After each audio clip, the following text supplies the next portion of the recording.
Anything else eventful happen on my watch? Not really. It kinda... The sun starts coming up, the guards wake up and start prepping some breakfast for everyone. One of them walks over with what looks to be a coffee or something like that. Um, he kind of gives you a heads up that don't go drinking it too fast. Taking a sip of it, you kind of it hits you fairly quickly on why not to drink it too fast because you feel yourself wake right up really quickly. Mm-hmm. This is like very concentrated It's syrup. coffee. Got it.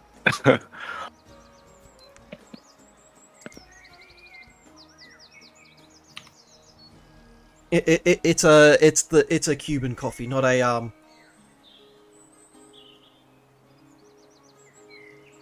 generic one. Has everyone seen the fluffy skit of him ordering a Cuban coffee? Mm-hmm. Yep. Where he buys the bowl. Yep, good one.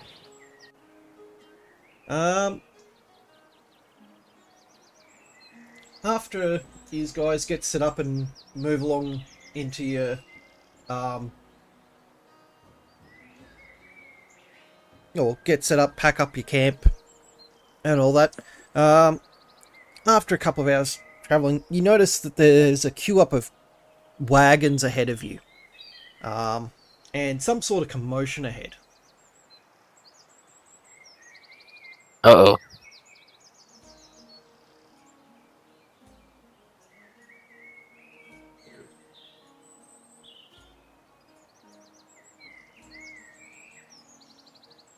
So I'm just gonna move.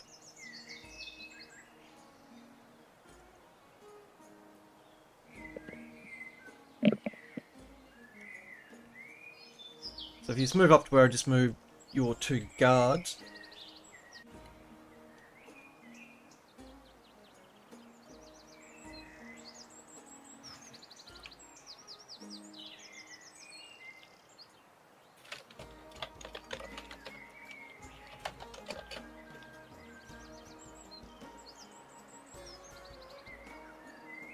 I'm sorry, what was that, gamers? If you just move up to where I just moved the two guards, up where the light beam is. Alright.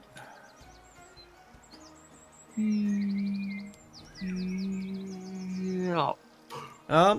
These are about...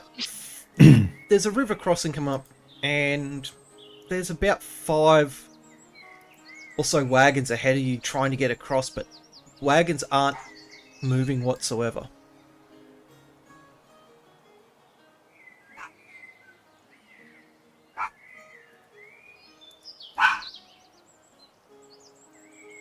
Mm-hmm. And there seems to be commotion at the head of the line of people, of a couple of people arguing.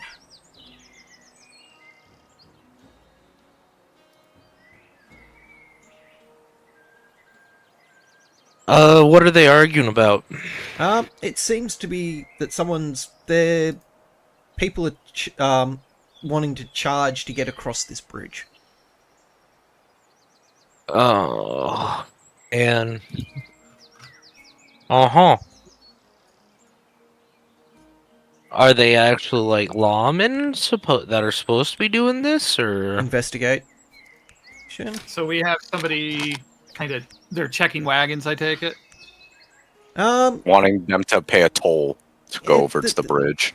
They're kind of forcing people to pay tolls to come across a general access.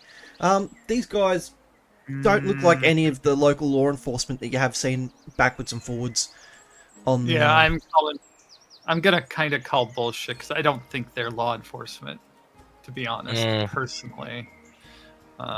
Yeah. See. I'm going to ask to see some credentials. Perception.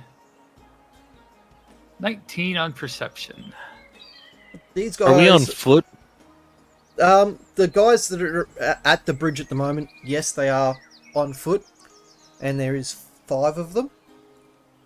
There's a small dwarf that seems to be in charge of this toll booth, essentially.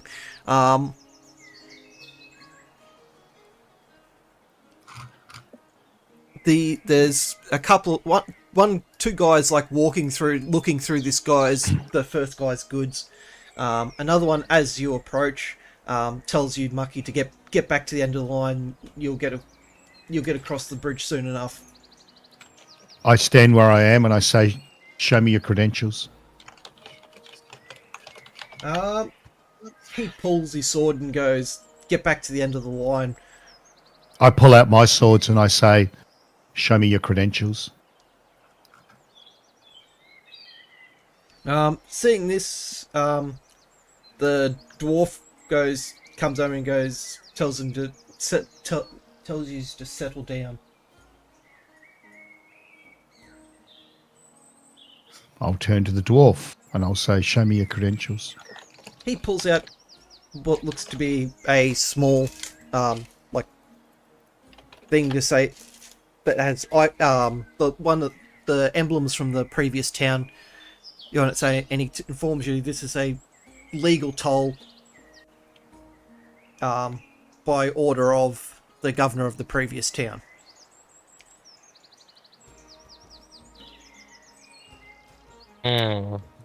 Gamers, I'm gonna try and just kind of melt off into the.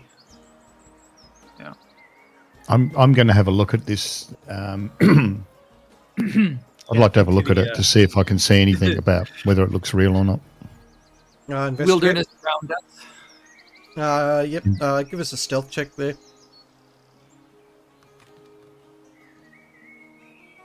21. You fade away into shadows. Okay. And then I will just kind of make my way up over to the bridge, stealthily.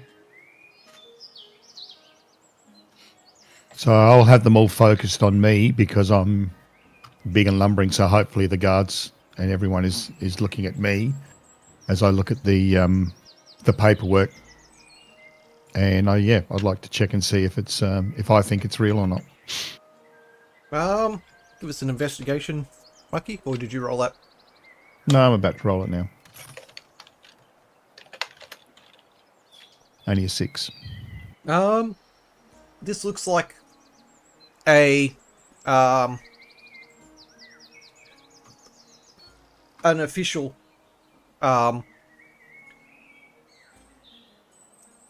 like document, like an official ID. Give us an insight check whilst you're investigating.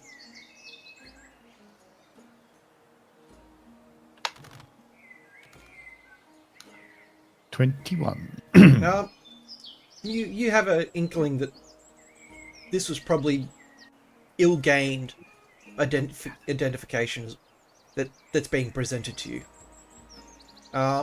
Infinity, as you go across the bridge, you notice that there's 5 more guards on the other side, also holding up traffic.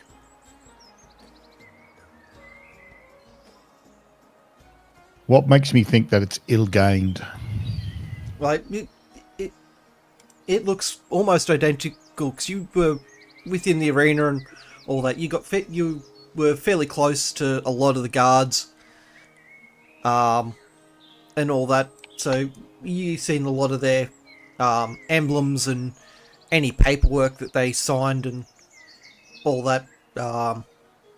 So you think that this could possibly be a actual ID and he's either stolen it or purchased it.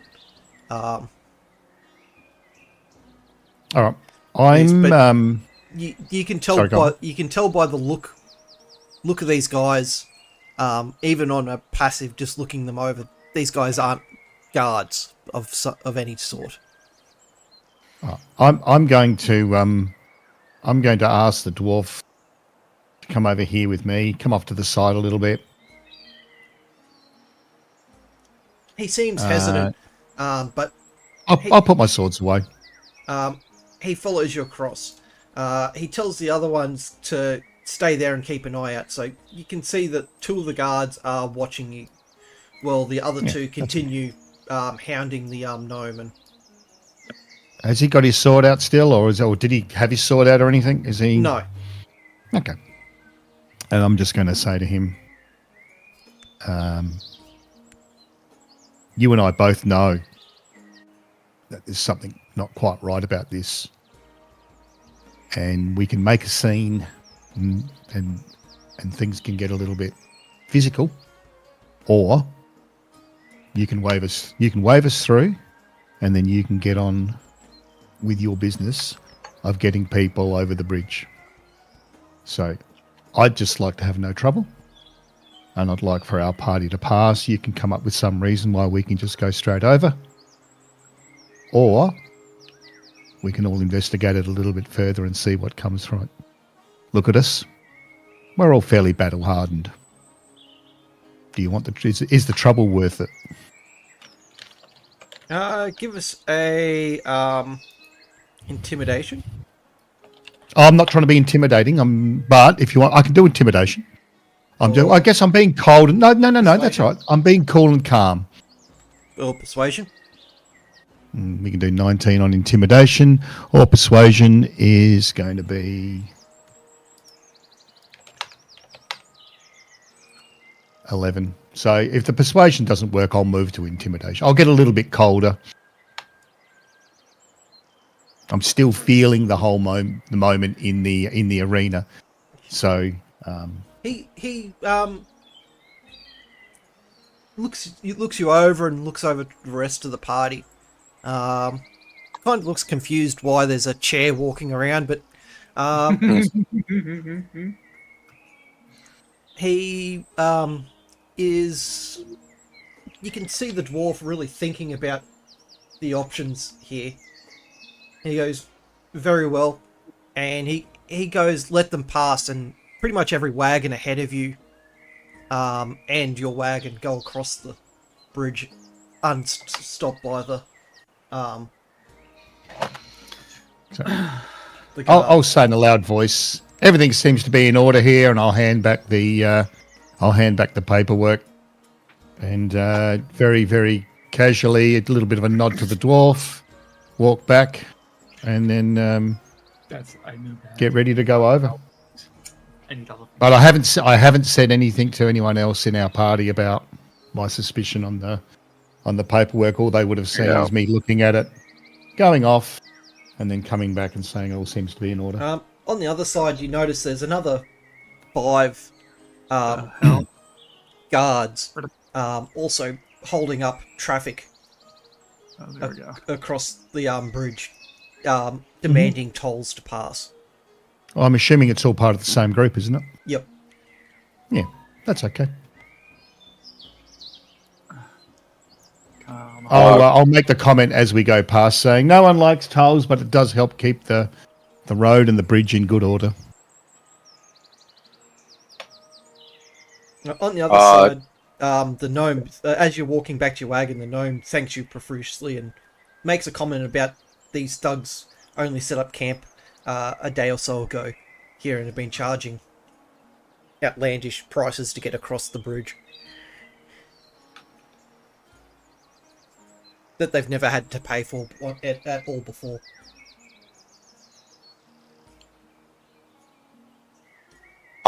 Could Corgamus just, while we're passing, I don't know what Vic did, but could Corgamus get maybe an insight based on Corgamus's background? Like, are these guys basically just shake down people, or thugs trying to extort people of money?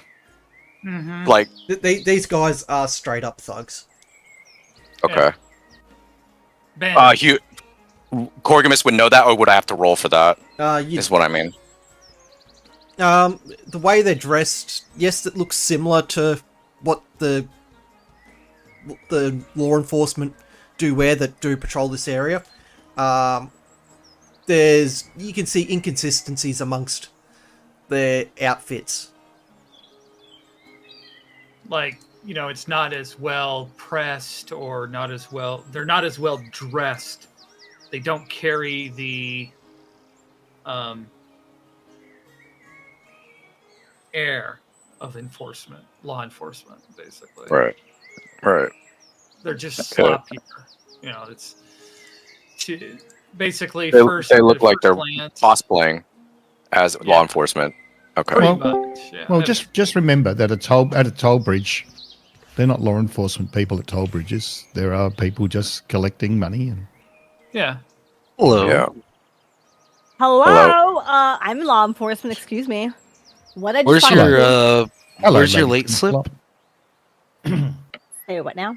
It is Where's great your late to see you slip? here. Thank And you did your for- mother thank sign you for it? being here. Thank you for being here. Thank you for yeah. And Neil, I'm not the one who needs a permission slip. Thank you. I don't know. You were late. Quite substantially, mind you. Lady Past the first bell. Kinselot writes permission slips. Doesn't Uh-huh. need to show them. Lady, can I have a license to kill, please? I need at least 30 punch holes on it, though. You're so funny. Come Why would on. I give that to you. Okay. Come on, I could be a little crusader. It'd be Yeah. great. The Aw. the guards on the other side step aside as all the wagons come across. So we've got all the wagons that are sort of backed up. They're all coming with us as well. It's all good. Everyone's happy. We just get out of the way. Yeah. That's what I have done. Now, others in the party, you do what you need. So you do what you need to do based on what you see and what you want to do.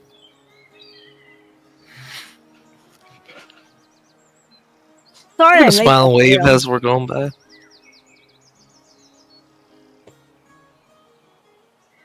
You kind of get a glaring look at you, back at you as you wave at them. Mm-hmm. Is there an air of? Is it more like? Does Coriomus feel like it's an air of like thug? We're just going to try to shake you down, or is it more like blood people, as in they will kill like whoever they feel like they please? These guys look like if you annoyed them enough, they probably would try and kill you, but they're more here for shaking down and getting as much money as they can without getting law enforcement involved any time. But they're trying to make the scam last as long as they can. So they're kind of just shaking them How down well? what How they good are can. their weapons? Do their weapons look well looked Uh, after? They're- Do they? the You know, weapons do are they look decent. like fighters, or do they just look like, brawlers, cheap ass thugs who happen to be carrying hunks of steel? A couple of them do look like they're seasoned fighters, and the rest look like they're just carrying bits of metal because that's what was given to them. And old or young or a mix? Mix. Okay. The two dwarves seem to be the ones in charge.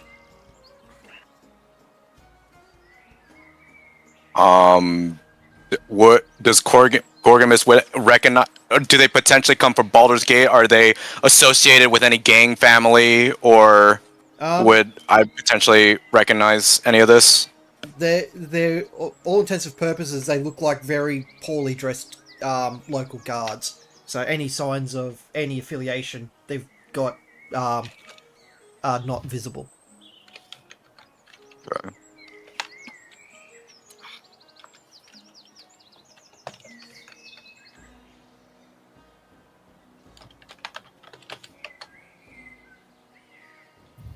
So, they these guys continue on without no more incident.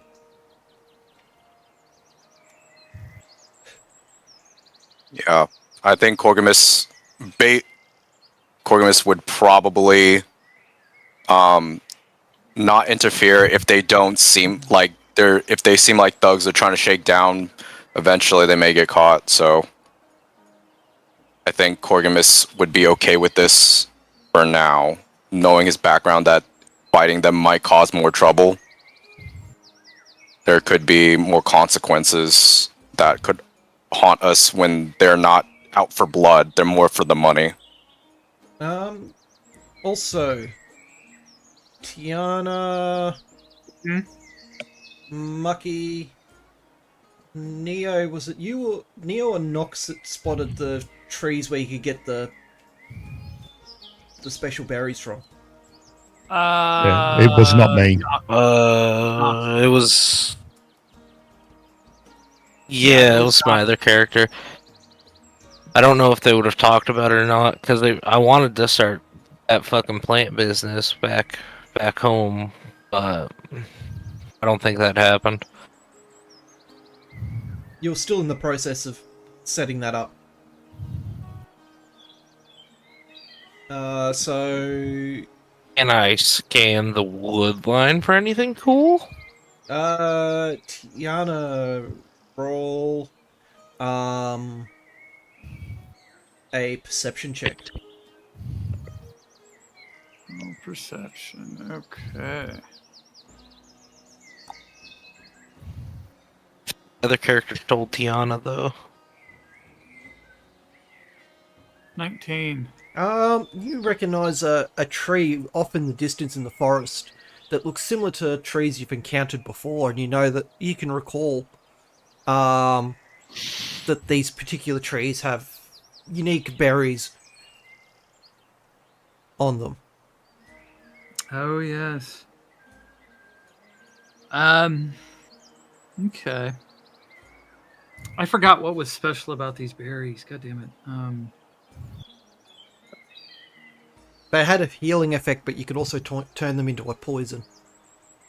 Oh, that's right. Oh. I'll go up to Mucky and say, hey, I spotted something off that I want to go check out. It's a tree where I can get some special berries that can be used for healing or for, well, killing. I'm pretty sure Fick, you were in that area as well. I think I wasn't, because I think they were doing that bit when I was at the. I was back at the. He was, but he didn't get to the trees. Yeah, I didn't. I didn't get to it. Yeah. We would have told him about him though, because Hang we on, were just lost sound. Because this was when the first time we went through and we found, and we were following the trail. And I stayed at the cart because and I didn't know where the others were, so I wasn't there for all of that stuff where they were doing some of that cool shit climbing and finding those berries and all that. So I'm aware of them. Yeah. But yeah, so can I see the tree in question? Yeah. Give us a perception check. I just wanted to know whether it was in visible distance. So when Tiana goes over, as long as we're in sight and we can see anything that horrible that might happen. You can see the top of the tree over the top of the forest. Yeah, 14. Yeah, you can spot the top of the tree. Yeah. I just and I'll just say yeah. Yell out if you need a hand. And I'll just say that we will maybe just rest and water the horses just off the track a bit, so that we're not wandering away. So if you follow the light beam, it's the trees over here. Let me. So if you travel further along the road, then go off. Map to off the road to the right. Yeah. Okay. So maybe we could. Tiana, does Tiana? Do you want us to come with you? I guess is the first question, or secondly, or do you want us to just the guards say you guys can head off. They'll watch the wagons. All right. So if we have the wagons in around where I am, so in around here, that's off the path. It's a nice little spot for them.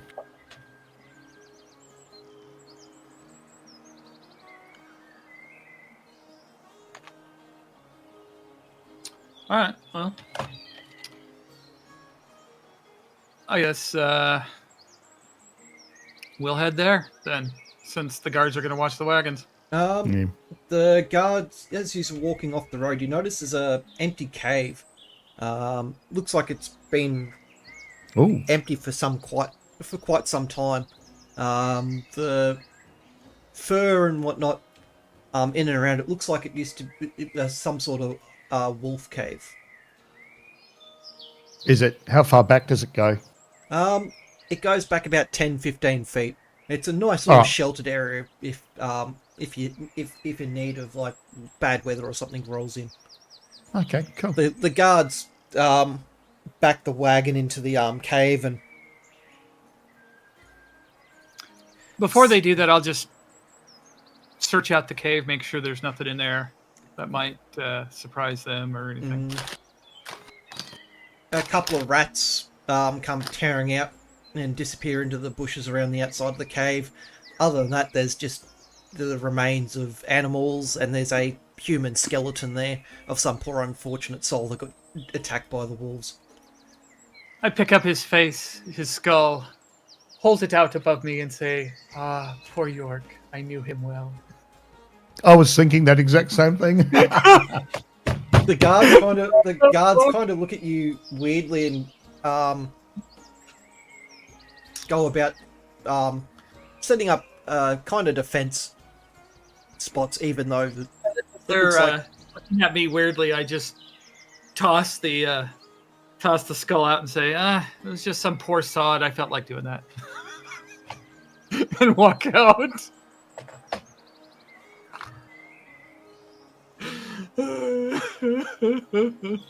I'm going to chuckle quite a lot.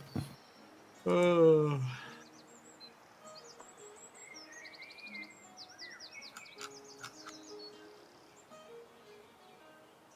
Okay, so as you adventure through the forest in the direction, you can still see the top of these trees over the forest, even though as you're walking through the thicker parts.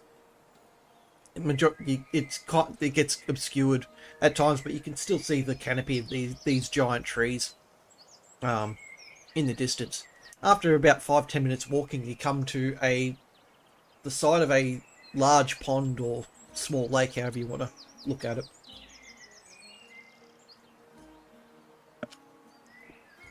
And you notice 3 of these trees around the outside of the lake. Okay.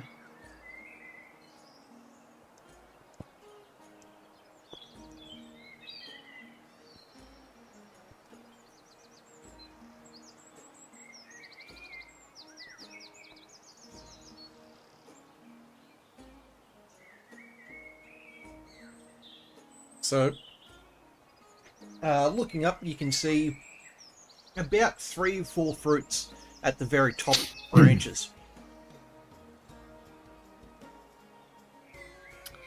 All right, up I go. Give us 2 athletics checks. All right, hold on here. Since I'll just roll 2 of them because there's no modifier. 2 together, so 4 and a 15. Your first attempt of getting up the tree, what looks like a footing was just ended up being like a broken away bit of bark, and it falls out from underneath you as you go to put your weight on it. Give us one more check.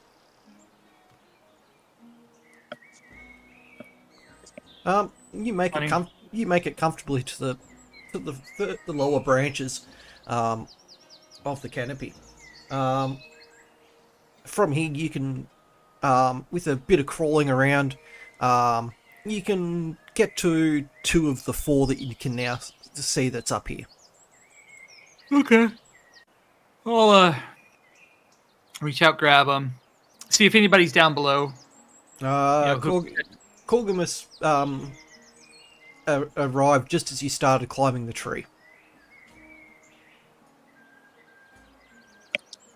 Oh, I'm not going to ask why you're climbing the tree, but why are you climbing the tree?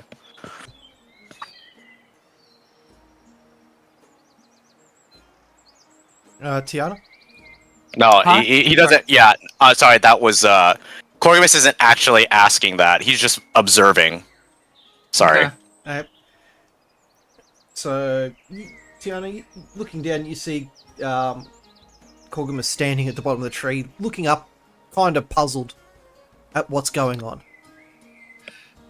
Okay, I'll pick one of the fruits and I'll go. You ready to catch? I suppose I can try. Okay. So I have to make an athletics check. Yes. Before that, does the fruit look like it will bruise if it gets dropped, though, or should he like? Does it look hard like a coconut, or is it something like if I drop it, it's gonna go splat? It looks like it can take a bit of a beating from that height, but you can feel there's a chance it could break if it hit the ground.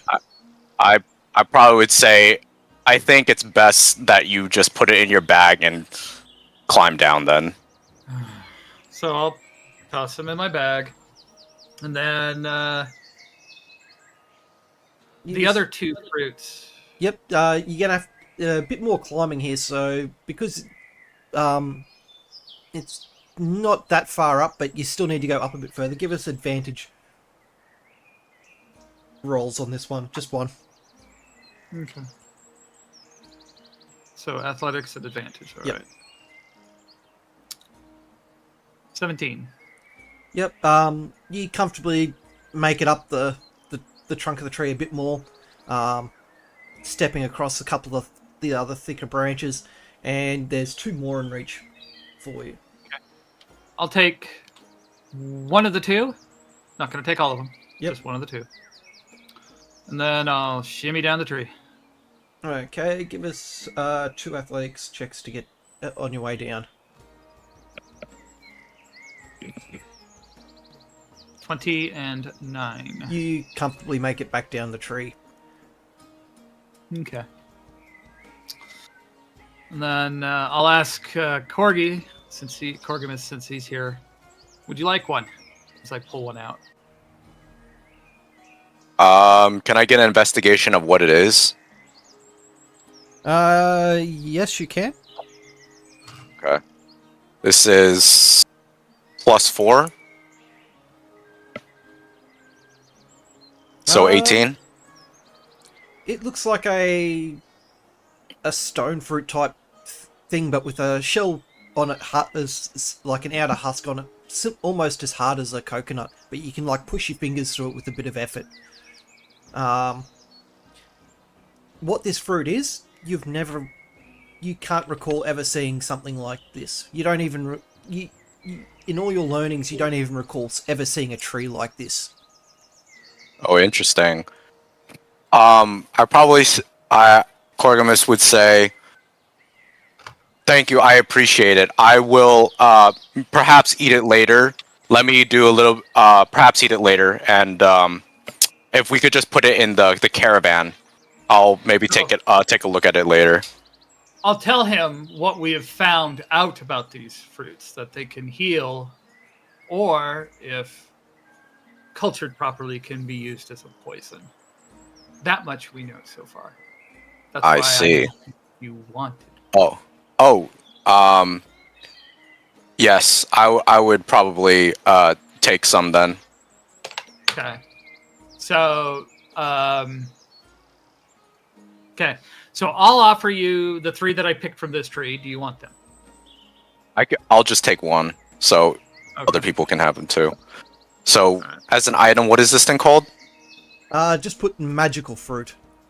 Yeah, just put magical fruit. And I think it was 2d6 healing properties, Okay. Yeah. if I They- recall correctly. Don't they spoil quickly though as well? Yes, they do. Yeah.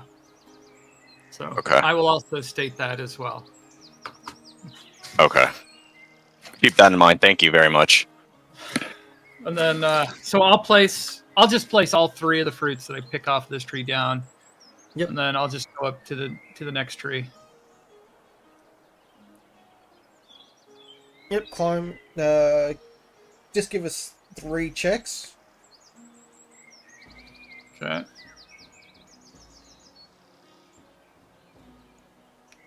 One three. Oh God. You managed to find all the loose bark and footings on at the base of this tree. There's now like a pile of crushed bark underneath your feet.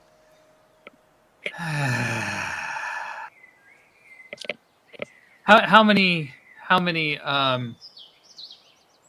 You can see 4 berries from the ground. 4 berries from the ground? Oh my God. Okay. Now that we've gotten rid of all the loose stuff, let's try again. I'm just gonna sit at the bottom looking up at him. Wondering. 13, 4, and 18. Okay. You get to that first large section of the canopy.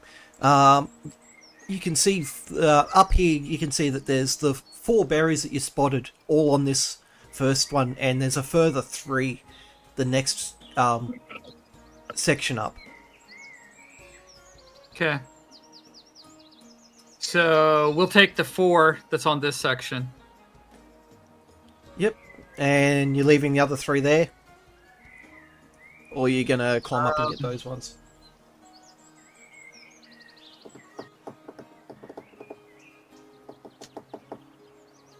No, I'll leave them.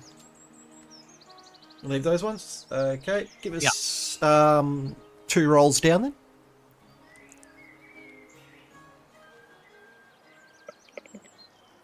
10 and a 9.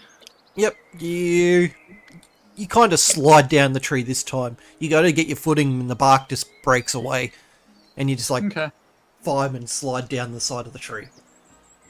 Okay.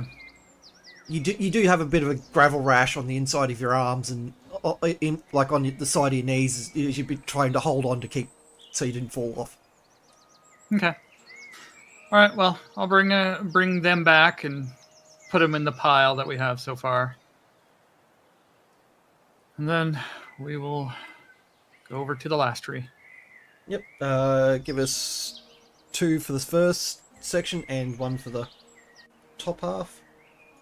And you spot 2 berry. You spot 2 of the fruits from the ground in this one. 9 and 7. You kind of get up the tree, and then just slides down as And then 14. You're halfway up the bottom of the tree.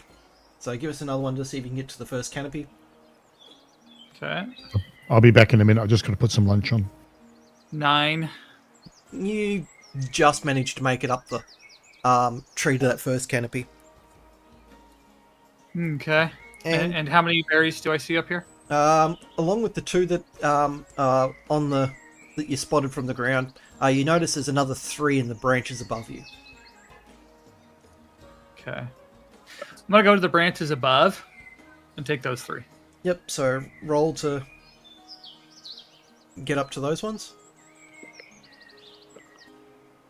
12. Yep. You comfortably climb up the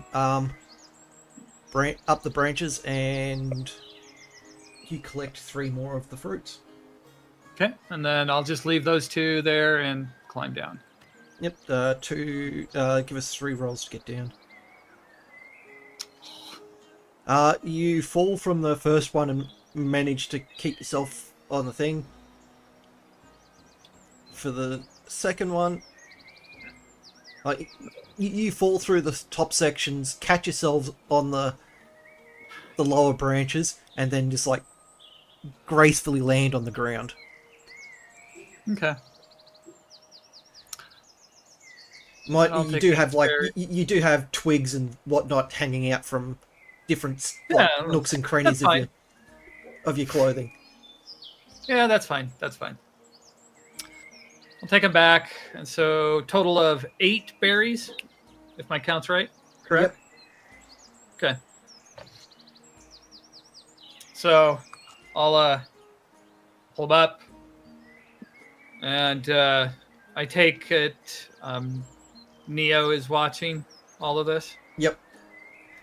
And what happened? I'm back. I'll toss him, see if he wants a berry. I'll just hold it out. Oh, fuck yeah. I'll try noshing on one of them. So I'll toss him one of the berries. I'm gonna eat it. What happens to me? I'm still broken.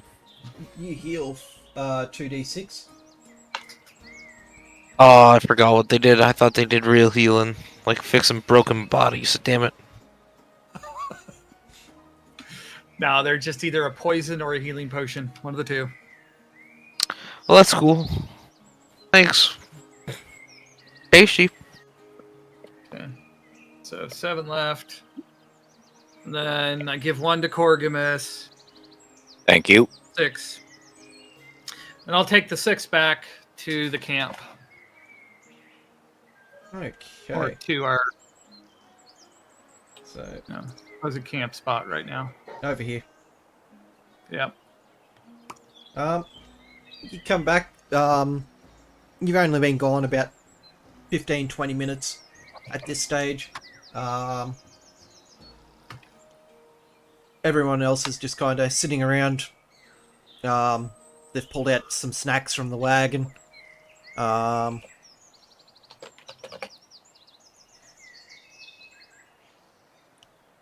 Guards looks like they've set up like a.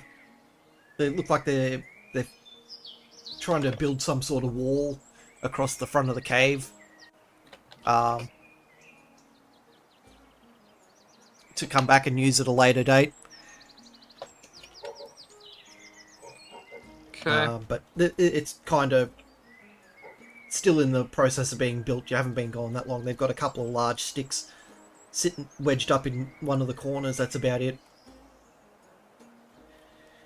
And they look to you and ask, "What was it?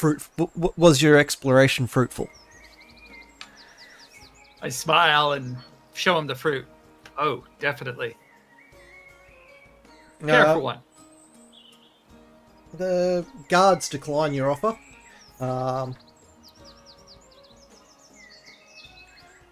Gundon walks over and kind of inquisitively looks at the fruit, mutters some spells and whatnot on it, and satisfied that it's not going to kill him, he takes it and pockets it. Okay. Well, Mucky and Lady Ernie, do you guys want one? They spoil. one. They're good, but they spoil quickly. I'll Yeah. take one. Yeah, I'll Thank grab you. one. What is it? Magic fruit? Yep. And what's Do the I get healing? magical powers with this? 2d6, is it? It heals for 2d6 2d6, healing. or if you can figure out the the concoction using this particular fruit, it makes a poison that does 1d6 extra damage with whatever it's applied to, or 4d6 if it's consumed. Do we know how long these things last for before they spoil? Only a couple of days. Okay, Yeah. that's cool. I'll use it.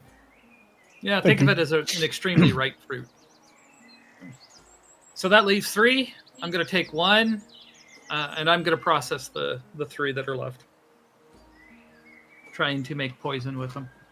Yep, give us a D100 and a nature check. Okay, so T100. 51. Nature. Nature.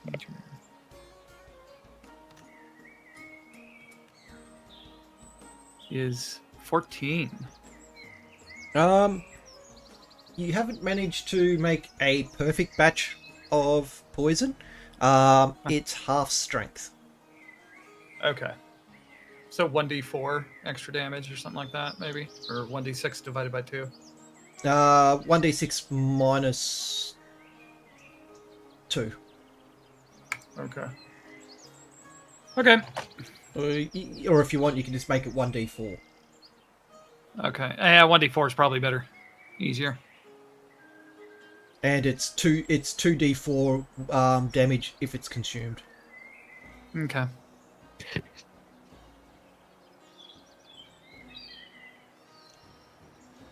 And that process takes you about 25 minutes to do. Okay.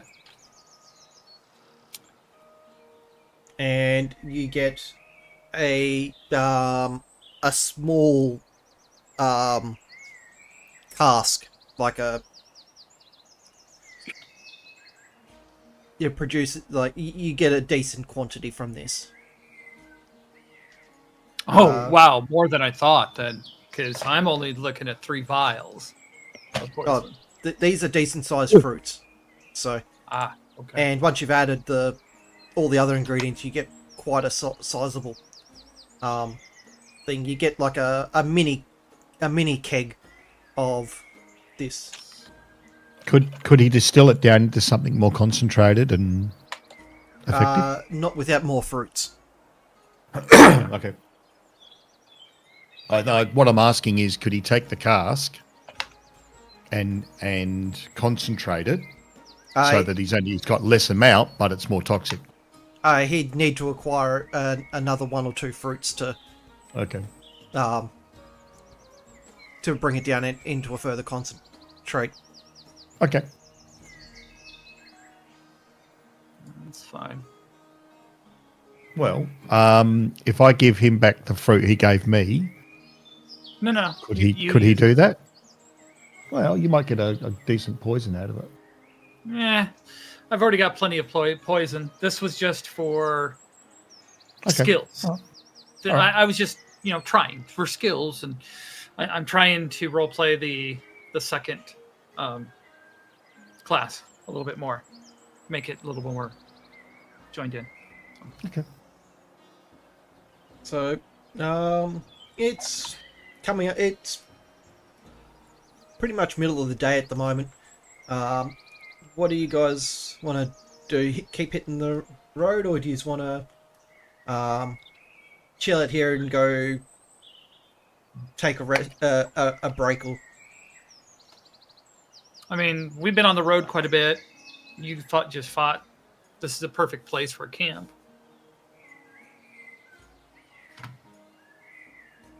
By the way, do I know how the fruit affected me?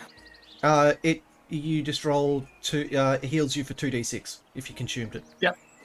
Ooh, nice. But you were already at full health, so it had no. I like it anyway. Okay, cool. The fruit, when you take a bite into it, is a very sweet and juicy fruit to eat. Well, that's good. Does it feel filling at all? Or am I still hungry? Was it like a meal? No. Okay.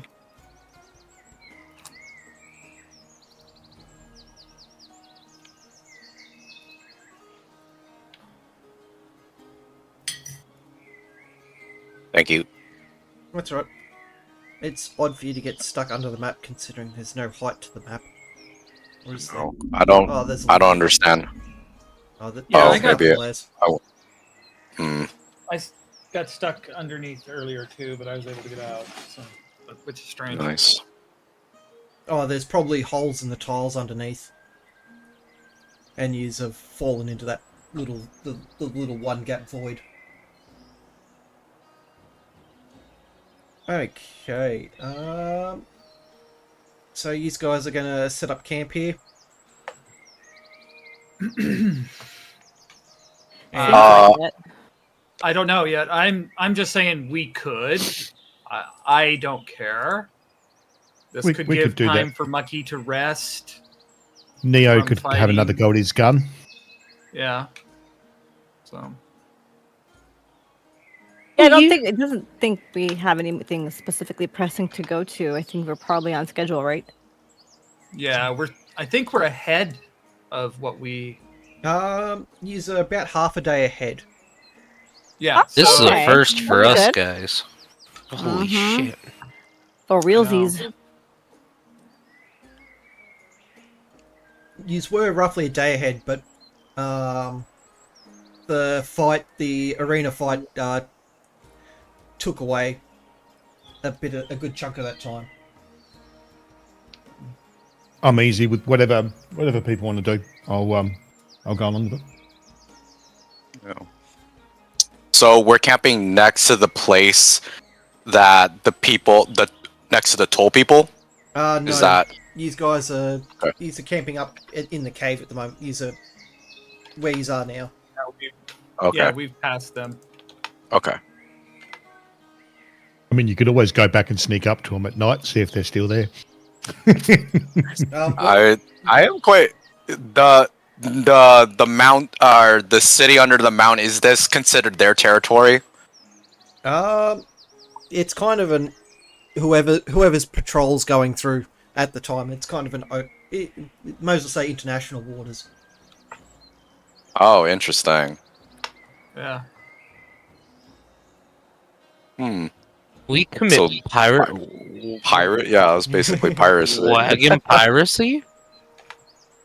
Interesting. And Neo's If you want hobby. to rob the wagons that are going past, I'm not going to stop you. No, I'm more curious about which law enforcement that I could tell, because if they're just shaking down people, they're probably going to get caught eventually. But if it's international waters now, that's interesting. So, Well, and they're not killing technically- anyone. Yeah, So, but it's bad for trade. So you, yeah, no, exactly. you- So I yeah, guess we could, yeah.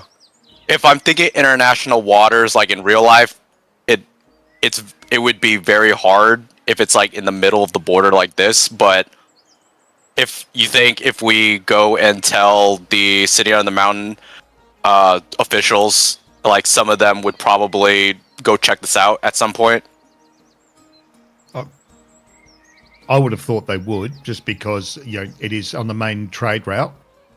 It is bad Yeah. for trade, so they I don't think there's a nice big convention where they where everyone signed up to it. I think it's just a case of might is right. Mhm. Yeah.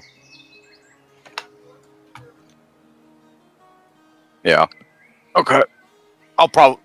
Then I'll probably just tell them, but once we get to the city and I'm okay with camping wherever you guys want to camp.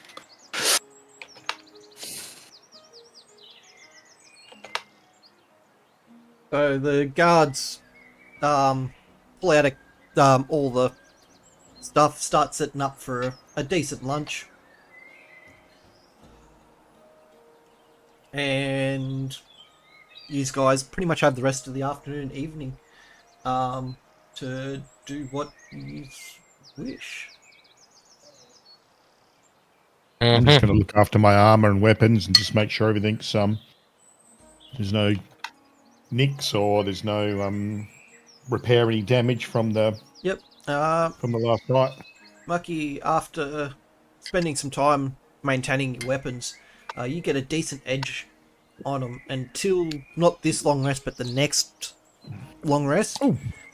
Your weapons will give you an extra +2 to damage. Oh, nice. Unless you hit a solid object like plate armor or something like that, it'll slowly dull down. Oh, cool. And if anyone else wants to do spend time maintaining weapons in the similar fashion, you also get the +2 sharpened. Well, not gonna be Sounds, to maybe I his should do that level. as well. Oh, sorry, go ahead. I'll just maintain my equipment. Yep. You know, the standard maintain equipment, stuff like that. So if you sharpen your blades, your daggers and swords, you also get the same effect.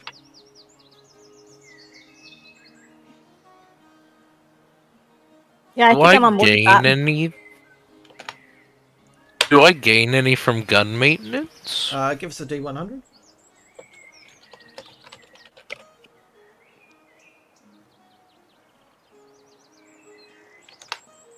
Oh, it's cart robbing time.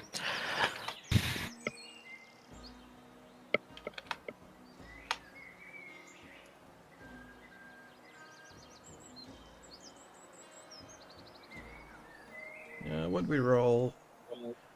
27. Um.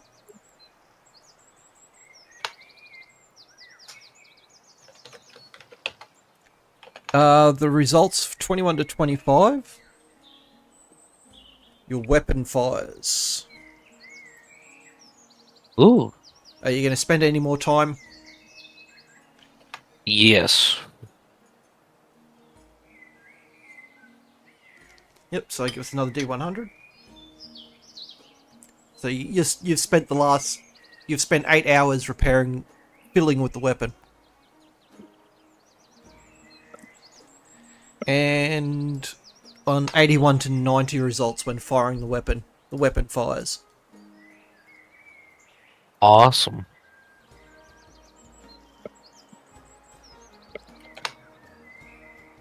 So you've almost got you've almost got the weapon to a consistent firing rate. So you still got 91 to 100, 56 to 60, 51 to 55, and 1 to 10.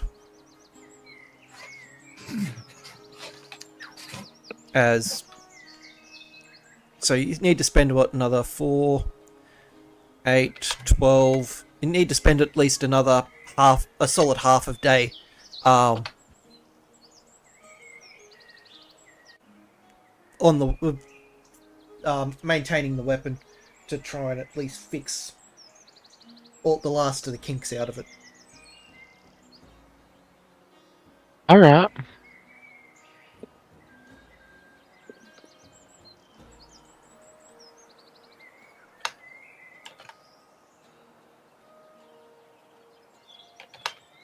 Thank you, gamers. So the I'm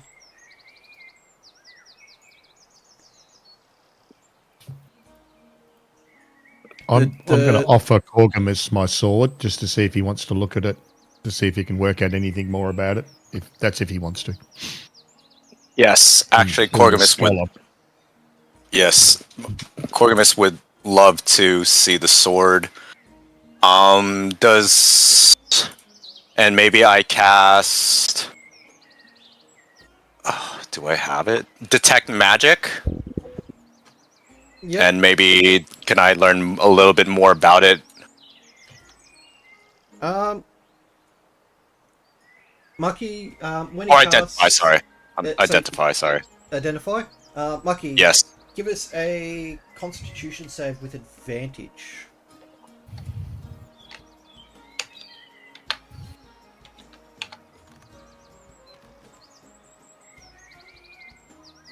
Only 12. You take 4 damage, as the spell is applied to the weapon. Mm-hmm. I immediately stop and I say I apologize. I say I say go on. This is good. This is fine. I've got that fruit. At the same time, you can also hear the demon, like, howling and hissing at the attempts to inspect the weapon. Keep going. Keep going. I can take it. Okay. Then if that's the case, then could I potentially talk to the demon? It's a demon, right? So it knows abyssal.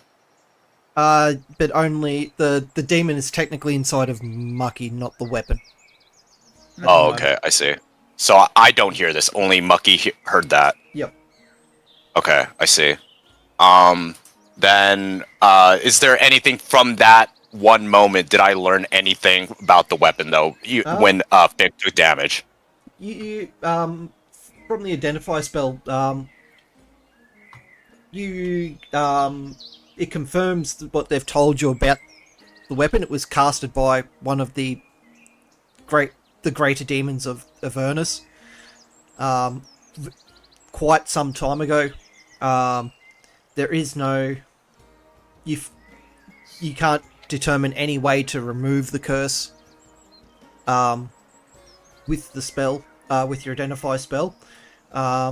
You also note that this metal isn't of this plane, Of not the material plane. of not the material of the plane that you're on at the moment. To an untrained eye, like someone to anyone looking at it, it looks like a standard steel weapon. I see. Do I know any of the properties of that special metal? No, you'd have to give us a nature check. Nature. This is +4. 8. No. All you can tell is that the metal is. It's not a familiar metal that you've studied before, Okay. and you have that inkling that it possibly wasn't made on this plane of existence. Okay. I'll probably just tell Fick what I've learned and the party as well. First Fick, if he's okay with letting the party know what I've just learned.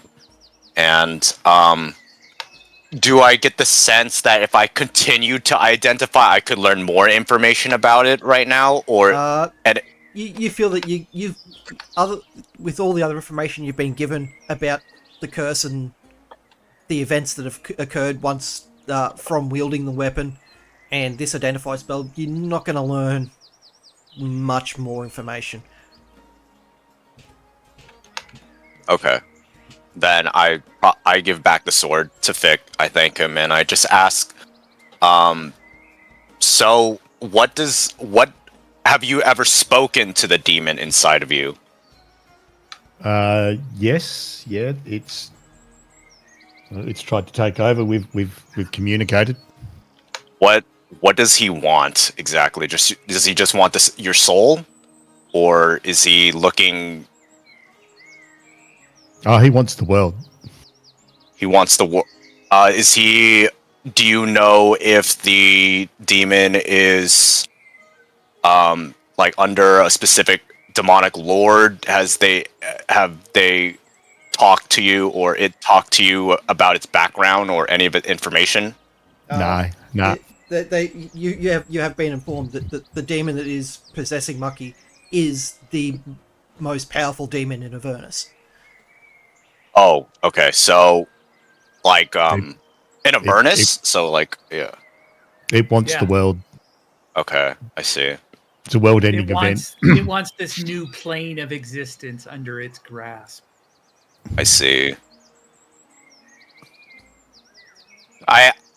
Does it can the demon hear whatever I say to Fick? Or if I message him, would it be able to hear me? Is it like inside his mind? You can't directly target the demon itself for any telepathy or anything like that, but it can hear you speak. Oh, okay, I see. Can I block it? With a...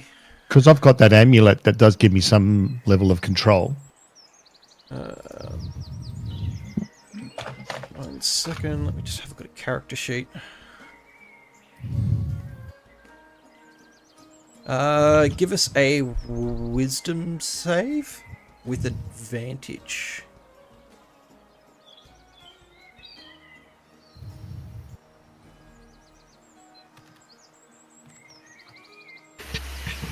Oh, that was pretty good. Natural 20 plus 2, 22. You can block your active conscience from being read or heard, so you can force the demon into a section of your mind where it can't. You feel that it can't interact or hear what's going on around. I'd assume that this takes a lot of effort and for relatively short periods of time, or yeah.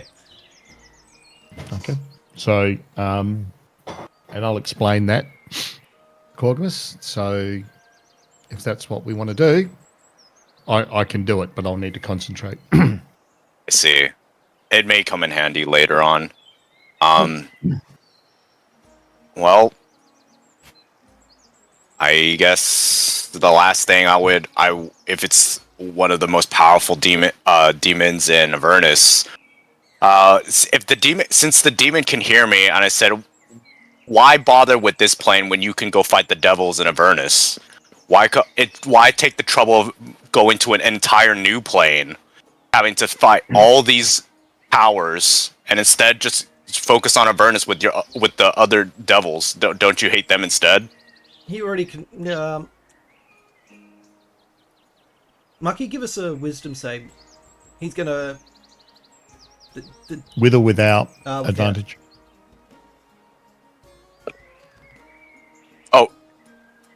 9. Your control, like you're holding control on him, kind of slips a little here, and in Abyssal, he directly speaks to you, Corgamus, and he says, I already control the demons of Avernus. The devils. I'm talking about the devils. He already controls them all. Wow. Okay. Interesting. So the blood. Sorry. Is this standard D&D in terms of like the blood war between devils and demons are always in conflict, but somehow he stopped it right now, or it stopped it? The conflict's still ongoing, but if he tells them to, they will stop. Oh, interesting. Okay.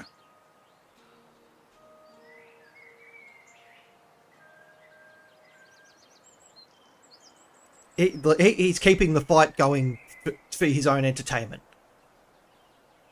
Can I roll for wait, let me see my. Can I do an insight check? What are you wishing to insight? If the demon's telling the truth. Yep. Nat 20. For all intents and purposes, you feel that this is the truth coming from the demon. Okay. Then Coriomus just says we should this sword is indeed bad news. You've also got to keep in mind he used to have a foothold on this plane of existence until all tieflings were removed from the plane. I see.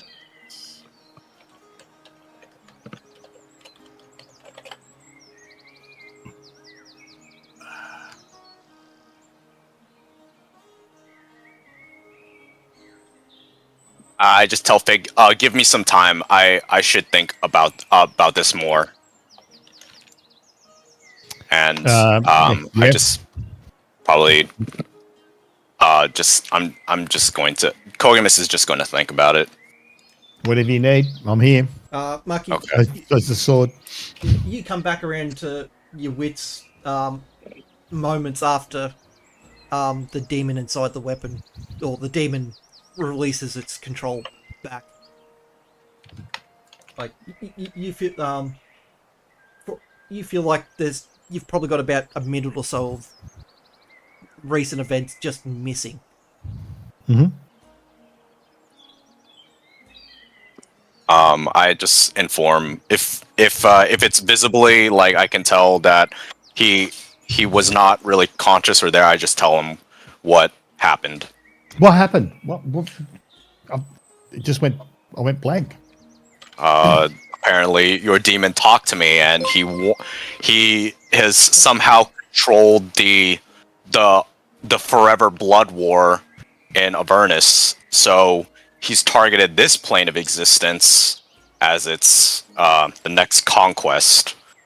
So Dylan, thank you for the raid. Welcome in, raiders. It's funny. I should sort of regret having this sword, but it sounds like this sword just is destined to get picked up by someone, and someone's going to have this problem. So it might as well be us to solve it.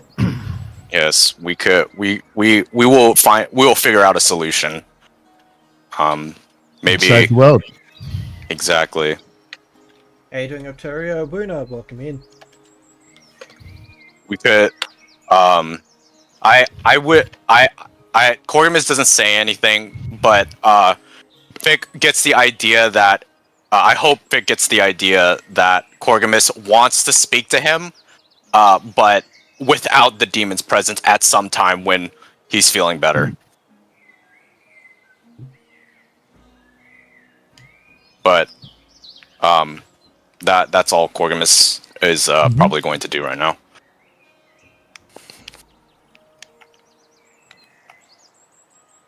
I am doing well.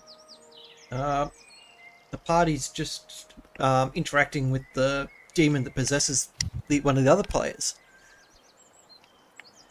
And anything else you guys want to do in your essentially free time? Fishing, swimming, any gathering, hunting? I'll ask Tom and Riddle if we need any supplies or if they need me to do anything for the horses or anything like that. Go out and forage for anything. They pretty much they wouldn't. They said. Tom turns around and asks if there's if someone could go catch fish in the area. He hears the fish in this area are quite nice when cooked over a fire. Yeah, I'll go do that. Yeah, I can go and do that too. He goes, if you can bring back 3 should be enough to feed everyone. Mm-hmm. And Okay. yeah, he goes about prepping stuff for the camp's dinner. Gundon kind of sits down and starts whittling away at a rock. He's carving into this. Good old Gundon. He's not carving wood. He's carving a rock. He's one-upping everyone. Can I do more magic or no? What do you want to try and do? How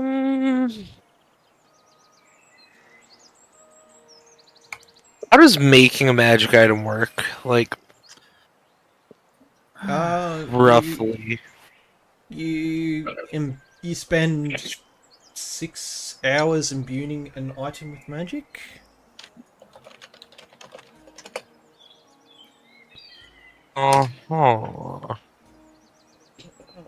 Where is my... Would hypnotic pattern work? You can imbue any spell into a object. You just have to spend a certain amount of time in essentially focusing on the spell into the object, and then you can either use a trigger word or an action to have it triggered. And with that, while I'm fishing, I'm going to step away for a few minutes. So Yep. I'll be back in a bit. So I could, in theory, do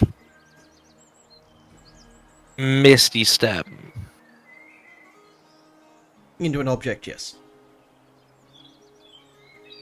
How many in one sitting here? You have to focus on one spell over 8 hours. Uh-huh.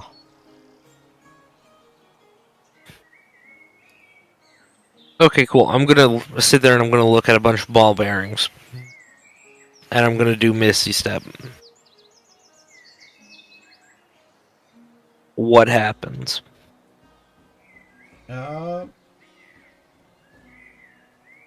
You only manage to get them on about 50% of them, but you now have Misty Step imbued into them, so about 30 ball bearings. Holy shit. Okay. Well, there's 1,000 to a bag. Yep. That was still a lot more than I thought was going to happen. Thank you. And they're one use. Once they're been expended, that's it. Yeah, I figured. Can I hand them out to people? Yes, as long as they know the trigger word. Cool.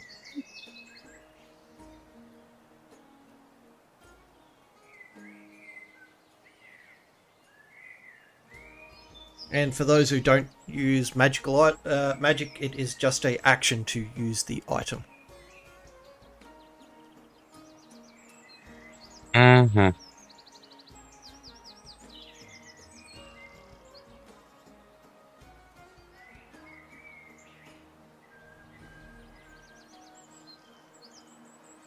The trigger word can be anything, right? Anything you want it to be.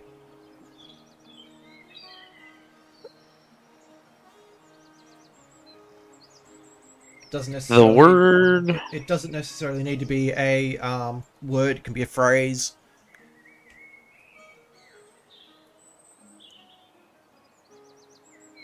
Okay. Step into the dark. Nah, fucking.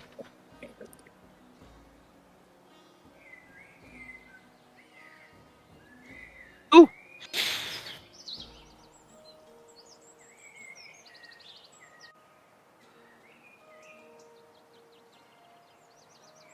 Okay. Anything else? Mucky, do you want to roll us 6 nature checks? 3 for you, 3 for Yep. Infinity. I'll do that now. Where are we? Nature or survival? Yeah, survival. So we'll do. So I have a +2 on survival. So I'll just do 6 d20s, and you can add 2 to all of these scores.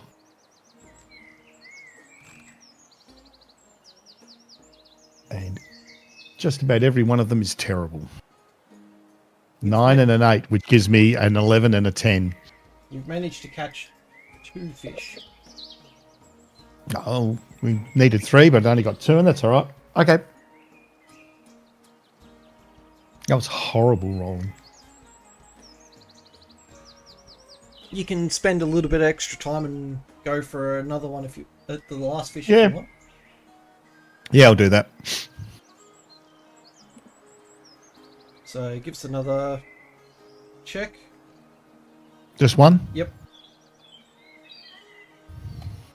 Add 2 to this. An 8. No, you managed to catch a shitty. bit of wheat, whatever the plant is on the bottom of the lake. All right, I'll take the fish back to the to Tom and Riddle and go. They just weren't biting. I got 2, and then I'll offer to go and clean them. Yep. Give us a survival check.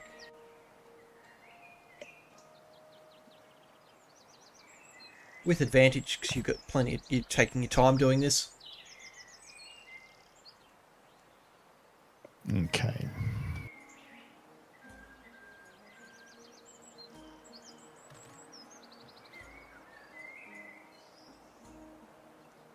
It's not perfect, but you did manage to.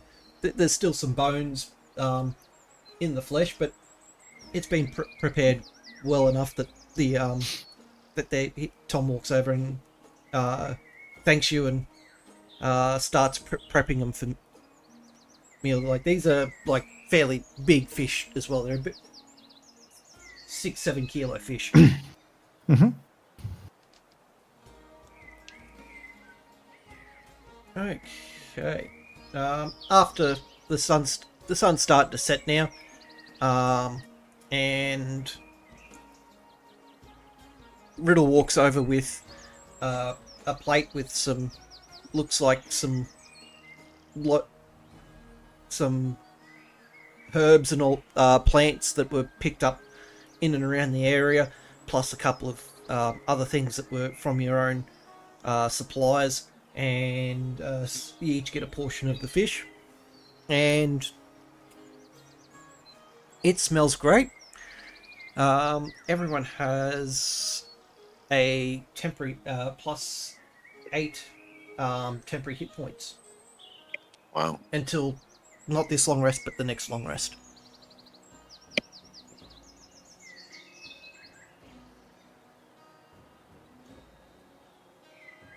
All right, I assume it's sort of dark or getting dark, and It's the sun has now set as you guys are eating. yep, and just settle in for the night. Yep, and the two guards that were with you, they've set up all your bedrolls inside the cavern. There for you. Is it cold? It's not overly Or cold. Does it look like rain or anything like that? No, it's it's quite a clear night. I'm going to take my bedroll out and set it by the fire outside the cabin. Yep.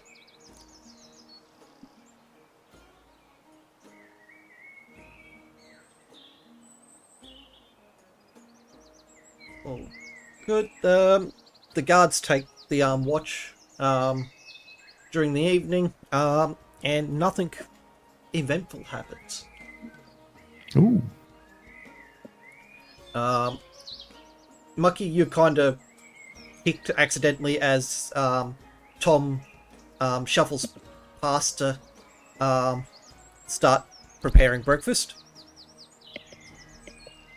Yeah, I'll turn to Tom and go, was that a hint for me to help? He apologizes and goes... Oh, no, I do it in a jokey way. He's Hang on. apologizing profusely. He was trying to avoid stepping on something else that was left on the ground last night. Okay. All right. Well, I'll get up and start packing up my stuff and then start helping getting everything ready to head off. Would have come out fairly early and start to chug along with y'all. Yep. After you've all had your meals, the wagon's packed up, heading back towards the road, looking back down towards the river. You notice that the guys that were forcing tolls previous session or previous day are no longer about.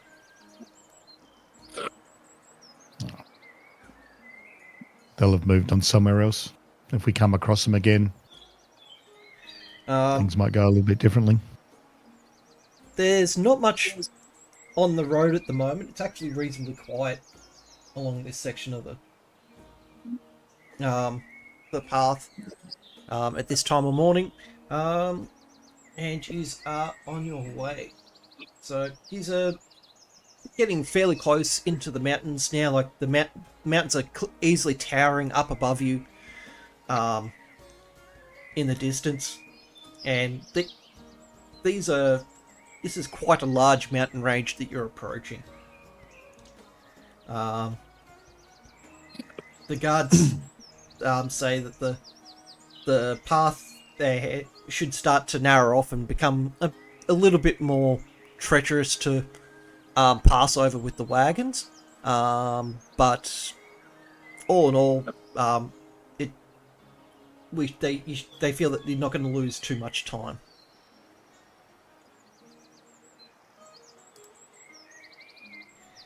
Alright.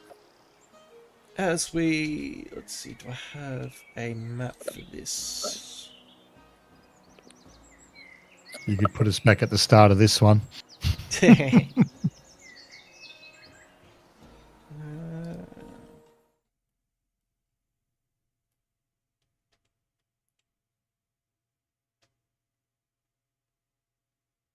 We'll revisit another board that you've never actually ever been to before. Oh. This looks completely different. That blade of grass is a slightly different shade of colour.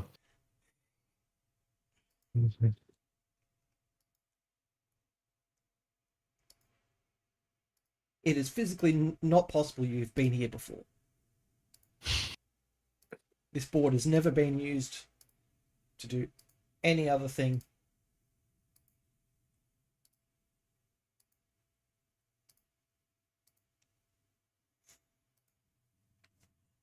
There we go. Okay, sorry about that. I'm back. Yes, that sort of cabiny homesteady thing looks completely nothing like the other one.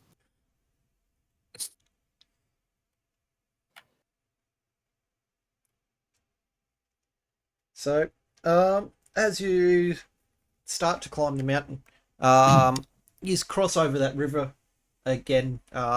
That is part where from essentially a bit further up in the mountain. There's no guys guarding this one this time. So, and it's getting quite steep now, and the horses and the wagon have come to almost a half-pace walk getting up the mountain.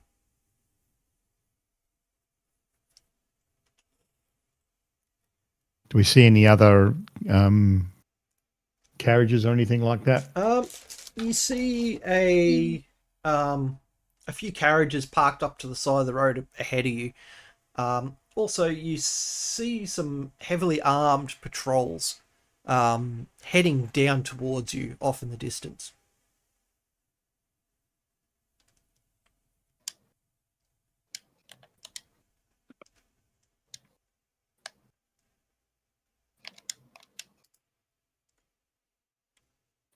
Okay, so sorry, I just got back. We're at finally the city under the mountain, or The last approach before you get to the city. Okay. And you've got 8 temporary hit points until the next long rest. Oh, okay.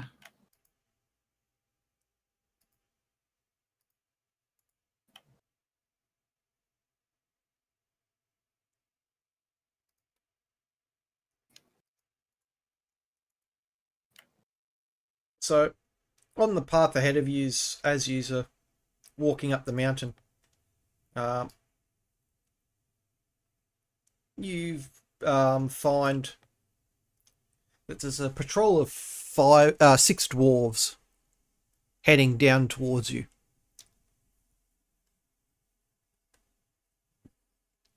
Do they look like they're going straight for us, or are they just passing by? These guys look like they're out on patrol. Okay. But they are eyeing you and your companions off to see if there's going to be any trouble. As good patrolmen should. Maybe I wait in the back of the wagon with the chair and make the chair look inconspicuous. Good call. Just put a set of googly eyes on it real quick. I'll walk up to the chair. Sees the guards and it quite excitedly shouts hello to the guards. It does not. Okay. So what's the guard's reaction if that's the case? They're looking confused. They're trying to figure out where this voice came from. Oh. Smile and nod. Yes. I just until they like look at they're like figuring out it's coming from near me. Yeah, they've just looked in your direction. I just say I'm a wizard and this is my magical chair. You should have just taken It responsibility. won't do any for harm. It won't do any magical harm. Or it won't do any harm. Oh my god. No, I think that's the right thing to say. They just kind of look at you, look at the chair, and it's like it's shuffling backwards and forwards and jumping up and down. One of them walks over with the hilt of their weapon and like knocks it onto its the back. The chair gets back up and runs around. I would have stopped it before they would touch the chair, but I just say it's when they are about to, it's just say it is my property, just so you know. So, um, yeah, if they make trouble as guardsmen, this is now becomes more like a like a property dispute, like a legal matter. So I just say you may look at it, do what you must, but do remember this is my property. This is something that is mine. They're not like he doesn't like hit it. He just like knocks it over with the hilt of his weapon to see what it does. It gets up and runs around, does laps around him a couple of times, and comes back beside you. Okay. And the chair's singing the entire time. Is the singing good? It's out of tune. Oh, It- the still I just say it's still working on it. Still working on it.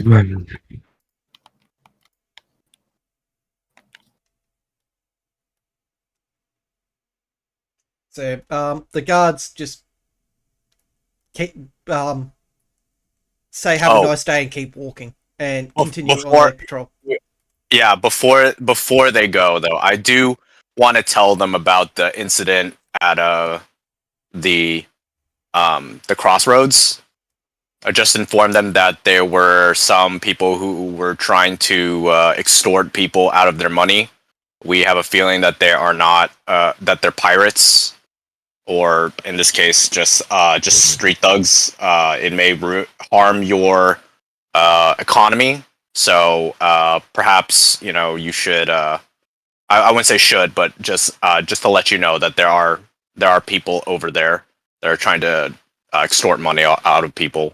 I'll be back in a few minutes. They thank you for the information, and they continue on their way down the mountain. Okay.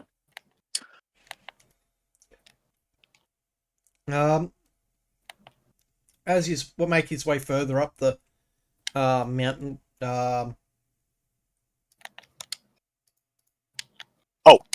Yep. Also, one more thing too is I asked him, is there a bookstore that maybe has any information about demons and anything that has happened recently? one of the dwarves turns around and says that type of thing's in the restricted area of the Great Library. I see. Okay, thank you.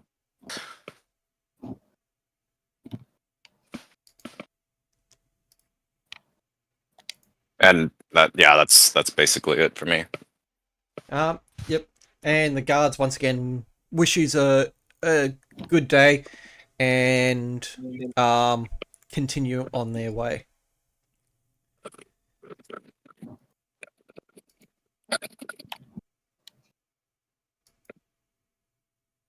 Up ahead, you see a couple of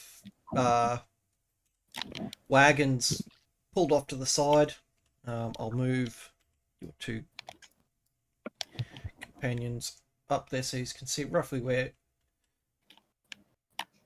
they are.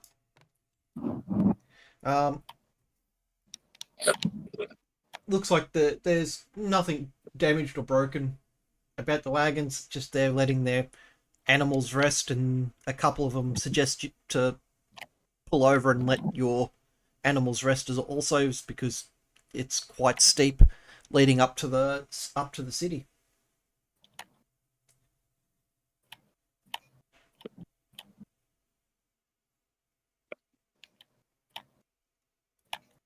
What do you guys want to do? Lady Aranine? I'm not sure. I'm just kind of listening in at this point and seeing, kind of being an observer. I don't currently have an opinion on what's going on. Alrighty. The dwarves don't do magic, right? There are some Not at all. dwarves with magic capacity, yes. Hey, lady, do you speak the dwarf language? I think so. Let me double check. I do believe so. So I could really use someone that speaks that language right now. I got you. Everyone's speaking to you in common at the moment. Oh, sweet. Never mind. I just want a buddy to come with me then. Because I need to look Yeah, for a sure, I magic can bring you. shop. Well, you aren't at, If you that's aren't, okay with you. you aren't at the city yet. Oh, damn it. You're still on the path leading up the mountain to the city. Got it. The guards opt to rest the horses here if you want to continue up the mountain, or do you want to stay with the wagon?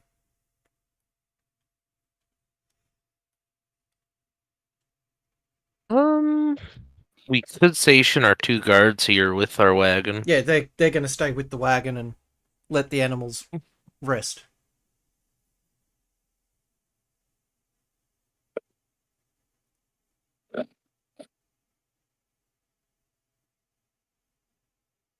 And they've said What do you guys want to do? I don't know. You guys can continue up the mountain, or you can wait here with them.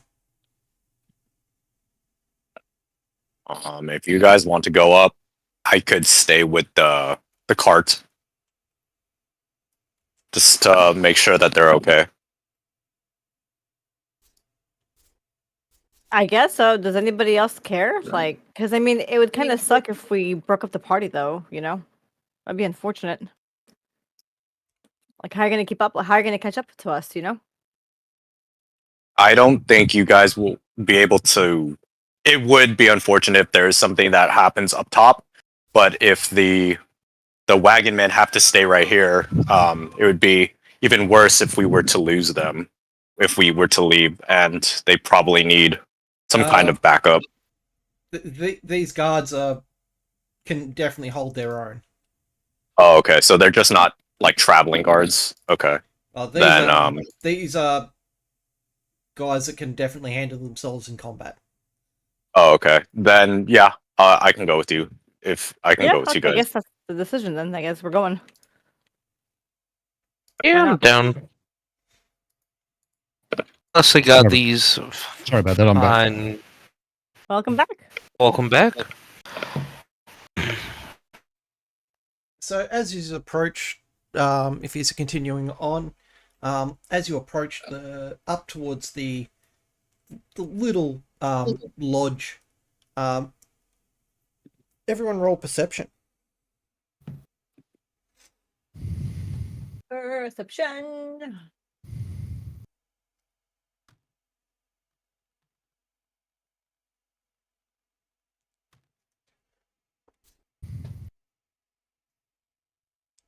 I got it. 11. 13. 19. Corgi, what's your bonus there, or is that it? No bonus, only 9. Okay.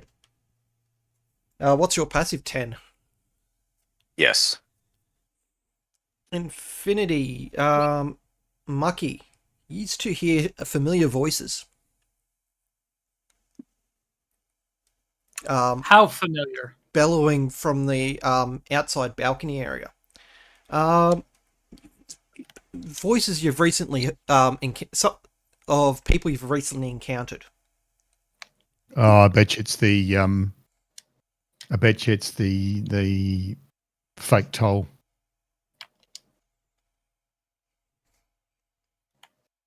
Recently encountered. Okay. They're the only ones we've recently encountered. Well, recent is relative, so.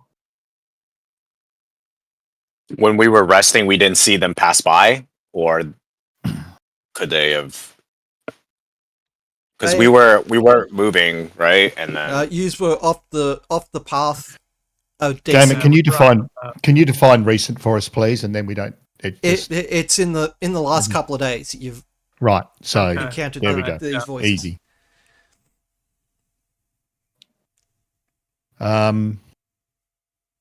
I'll just make sure that everyone, because it was I'll make sure the whole party knows what's going on. Have the dwarves buggered off? Yeah, the dwarves have pathed down the mountain. Would the dwarves have passed these people? That's what I'm thinking too. Yeah, they would have passed them.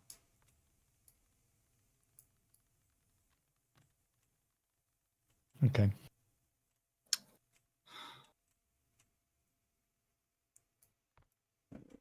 Okay. Where is everyone else? There we are. Move everyone to where they need to be. So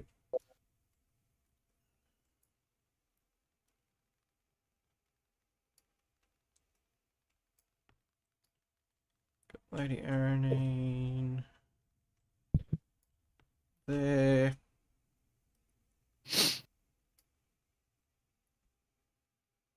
So if you just want to move up to the intersection just before the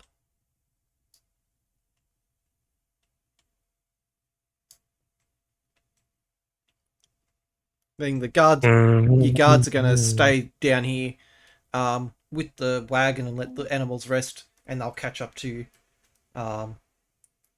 later on in the day. Okay.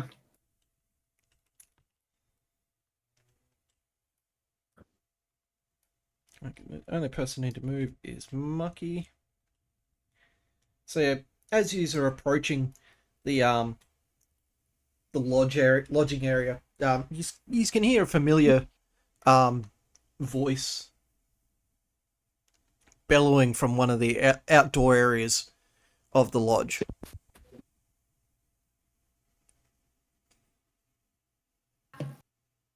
What are you guys going to do?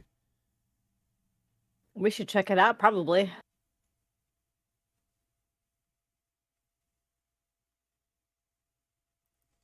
guys want to check it out? We should check it out, probably.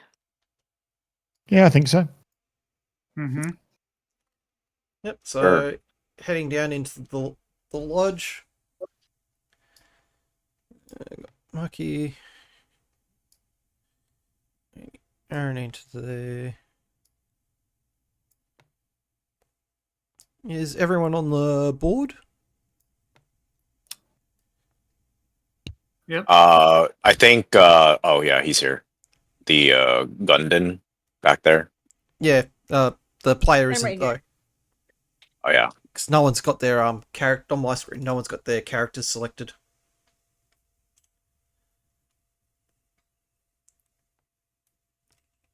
So I'm just wondering if Yep, I'm everyone's right here. on the board. Right over here. Yeah, I'm on the board. Okay. I'm on the board. It's not showing that your characters are selected, so Yeah, yeah. Well, I can see everybody's. Yeah. I've got normally once someone clicks on their mini, it changes from like just the standard default profile picture to whatever your mini is. Right, but Ah. I'm seeing the same thing. I'm not seeing their profile pictures. for their I'm minis. seeing my profile picture, but no one else's. Yeah, same. Yeah, I only got mine. So, but like, if you look, I'm Yeah. moving me around. That's all good, as Yeah. long as everyone's got their control of their characters.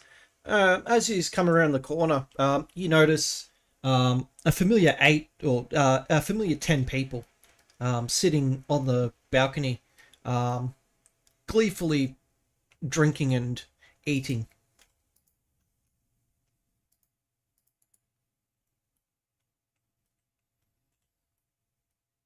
Do we recognize them as the basically the bandits earlier? Yes. You recognize these as the two groups of people that were holding up the essentially holding up the bridge. Do they see us? No one's spotted you yet. All right, let's just How do we want to handle this? let's just continue on. They let us through. Mind our own business. Maybe the guards didn't recognize them. So Okay. I'm sure Corgamus can tell the guards. But they are dressed differently from what they were a couple of days ago. What's different about them? They're in more of mercenary type gear instead of the guard gear that they had on the other day. Better quality or? Yeah. Some of them, yes, do have better quality gear on, but none of their gear is like really low or poorly maintained. It's like the gear's quite well maintained.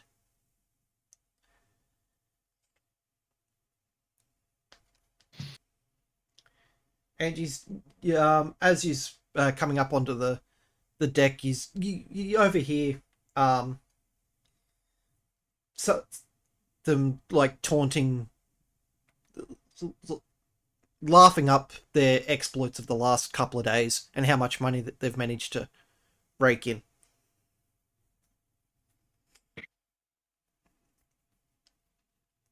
So we're still at this intersection, yeah? No, you have come down the Okay, all right. down, and you're pretty much at the bottom of the stairs.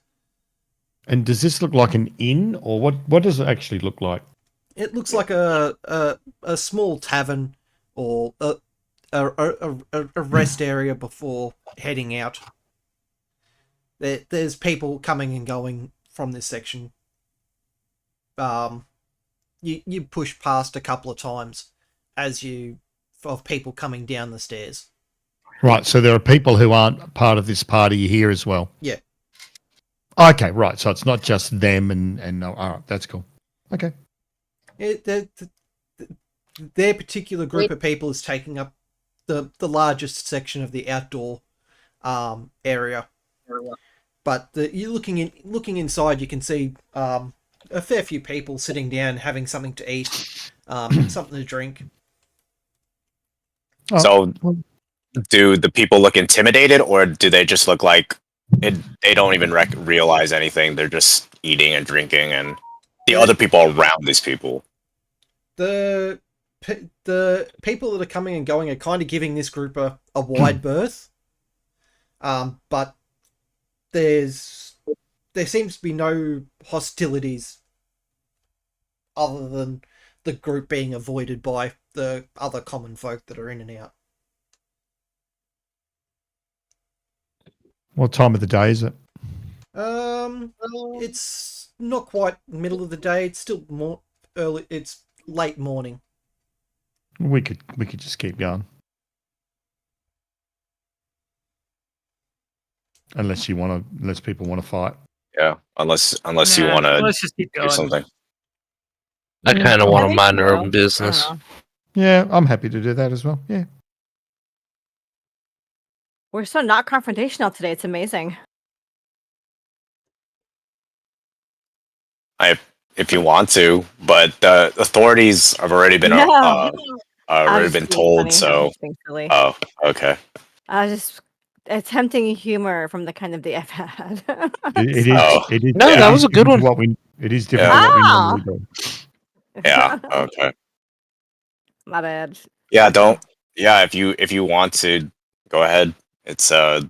No, I don't need no, to fight. Cork. None of us want to fuck with them. yeah, okay. I see. I Okay. severely discourage you because I will enact massive amounts of violence upon whoever. Because I Yes. am just done with fighting everybody. Thank you. I ain't coming trying to in. find nobody. All right. Yes. It's fine. I'm a team player too. Well, let's Yep. keep moving on. Unless anyone wants to stop for a drink. Gundam's milk, can't not have that.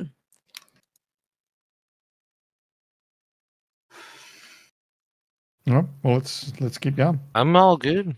Okay, Yeah. give us a minute to find the board I need to put is onto. To find another place for these people to turn up so that we can fight them again. Welcome back to the Have We Been Here game. No. Today, board number 3. These guys turn up again. Hilarious. Yeah.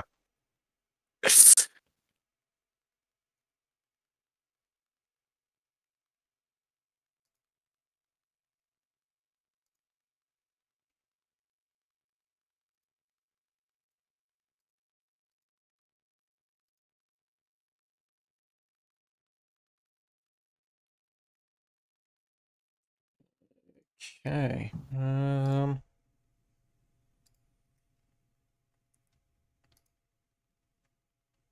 Where did I put that board?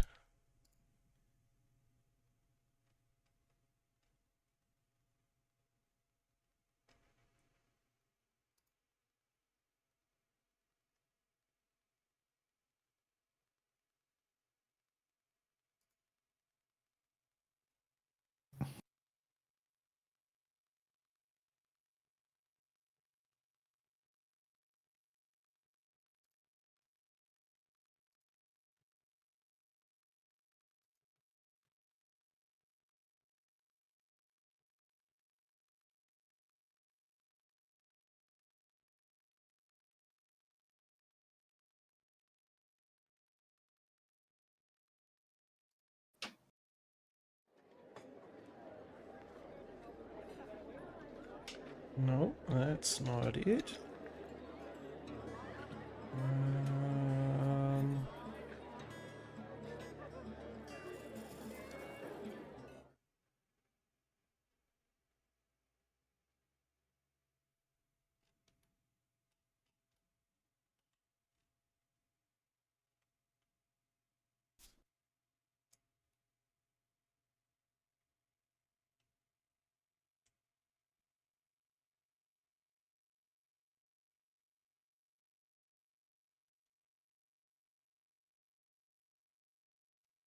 That's not the one I'm after.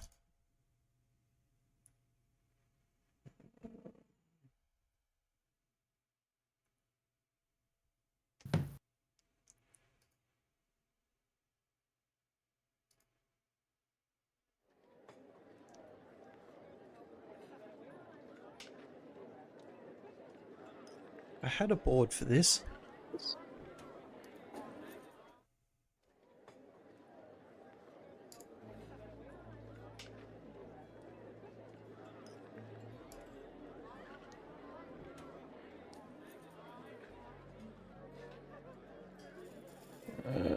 Towns Tavern.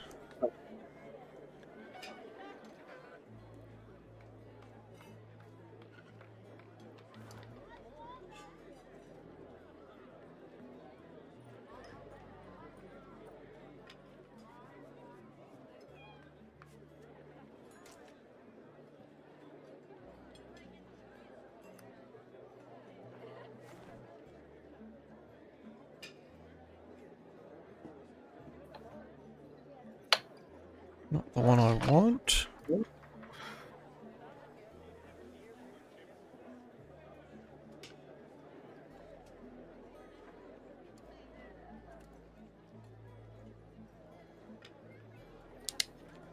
Sorry about this. I did have all this saved. Doesn't look like I saved it properly.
Okay. As you're walking up the board, up the mountain, it starts getting a bit colder.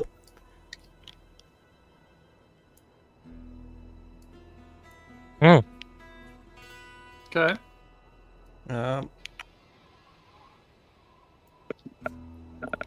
Setting a light that's not going to blind everyone. Snow tiles. Very kind. Even what I've got it at, it's going to hurt. So Oof. that'll have to do. It's still daytime, but I've got to have it at night time just so you can actually see what you're doing on the board.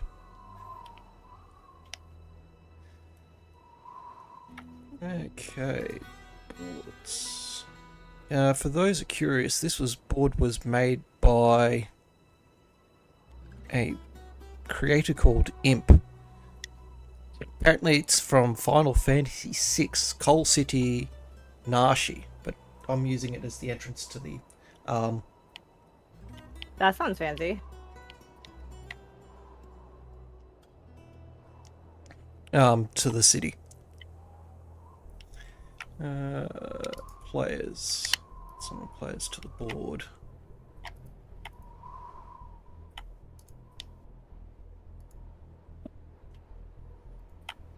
The path kind of opens out into a almost lanes area covered in very light snow.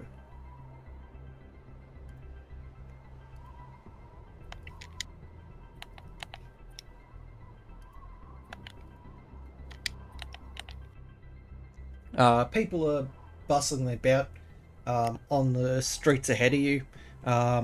You're stopped at the main gate by a couple of guards.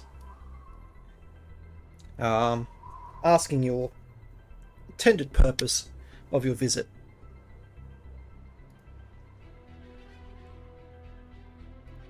Trade. Look Yep. into trading. Yep. Trade.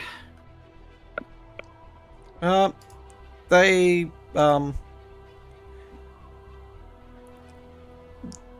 look over you as a whole, and one of the guards turns and says, "Keep out of trouble," and they let you pass into the main gate area of the city. Why does every guard have an attitude? Why can't they just say, "Welcome into the city, mind how you go"? What's this? Keep out of trouble. These guys are heavily armed. No, I'm sure I think there are attitude problems in these guards. In the dwarves, nation, we're heavily armed. The dwarves are the heaviest armed motherfuckers on the planet 99.9% of the time.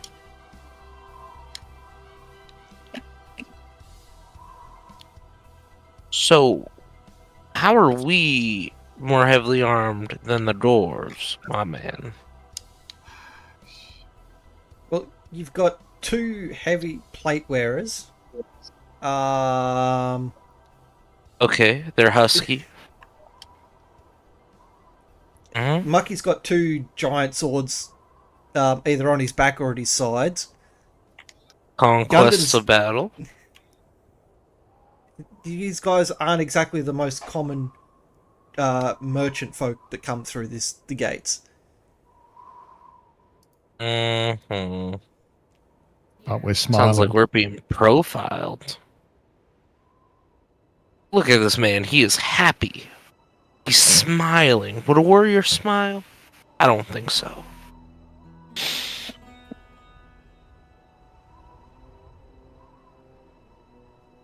Anyways, now that I've blown this out of proportion, are we free to go, officer? They've sent you. They've stepped aside and let you pass through the gates. Alright, great. Thank you, sir. Have a lovely day. I cannot. I just cannot.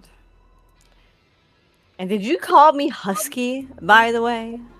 Did you actually? No. I did not. Uh-huh. You're putting words in my mouth now. Don't Thank you. think I didn't catch that, It bucko. sounded like he did. Yeah. You want a sweet roll? I'm making a double, Produce a sweet buddy. roll from my coat. Yeah. What? Hard, I'm hard Got to hungry. some say making no. up to do, bucko. The Hard to say lovebirds are well. at it again. A sweet roll can can make up for a lot of things. Here you That's go. true. I'm gonna hand him over one. I'm gonna hand lady one too. Here you go. Uh-huh. Thanks. Yeah. Don't you go calling me more husky because of it, you hear? Oh, don't That's worry, not how you sweetie. speak I to a won't. lady. I'm gonna pat her on the shoulder as I start walking into the city. How romantic.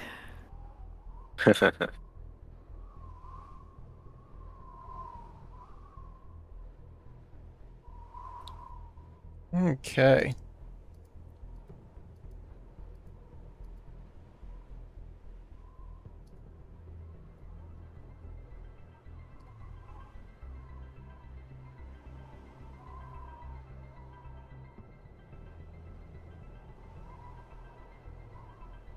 So, as you go pass through, there's small shops, and let's get a bit more light through here. And that you can stop and look at, but you can see merchants traveling up and down the walkways. You see mine carts disappear into the mountains above you.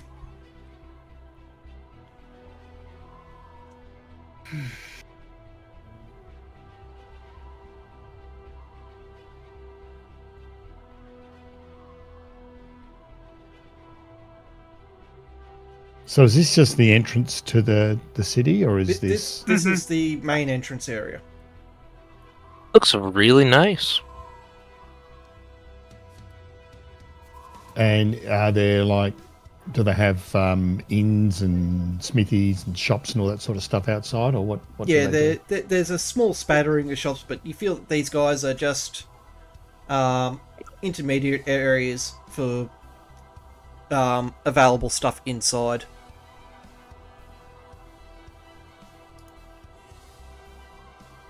All right, I'll leave it up to our resident thief to see if they recognise anything. I will remind Tiana that back from a city or two ago, when you spent a little bit of time with some thieves, you do have a crest of a lion eating an animal, which I believe was a marker for another for a thieves guild. Crest, where Or did I thief. pick that up? There was 2 or 3 cities ago, and there was another thieves guild. You went in to talk to thieves. It's when you went away, and I made a couple of decisions for you. And you got okay. you got this little crest, which was a little bit of a identification to some thieves here. Okay.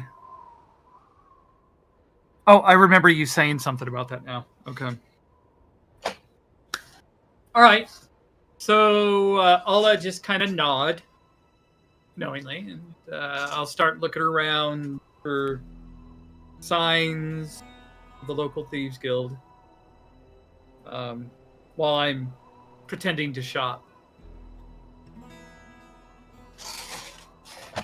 Yep. On the outside, you don't notice anything that really stands out as something as part of the any of the guilds or anything like that. You do see the occasional flash of an emblem underneath people's cloaks and whatnot, but nothing really like indicating whereabouts they're originating from. And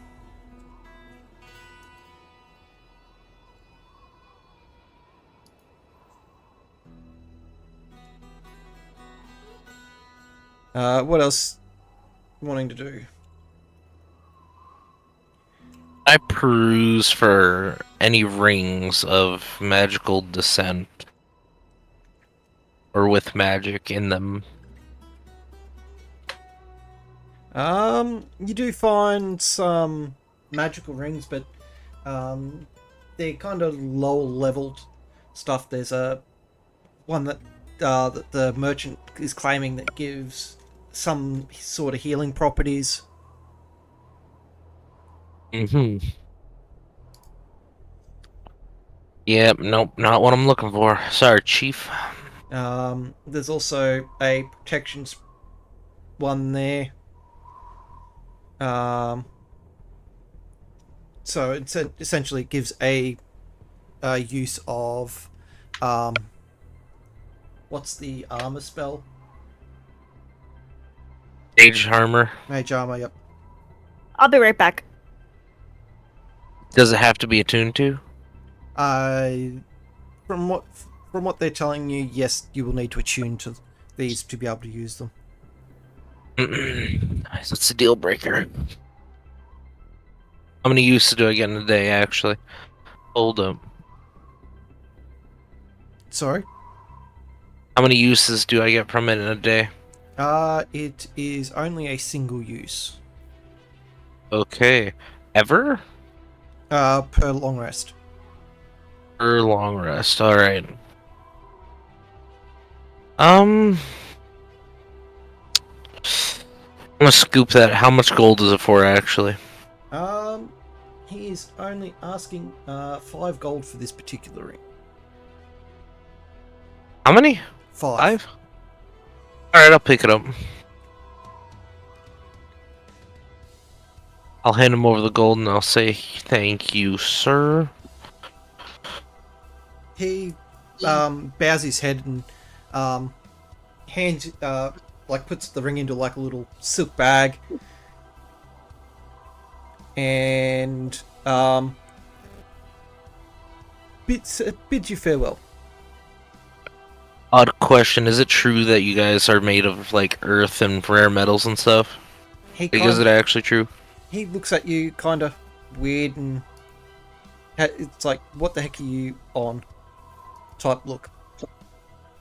I heard a rumor from my village far, far away, that y'all were made from the earth and, you know, pre...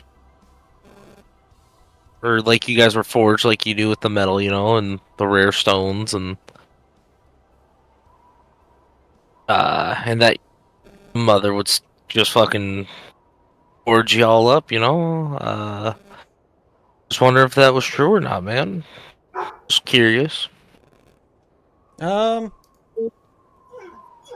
Being 100% earnest here because that's what their lore says. Depending where you're at. he still looks at you rather oddly and goes, "We are the people of the mountain." Are you made of the mountain? Or are you just from the mountain? He goes, "Don't believe everything you hear." Ah, man, that would have been so righteous, man.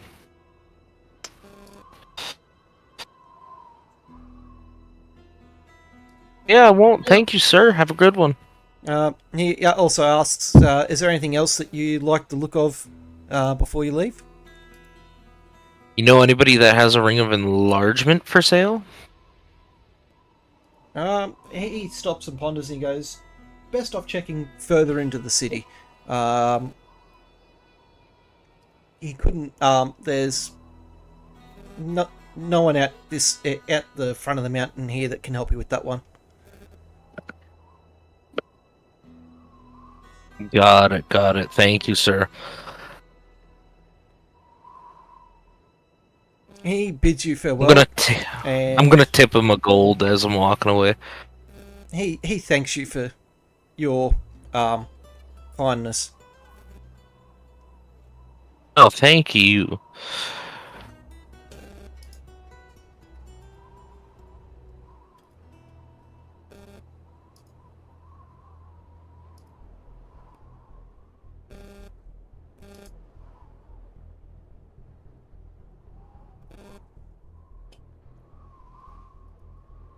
And as you're walking out, you hear him muttering about people believing the stupid rumors about them being made of the earth and stuff.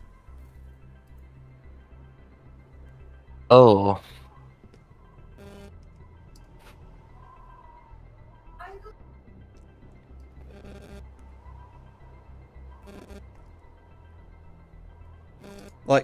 quite unfortunate.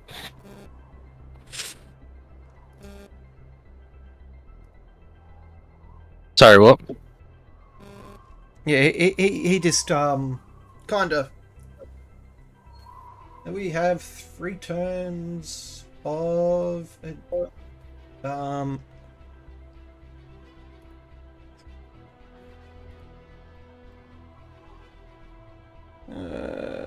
What's that one? 3 turns of advantage from King Fernerb in chat. Ooh. Thanks, man. I'm back. Thank you. You're welcome. That was funny. Right, Come on. Sorry, I'm back. Yeah. Yeah. Wow. That was a good one. Sorry, try, I left huh? on the inside. It is a tough At crowd. least you laughed somewhere. At least I'm capable of laughing. So yeah, About we that? have. Sure. No, sorry, I'm on the phone too while I'm doing this.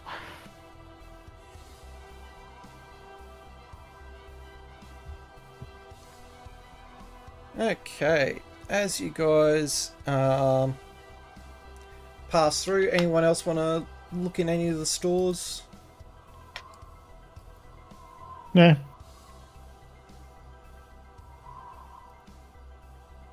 I'm sorry, what kind of stores are these? Can I get any weapon upgrades or anything? This is kind of general access. There's no specialty stores or anything like that. Well,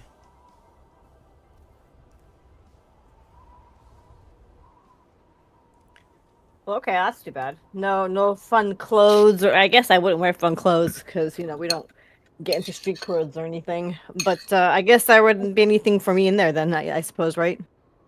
Not in this particular area. Like you can definitely get different weapons and all that, but it's really nothing in this area that's you'll find that's to the quality or better of what you currently have. Okay, alrighty then. Sounds good.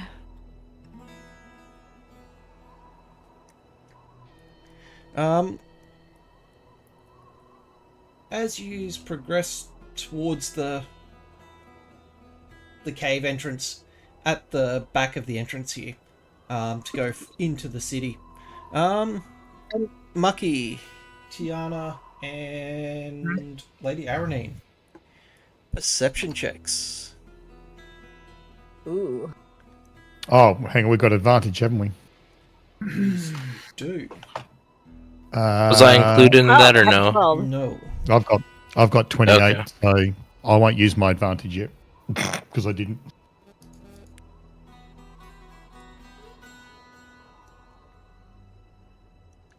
And just need Tiana. 11. You guys start recognizing something you haven't seen or felt in a while. Everything seems to slow down around you. Oh no, One of those, Balazar. huh? Balazar. Neo and Corgi, give us a perception check. Perception. Okay. So it's +0. Oh, 20. don't forget you've got Not advantage. 20. You've got advantage as well. Oh, okay. So it is me as well. Okay. Thank you. Yeah, the whole party, in theory, if you choose to use it. Okay. Got it. You both notice that something strange is happening around you. Things seem to be moving slower. Would I recognize it? Would I recognize it as a slow spell? Give us an Arcana. Okay. This is +8. 15 +8. You 23. don't recognize this as any magic that you've seen or dealt with before. Okay. Nothing good ever comes of this. I guess Corgamus would say, "What is going on? Do you guys know what's going on?" After Fix No. saying We're that, about to visit somebody. Pretty sure Oh. it's someone who likes to interfere with things. oh, Just go with the flow. You can't fight it. all right. Well, we'll see what happens. Okay.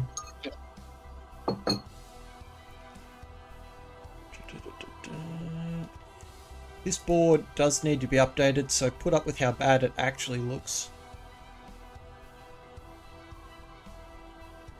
And it is a terrible build, but it's one of the ones I'm in the process of getting to update.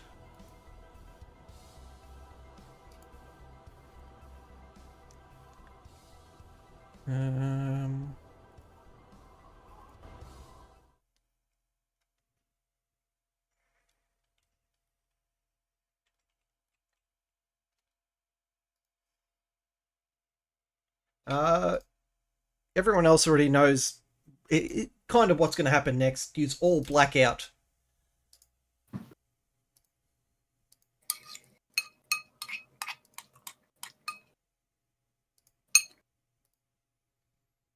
And a few moments later, you wake up in a dank, like a damp tunnel-like cave system where you can a fair bit of heat traveling backwards and forwards. Behind you is a solid wall.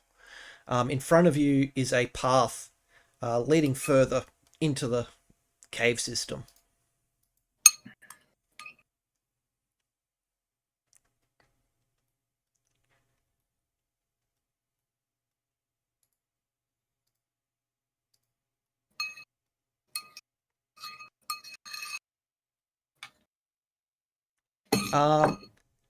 Unlike previous times you guys have been here, Balazar isn't there to greet you. Oh.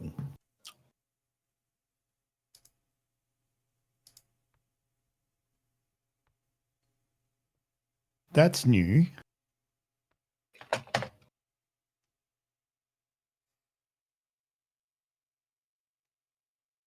Well, this is an interesting place. It just got a lot more interesting. That's how we roll. So I'm just gonna walk forward and say Balthazar, and kind of stop because not seated there. Corgamus just says Balthazar. Balazar. Oh, Balazar. Where is he? Not after.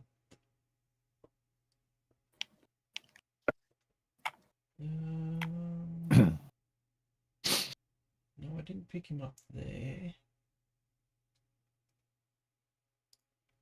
I think. No, it wasn't him.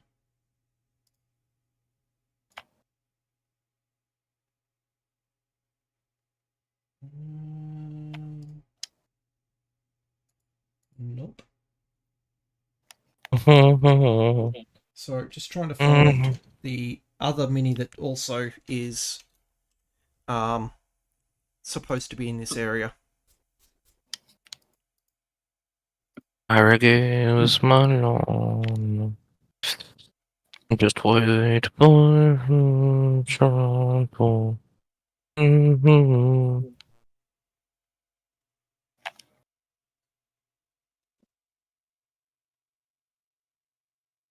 In fact, I'm a cracker. Dun, dun, dun, dun. I regains my lawn.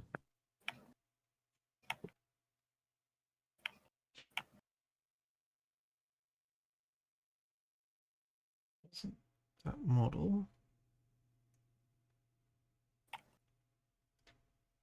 It must have been unpaired. I'll just use him. As you walk around and into the main area, you see a familiar face, the cleric that chose to stay in Balazar's lair early on from your adventures. Oh, that was. Oh, I can't remember who it was. Yeah, I can't find his mini in the things. I'm just reusing another player's one.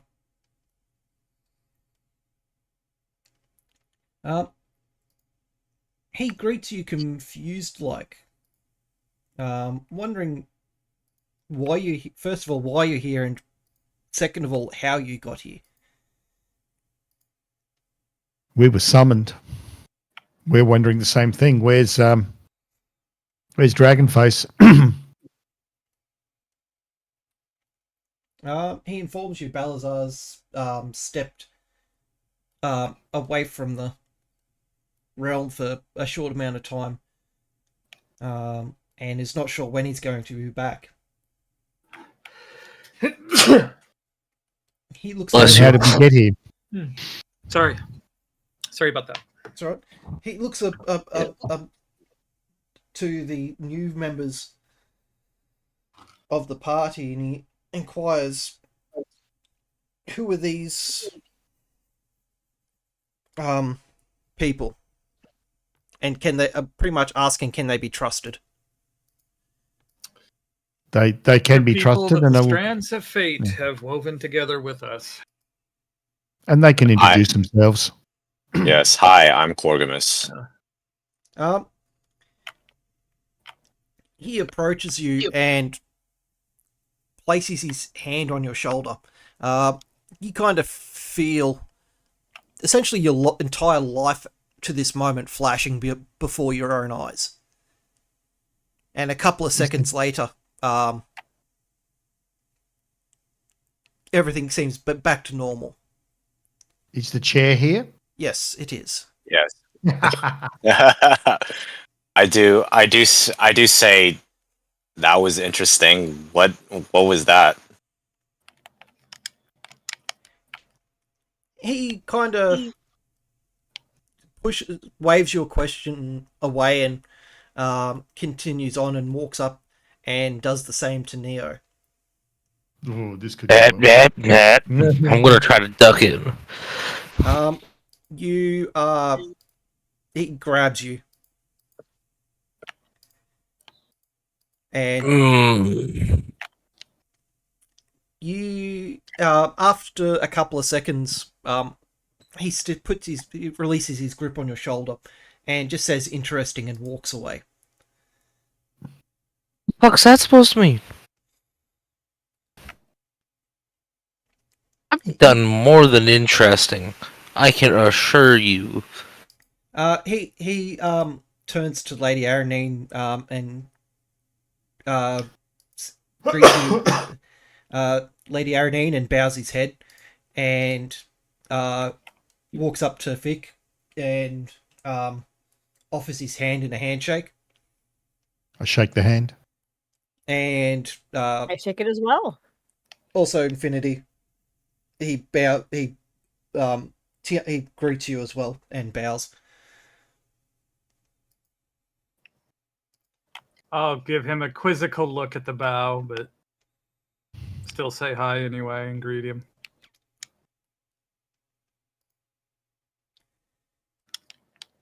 He turns to you, Vic, and goes, I see your friend, your guest is still with you? Yes. And he kind of inquires, any progression with that? Yeah, I'll update him on everything that we've learned. He seems quite interested. When you're talking about the mage, he seems quite inquisitive in her in particular. and Yeah. asks, "Do you know how she's keeping herself separated from the other version of her?" I explain where she's keeping herself on that we'll call it an island.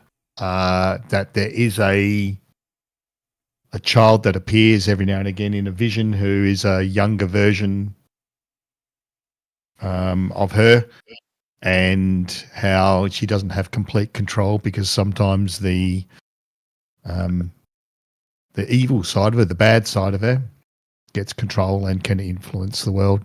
But she seems to be a bit different from the other heroes, and in that she knows things aren't right and she wants to be saved, but she also doesn't want to do anything to do the world-ending event. So she's kind of on our side. Part of it's on our side, part of it's not. Part of it's not. He seems perplexed and goes, I'll have to let Balazar know of this change of events. And the rest, Neo and Corgamus, as he leads you further into the chamber, you notice two fallen statues, like that have crumbled. Where are they? And you also Fallen. notice 4 more statues of dressed in some very ornate and wondrous looking armor and equipment, and also strewn around the room and on different stands and displays, other magnificent looking weapons. Corgamus, Sorry, Gamer. What's the second fallen statue? I know there's one that's of the hero that I. What was the other one? No, we've defeated 2 of them, I think, so far. Who was the second one? Well, it was yours, and then who was it? It was no, you haven't defeated the second one. You're on the way. No, we haven't. oh No, we haven't. Oh, The second okay. one we've come across is the wizard, the sorceress. You notice one fallen statue. The armor that was given out is now sitting on the remains of the statue as well.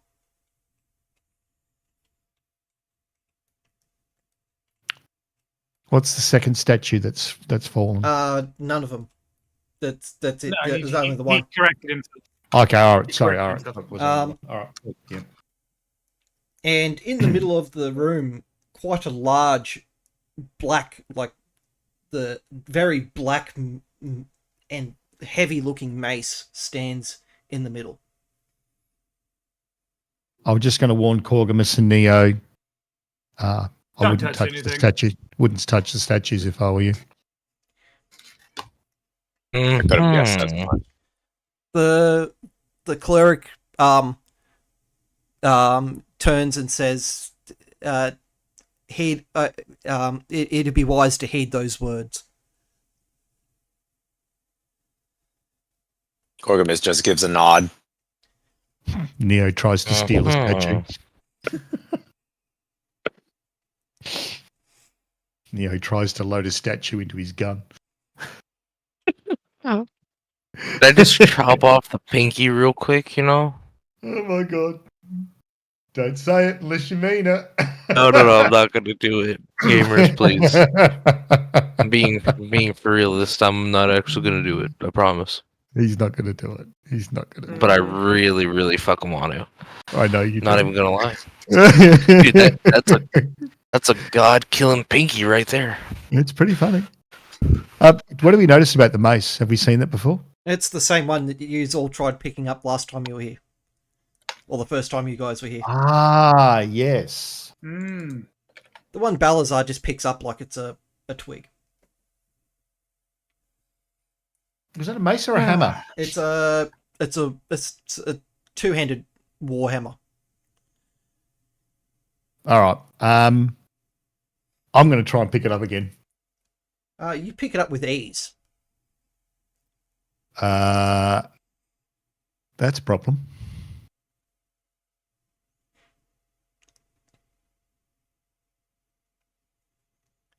Okay, I'm going to look at it. Do I notice anything about it? Nothing has changed from the previous time you were here. Because that one was a pick it up if you're worthy. I'm going to put it back down again and invite someone else to pick it up if they want to. I guess I'll try. The mace doesn't budge from where Mucky placed it on the ground. Yeah. I'm Expected. either Thor or Captain America. Pure thoughts. Puppies. Elves doing good shit for the world. Lady Arnie doing whatever she does during the day. I'm gonna grab what What happens. if your good thoughts? How sweet. What does the cleric do when does the cleric do anything? Say anything? Any sort of reaction when I just pick up the hammer with ease? He kind of looks perplexed and doesn't really say much more than that. Or do much more. He just kind of does the interesting look and continues about walking into the chamber.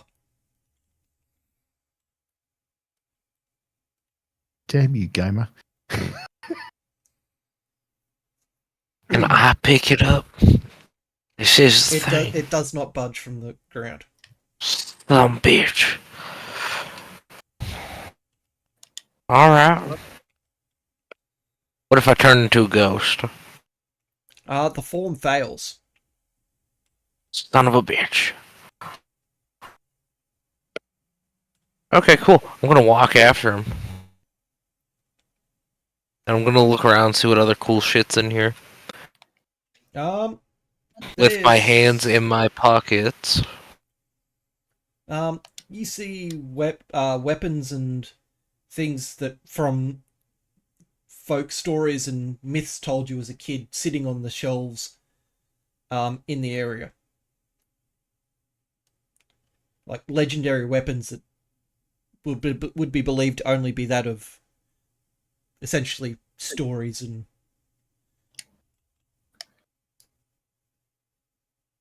That's the thunder mace of so and so. Oh. Looking through the shelves, I'm like, my mom told me about that one, a little bit about that one. and you know Like, how? You know these weapons, if the stories are to be believed, these are truly powerful weapons. And you're wondering, kind of puzzled and astounded that all these weapons are in the one place. Hey, cleric man, you got some of them arrows from that one story? He kind of looks over.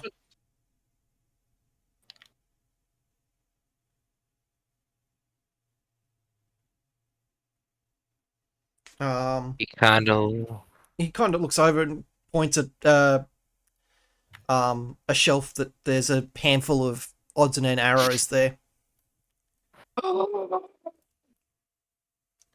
That shelf could solve every fucking problem. And once again, as you're looking over him, he kind of reminds you, it's wise not to be touching anything. I don't have to touch it. You can load it into the gun, and I'll just hang on to it.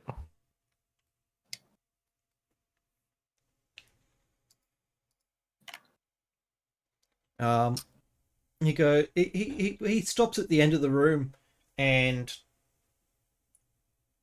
kind of looks over everyone, still trying to figure out why you guys are here. He turns to Mucky and asks for the book. I will hand the book over. Turning through the pages, he seems kind of disappointed that there's nothing that's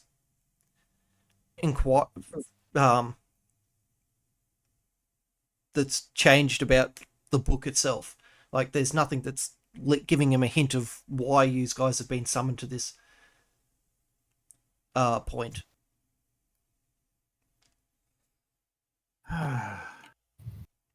He goes, user, welcome to wait for Balazar to return, but not too sure exactly when that's going to be. And he offers you all refreshments, or you can follow the path through the caves and back to the point in time you were taken from. Is there pie with the refreshments? Yes, there is. I think we should probably just wait.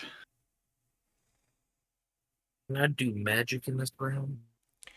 Well, and because time doesn't seem to flow when we're in here, so I think we could wait. Yeah, waiting sounds about right in this point. What seems to be almost a couple of days of waiting for your normal body time clocks, but feels like mere minutes. You hear movement coming in from behind you.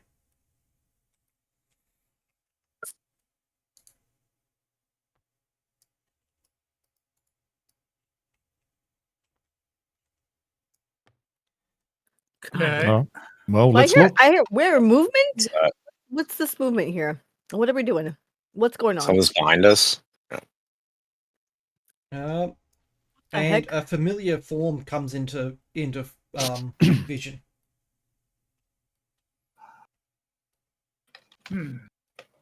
As you I'm sorry. What I want to do is I want to go over to the hammer. Yep. And I want to see if I can pick it up. And if I can, I'm going to pick it up and take it over and hand it to Balazar. The hammer, you can't pick the hammer up. Ah.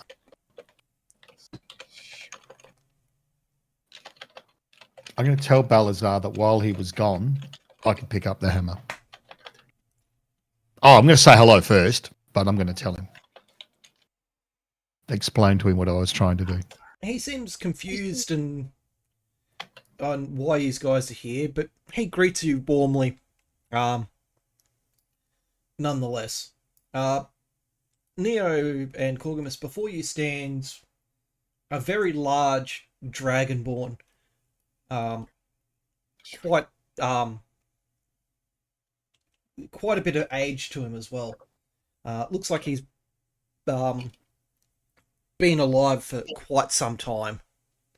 Yet he still seems to move with the movement of someone in their prime. He walks over and grabs the mace off the ground and rests it against the pillar beside the fallen statue.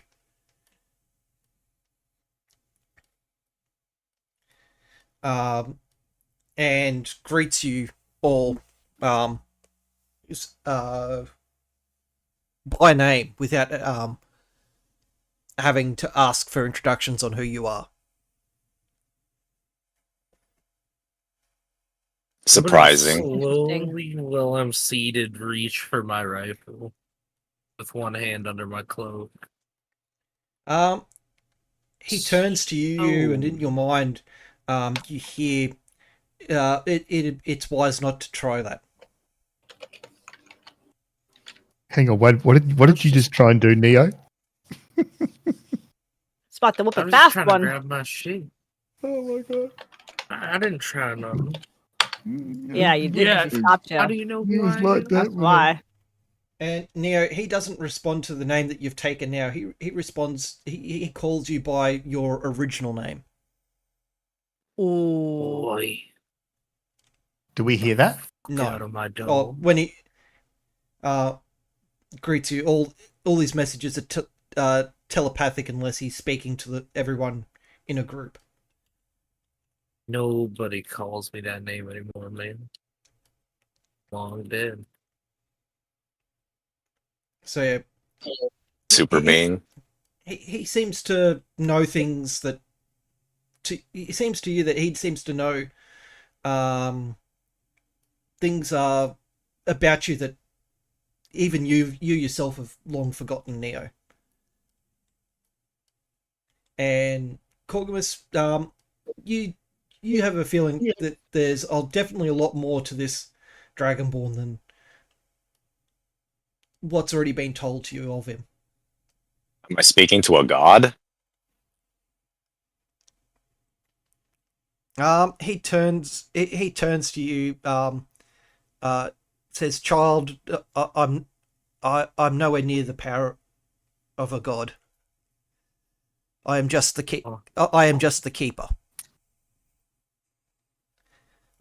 If you were on a history check, even on a very low check, you do recall mentions through certain texts and documents in your time studying of something of a being called the Keeper.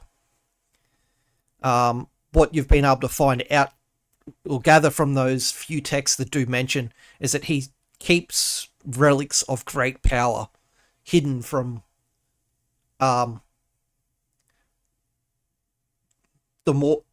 from everything that could possibly want to be using these relics. I just turn to the party and say, "You guys keep powerful friends."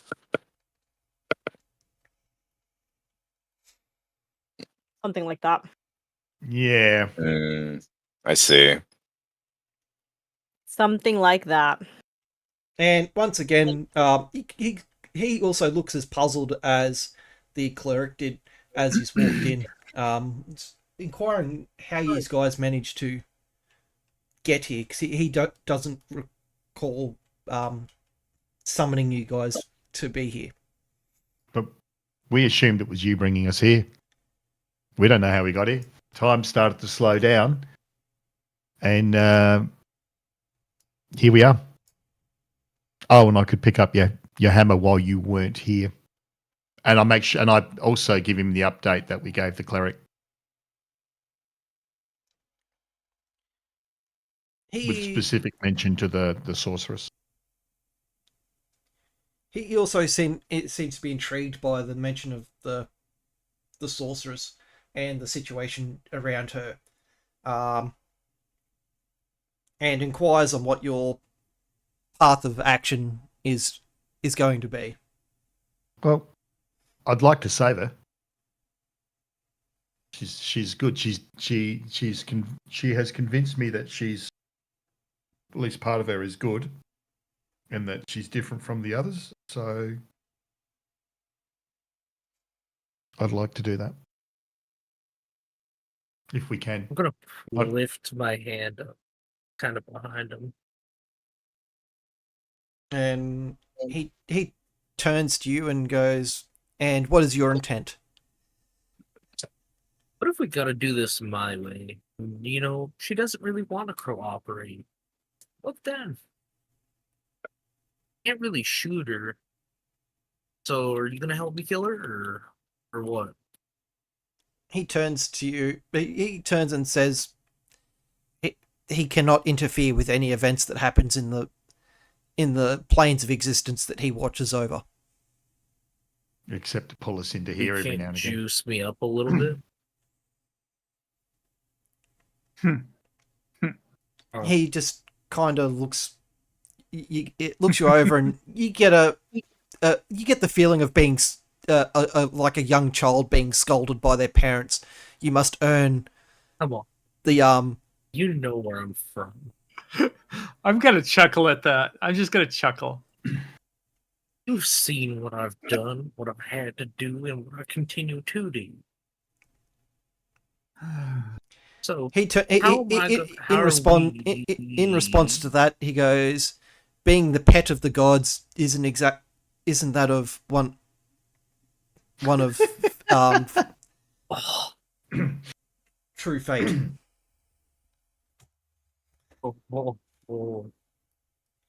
Oh man, it's not what I am. You know it. He kind of gives you he kind of just scoffs at you and continues talking about the mage, and that he also turns to Lady Aranine Mucky and Tiana and asks them, do you think there would be any way of getting her from her prison to here? I don't know. I wonder if there's some way perhaps we could... Because he can't see or feel this plane of existence that you speak of where she resides. Maybe we could give her something that would knock her out, incapacitate her, render her unconscious for a period of time. We get her out back into the mortal plane where he can see us, and then we can be summoned. Because if you can bring a chair along, you should be able to bring anything we grab. So maybe we could do that.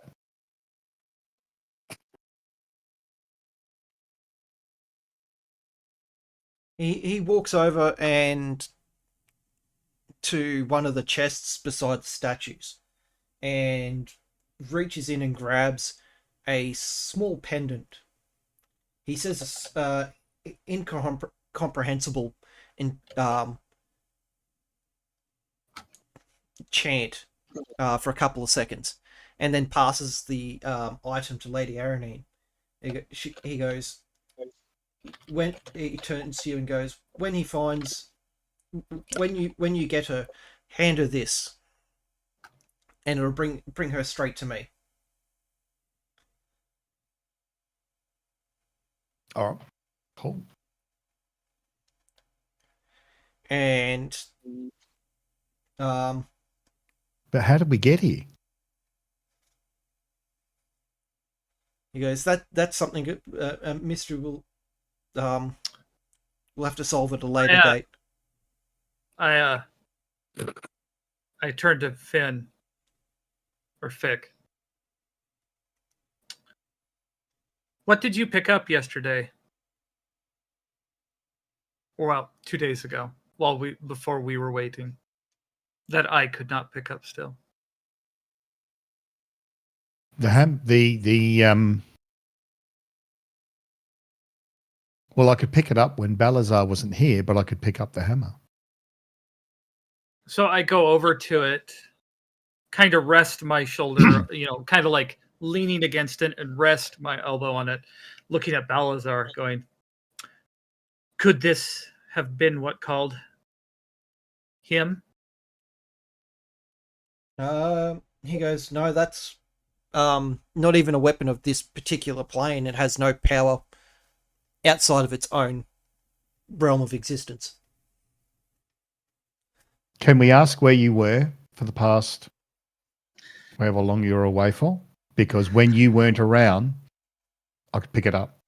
He just does it matter?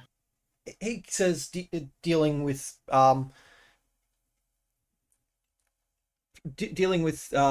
problems of the deities. And that's kind of where he leaves it. But on a different plane, completely on another plane? He just says that and leaves it at that. I wonder if some latent ability or something that I can't control. He hands you back the book. What does the book say? Other than your current adventures, it's not showing anything new. It shows you handing the book to Balazar handing it back. But other than that, it's only shown what you guys have been up to in the most recent events.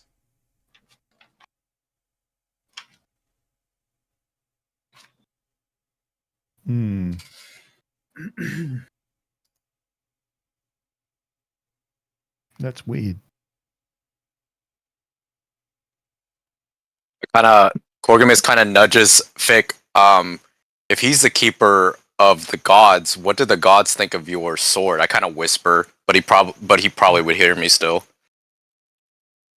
What do the gods think of what's going on with your sword? Well, I He don't may know. be powerful, but I doubt he's the keeper of the gods. More like a herald. Maybe Uh, I would have thought the he's- gods, if they cared about it, they'd do something about it. But they're not. Balazar understands the power of the sword, but he can't do anything to change what the sword can do. Maybe this would be the right place for the sword to end up at some point once we. Yeah. He's already informed Mucky and the party that the curse has already bound itself to Mucky, and there's nothing that it's out of his hands, and he can't do anything but let fate take to fulfill its prophecy. And what is that fate exactly? You've been informed on it's either somehow defeat the Lord before he takes over the plane of existence you guys are from, or pretty much die. We've got to get to Avernus. Right. Activate the demon. It jumps out of the body. Try and kill it with the sword. While I'm in there and that's happening, I am juiced up. And then if we can defeat it, then but it's juiced up as well. If we can defeat it, then yeah, we're all good.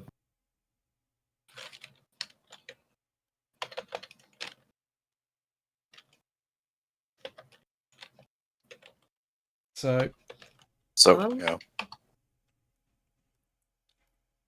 you he kind of looks over you all and goes, well, we shouldn't delay your progress any further. And he goes, I'll send you back to just before you appeared here. You don't have to go home, but Thank you you. can't stay here. Well, it was a pleasure meeting you and hearing my old name again. Have a good one. Pleasure to meet you too, Balazar. And he turns to your chair companion and touches it. It becomes a human boy. A human boy? Yep, 4th level fighter. What? A what? A 4th level He's P. Diddy. Fighter. A fourth? Before we leave, I ask him, could you look, you're a much more powerful being than me, could you look over this child? Here's yours What is to this, care Pinocchio? Oh, Is this Pinocchio? Do we have a Pinocchio? For real? Pretty much. Yep. Now it's a real boy. Right. You can now make yourself a 4th level character, human, male, roughly 12 years old.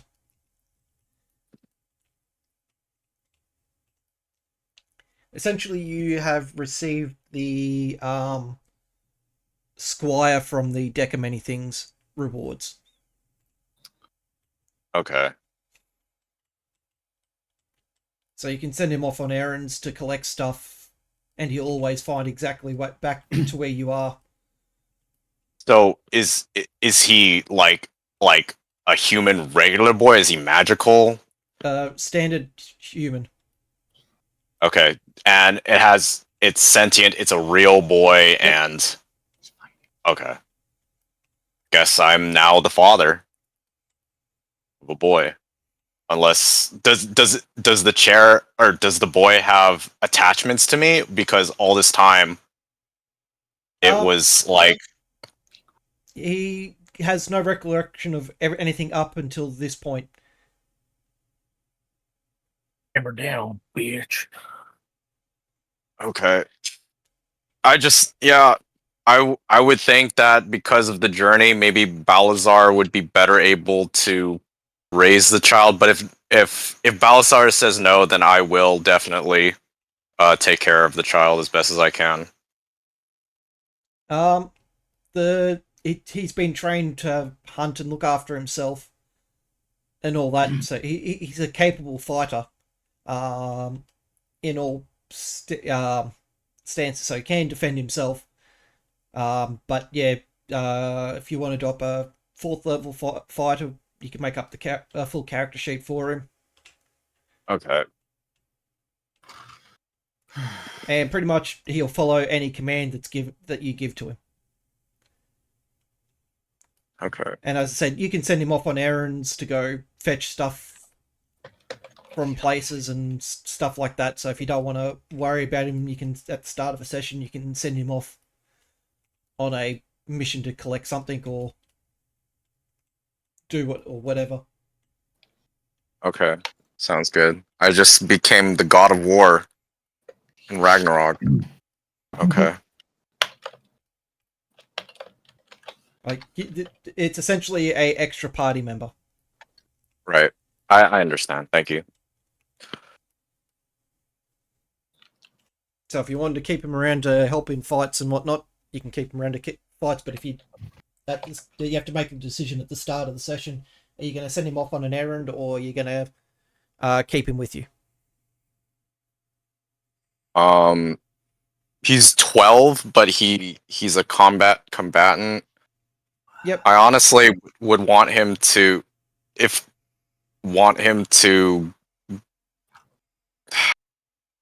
he's,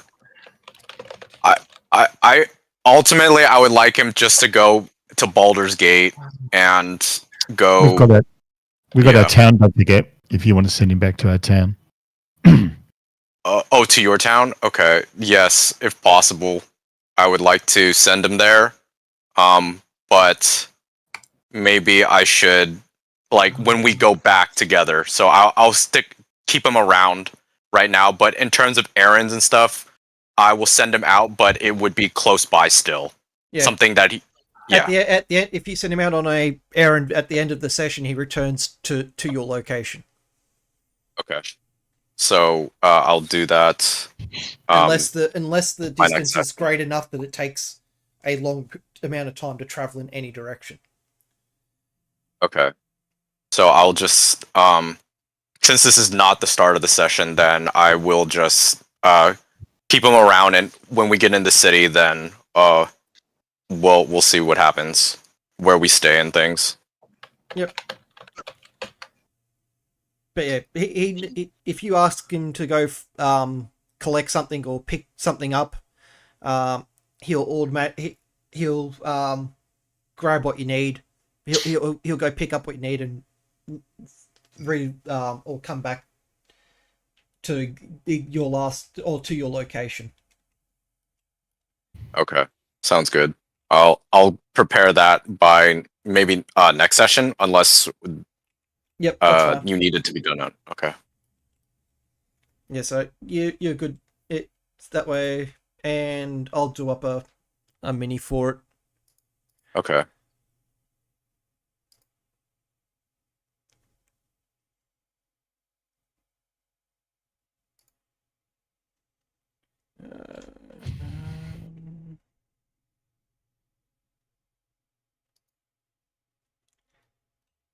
So you've gained a essentially NPC character that follows you around.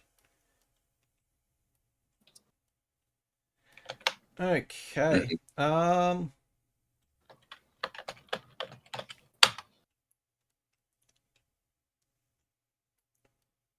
And as the chair transforms into this child, he whispers something into the child's ear that you quite can't hear, and stands back to his full height. He goes, "Now, we must get you all moving." and he reaches into his pocket and hands each of you one of the rations he hands out. Ah, cool.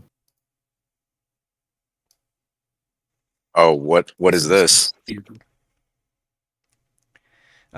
He goes, consume it cautiously. So Oh. what is it? Magic ration. Maybe I've It's already a got one of them. it- That's the second. It's a magical ration. When you take a turn to consume it, you gain the benefits of a long rest and D10 temporary hit points. I believe it was. Yeah. hmm That's my second one because I've for some reason I've got one that I must have picked up off someone. No, I think you were Yeah, given one from.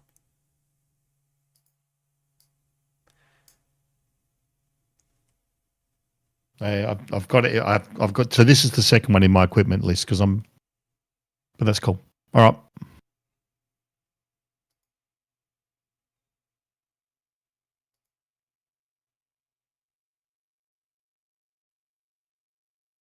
All right. Well, I guess we better get a move on. Yep. I just quickly asked Balazar too.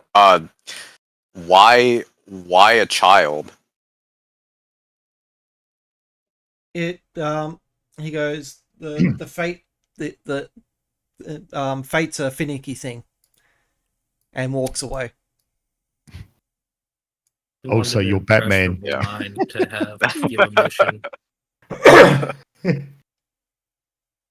Right, DM stuff. Okay. Thank you, I suppose. You kind of liked your chair, didn't you? Well, I did not expect it to become. It's a sentient being. I feel like I have a responsibility towards it, and now that it's a child, uh, I guess now I'm the father. I should make sure to take care of this child. It's gone from sentient to sapient. Yes, The only thing very that's a little quickly weird too. that a chair turned into a boy. Yeah, you didn't make love to a chair, bro. Did this I've this seen There's no weirder things, biological dude. relation to it. I I have seen many different things because of magic. So I suppose this is what the weave wants, and I suppose I'm literally a dude that has died and came back, bro. did the child freak out at having a very large dragonborn No, appear and okay. It's fucking Yeah, well, what is random child's name? I don't I know. do. Yes, What do you want to name it? Well, maybe it's already got one. yes. That's actually what I was going to do once we leave. But uh, let's see. Cherry McChairface. No, no. Woody. the chair. Woody. You could call it Woody. Pinocchio. Woody. That would be a good nickname. But what is it? Wait one sec. I like Atreus. I'll call him Atreus. Oh, I like that. Oh. Boy. Is it Trey for short? Type that one out for me. Oh sure. It can. You could if he's comfortable with it. Why not? I will send this in the chat.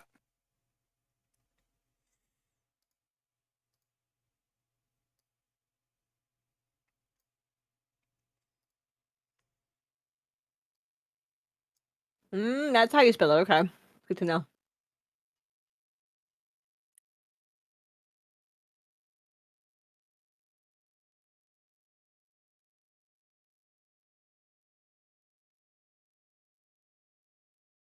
Where is the outfit that I chose before?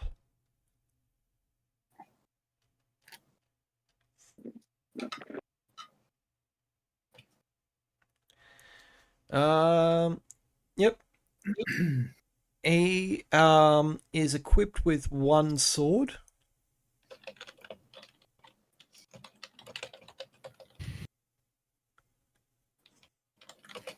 Anything else? And he has a pack on him, so everything. Any idea how you want to spec out the fighter? And I can make sure he has at least the weapons there. Do you want to do like two-handed fighting or? Probably sword and board. Okay. Highest AC as possible. And probably most con as possible. Yep. Just roll up a character sheet for him. Yeah, I could work on it now while we continue, or would you rather me really flesh it out by next session? Doesn't really need to be fleshed out. As I said, this guy's more of an assisting NPC for you guys. Okay. And then, if possible, also a short bow, like Atreus had as well.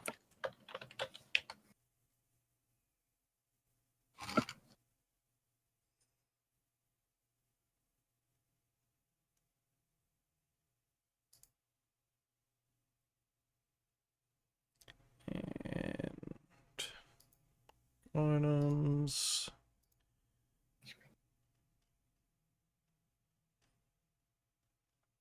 So, anything you guys want to do while you are in Balazar's lair?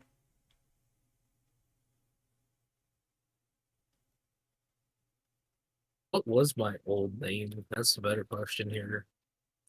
You can choose one. Bob. Because, Bob. it's not gonna be. I'll pick something.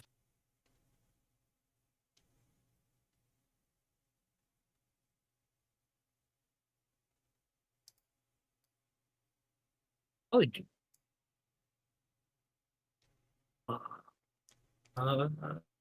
and nah, I don't really care enough right now. I'll figure it out tomorrow. That's fine.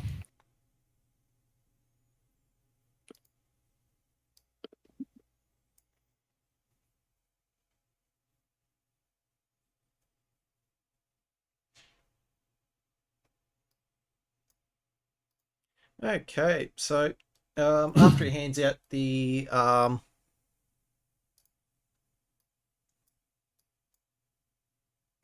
rations to each of you, he wishes you all good luck. Oh, got a raid from Stargana. Stagana, thank you for the raid. Welcome in.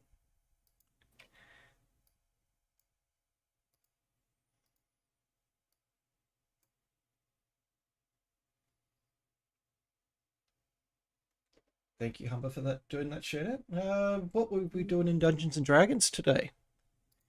Our party is just meeting with one of the rare deity interactions that they have. Generally, not really one they want to have, interaction they want to have, but it happens anyway. Well, not better than I expected.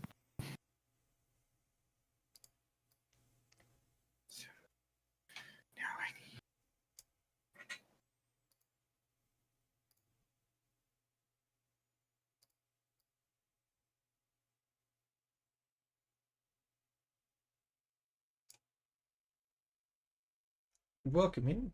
How are we all doing?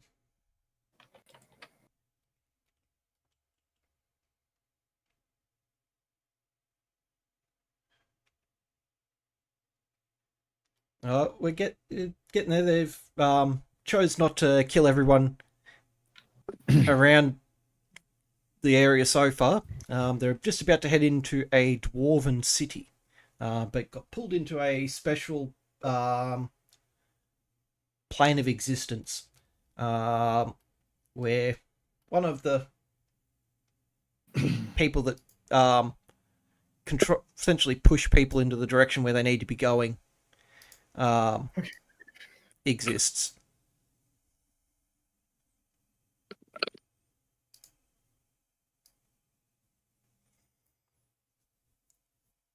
and they're just about to head back into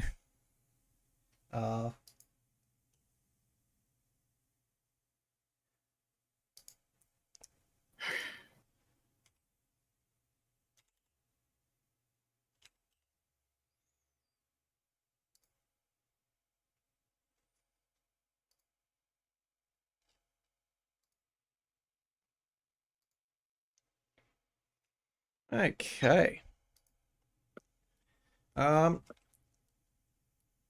This is a terrible map, to be honest.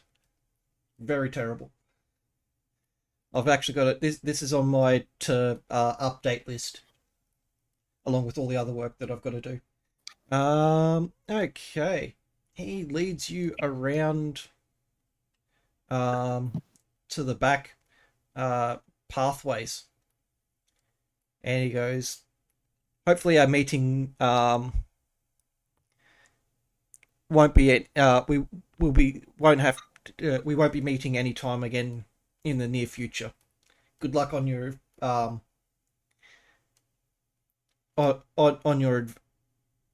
your adventures. Quick, Neo! If now now's your chance. If you want to grab a finger while he's not looking.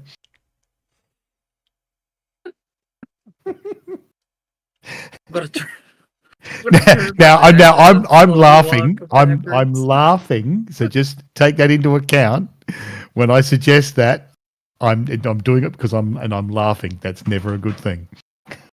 I'm just edging right on over, giving a hard look at that pinky. I'm like, Are you going to thinking about touch? hard and long.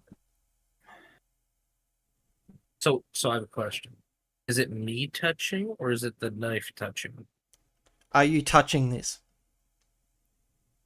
I don't know. Is any part of probably you not. and anything you're holding touching something that you're not supposed to be touching? So what if I throw it? Define not supposed to be.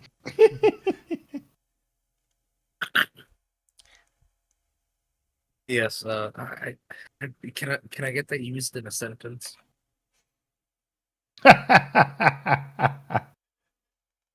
Oh my No, God. I'm not going to touch anything. I'm not No, supposed you're to be not. touching. Don't do Thank it. you. Not going to do it. So I said I'm not touching Touch anything. it and see if you get petrified. You never know. Hey, you keep bringing that up. You gotta let that go. Okay, that was like a season ago. So we've done the reboot. You're leaving the room without touching anything, correct? Correct. Okay. Let's get to the next board.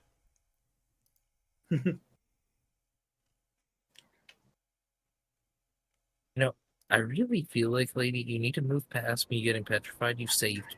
Okay, it's good enough. Mm-hmm. Okay. Why you gotta hit me with the Okay, it happened. You know.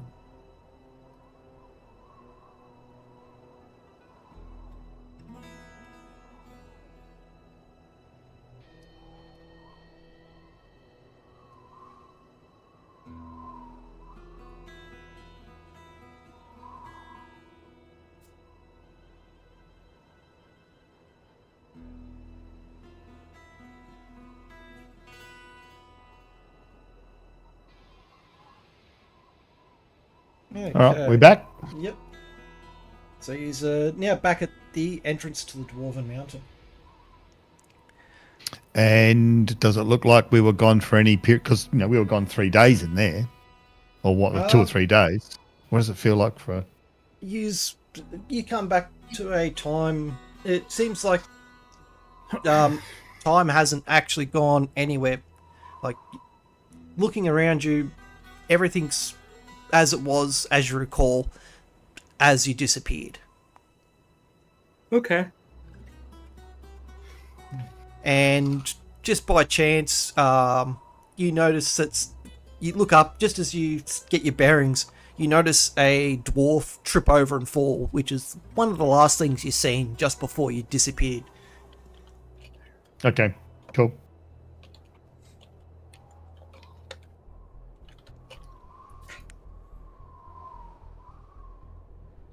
So I think Chana, was you looking for stuff and things when we were getting picked up, or when we were getting moved? I was looking for stuff and things, kind of window shopping, see if maybe there's anything I might like. Looking for symbols leading to potentially the Thieves Guild. So So anything towards the Thieves Guild you haven't spotted. So okay. you have a feeling that there'll be something probably further into the city, but you're not spotting anything directly. I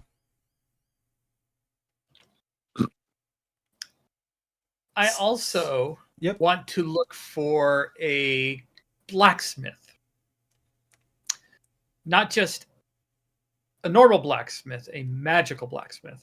One that could be, because I remember I have those 2 vials of metal. Yep. There's nothing out here that no one out here that sells anything really magical. They're more vendors than actual smiths. Okay. That's what I thought. But I thought I would say that anyway. This is more like just the, the outside vendors and blacksmiths who are, the true artisans are probably deeper in. And that's what we'll need. Okay. Looking at over the goods of what's here, these vendors seem to be like the go-between. They buy all the stuff from the travelers, and then take the stuff into the city themselves, rather than the vendors, the travelers taking the stuff in themselves. Gotcha. Okay. So nothing much here.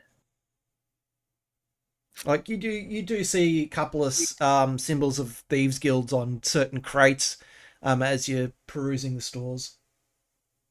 Okay. But that's about it. Yeah, that's about it. Of notable stuff there. Yeah. All right. Yeah, I wouldn't expect, if this is just kind of like a way station, I'm not going to expect much from this. So that's it for me then. I'll let Fick and Fick, and the rest know. No dice. We need to go deeper in. We need to go in. All right, This and I respond back seems saying just to that's be the a title waste. of your sex tape, and in we go. Oh. Yeah, I know. I went there.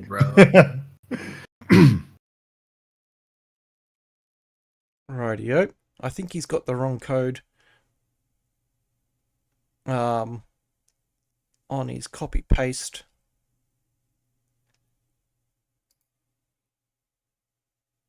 Selections.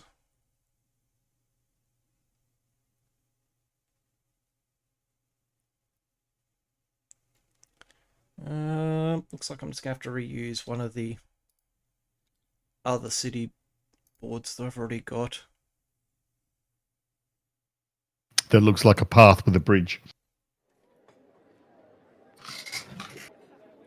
Not that one.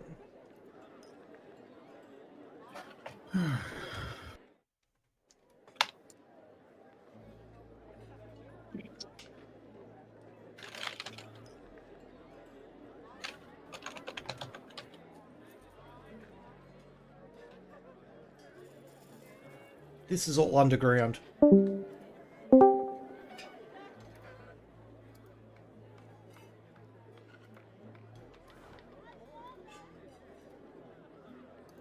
Okay. Sorry, what did you say? Egged out. This is technically underground. Where are we? We're in an underground city. These are on the eastern entrance.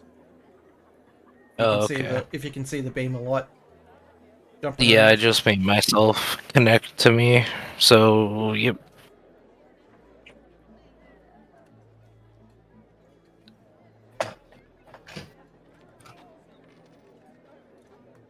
Okay. I should have a new mini for you guys to look at. Nope.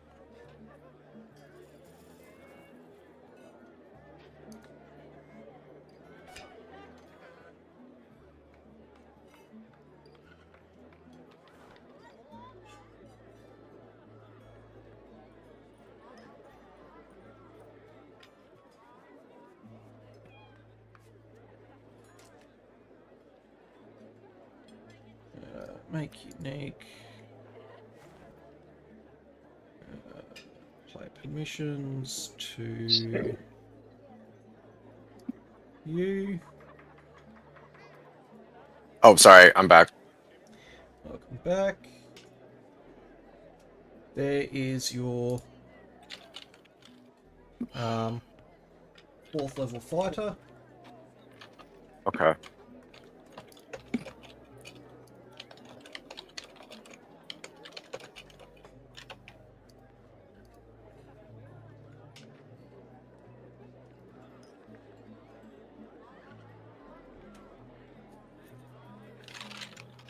Deleting the chair.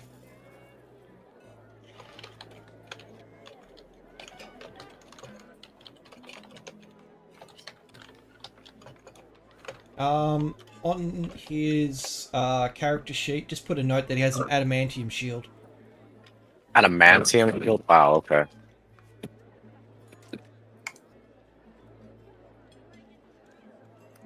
Okay. Is he related to Wolverine by any chance? Any chance? He doesn't have an adamantium skeleton. He has an adamantium shield. But he has The shield? adamantium, though. Just period, you know? Maybe Wolverine's bones is in his shield. What?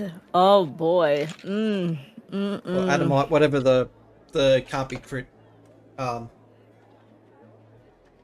metal is. Yes. Thank you. Okay. After walking through some extravagantly decorated tunnels, you come to a large open cavern area, and a gated entrance in front of you, with dwarves and humans alike walking backwards and forwards. Majority dwarven.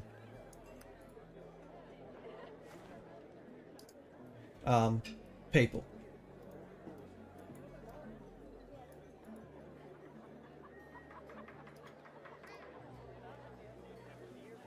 What are you guys doing? Well, I'll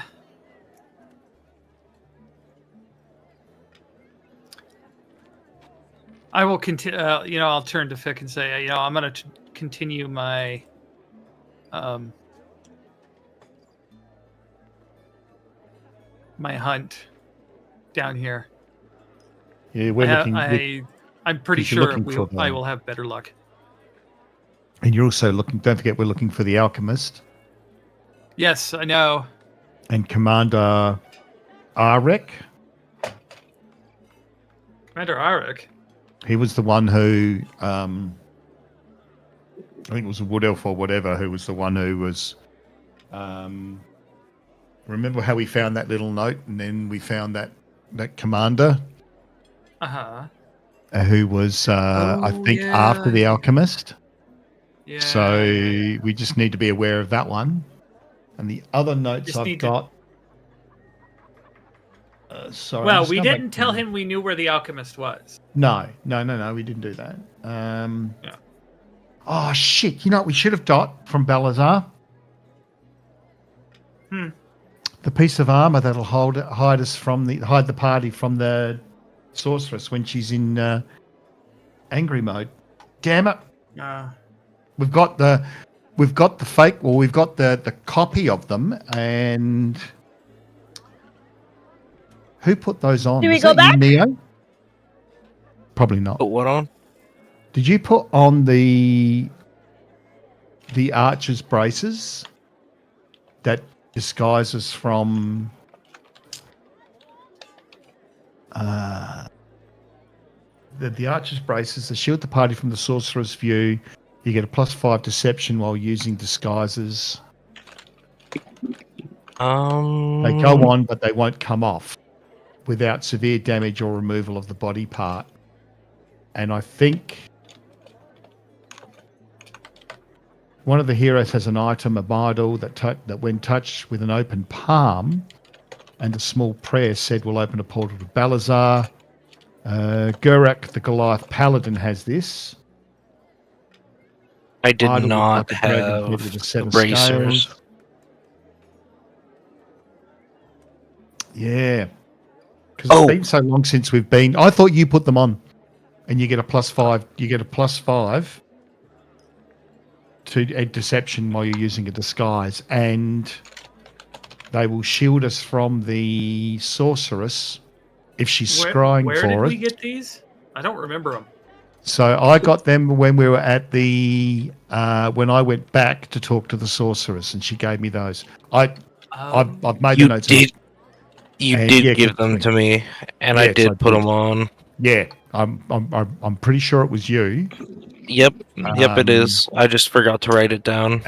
And Balazar has got the original armor piece that these things were based on, which gives a range of 500 feet of hiding the party. Does that item need attunement? No. Once you put it on, it's attuned to you. So if you hide the party, you're hidden from the sorceress and anyone within 30 to 40 feet of you. And I forgot to ask Balazar for the original version. And I get a 5 to deception when you're wearing disguise. While using disguises. But at all times you're hiding us from the sorceress, so just remember. Damn it. I forgot. I should have scrolled up in my notes. Do I count as wearing disguise because I wear a mask all the time? No. I would imagine it needs to be a proper disguise, like you're pretending to be Where's Wally or whatever.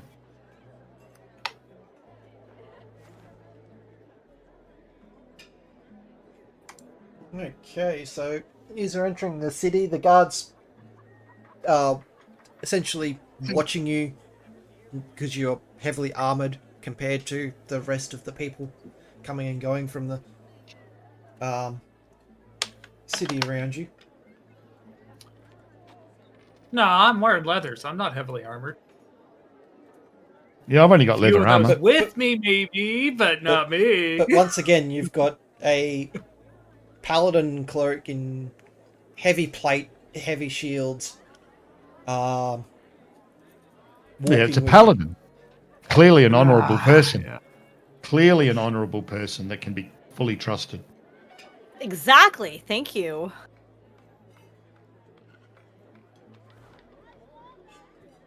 Was there ever any doubt? Any doubt? Nope. Thank you very much. Never. Never, ever. Shush you. Stop looking in the mirror. What? So, what are these guys up to? I have no. I'm looking for a ring. So, I'm going to do the same thing that I was doing up top. Yep, Looking for, the a suitable blacksmith, basically. After inquiring with a couple of the guards, they point you to the northern side of the city. So you're currently facing on the eastern side, heading west through the city. I think I would like to ask Atreus, what do you know, and also what do you remember, and try to ask for where a bookstore is too. Yep, one of the guards points you to the far western side of the city. More to the southwest, little to the south, but mostly the western side of the city. There's a vendor there that could assist you in your inquiries. I'm gonna. Sorry, go on. Okay. Oh yeah. I was just gonna say, well, do you guys want to meet up somewhere, or do you guys want to go as a party? I'm happy to split up. I'm going to head to the main tavern in the city and go and catch. I've got to go and talk to Bill's father, and to let him know that his other son Eric is in trouble, and maybe find out a little bit of information about some of the problems between the dwarven clans. So I'm just going to head to the main tavern. Yeah, and I'm probably going to end up going places where you guys would stick out like a sore thumb. So, yeah, I'm going to go on my own. Yeah. Yep. So Gundon is going with Fix. He wants to try their milk, their finest milk supply.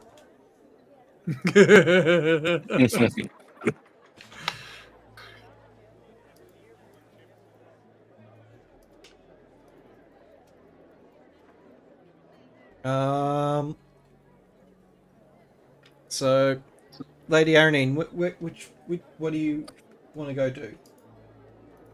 I'm happy to tag along with whoever thinks they could use my help or what have you. I'm Not more than really happy sure if for you any to come kind of along fight may to. break out. No, you're more than welcome to come to the tavern where we go and meet. So Bill is the dwarf, who runs our tavern, and so we've been asked to meet his father to let him know that Eric, who is Bill's brother, is in trouble. If that makes sense. Okay, I can tag along and hang out. Sure, I don't mind. That'd be good. Okay. We'll do your interactions first. Going off the directions that you're given, Mucky, you're heading. I've just grabbed you. Yeah, you just move me where I need to go. So if you follow the line. Oh, but before we leave, do we all just agree to meet at the tavern or something? Where is the Or- I think that's a good. I think that's a good idea. Okay. Then, yeah. Alright. I've got to find the tavern again for this particular city. Yeah, for this one, there should be a few. There's one right in the middle, in the marketplace to the facing our way. Can I use the light? No. There's one right here. If I just take my character and put it. There's one right here where my character is. If you hover over to my character, right in this building is in front of Corgamus is a tavern. There we go. Now where did I drop Mucky? There. Yep.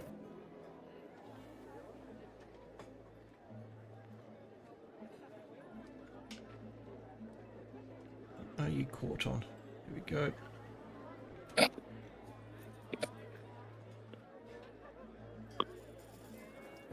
Who were you targeting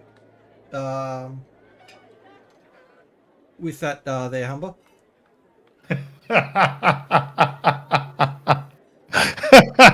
I'm going to read that out.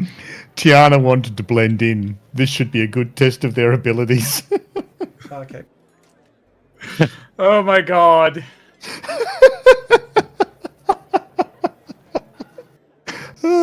Well, look, it's not in the middle of combat, which would be inappropriate. I'm going to let Humber roll this one. D100 Well done. there. Oh my god. Exclamation point D100.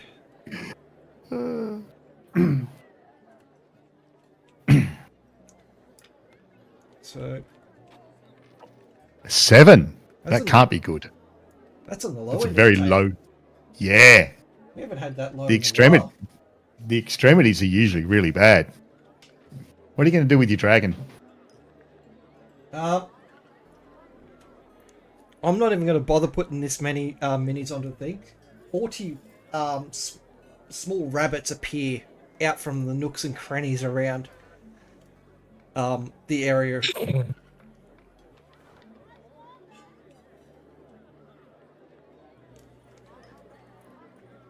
You're being followed by a bunch of little rabbits. What's he got? A bunch of rabbits. Are they cute at least? Yes. Are they Vorpal bunnies? No. Do they have a vicious streak a mile wide? No. Damn. No, I mean, good. But he now has 40 of them.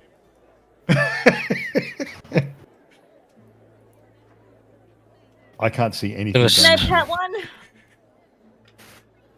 I'm gonna start humming as I gently grab my knife. What are their names? Oh no. Feel as though you should name every one of them.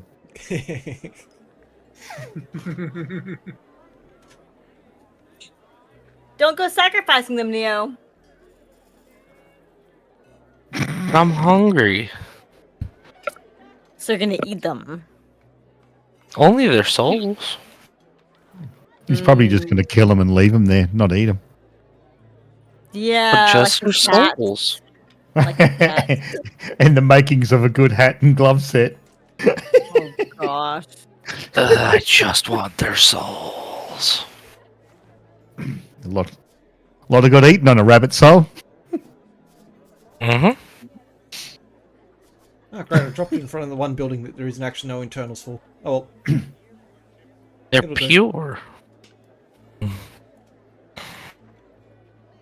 Goodness, I've dropped your character at where you need to be. Okay. And It's all fine. you're now walking through the city that Tiana, with a nice trailing of rabbits. What? I don't, What? I don't think anyone will notice. I have bunnies now following me, huh? 40 of them. Oh my god. Not Oh, sticking out, right? Not sticking gamer. out. There's an Okay. actual library in this this place too. Do you want me to just move myself over there, or do you want me to be there? Yeah, move yourself there. Okay. Okay, so I have 40 bunnies. All right. What are their names? Hopsy, Mopsy, Lopsy, Popsy. Cottontail, Peter. See, that's 5. I'll have to come up with the next 35. Come up with the other 35 names. All right. Well, we haven't forgotten.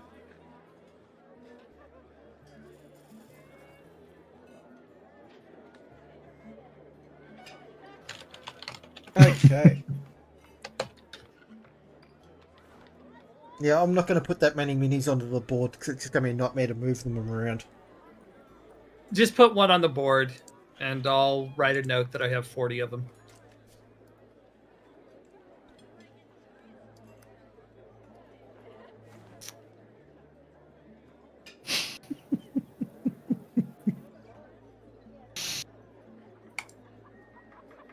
Just give me a silver and I'll get rid of them, man. There you go. It's right Stuff beside you. them right into a bag. Don't you Okay. dare. It'll be fine. It'll buff out.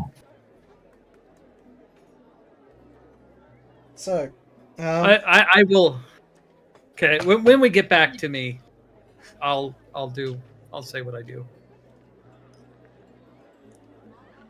Okay, Mucky and Lady Aranine, where did you guys? You two.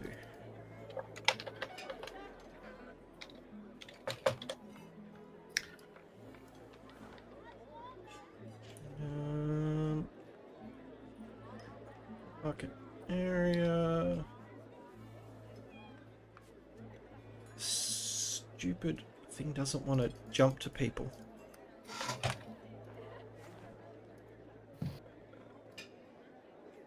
Go to unique character. There we go. Okay, Mucky, Lady Aranine, and Gundam use approach a tavern. It's quite a busy area. The doors swing open, and you can hear what sounds to be a couple of bards playing quite a jovial song.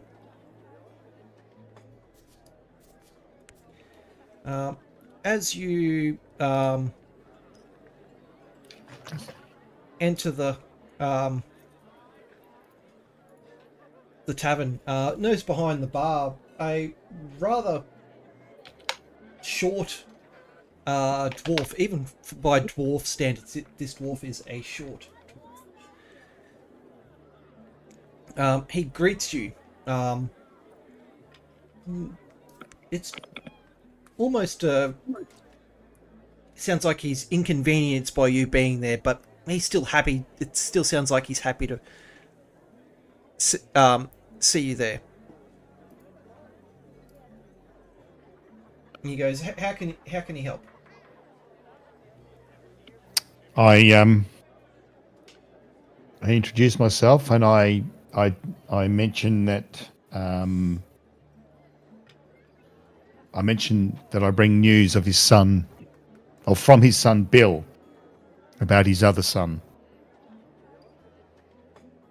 He turns to you and goes, so what have those two troublemakers gotten themselves into this time? And well, he turns around and says he's not forking out any money to if they've been kidnapped.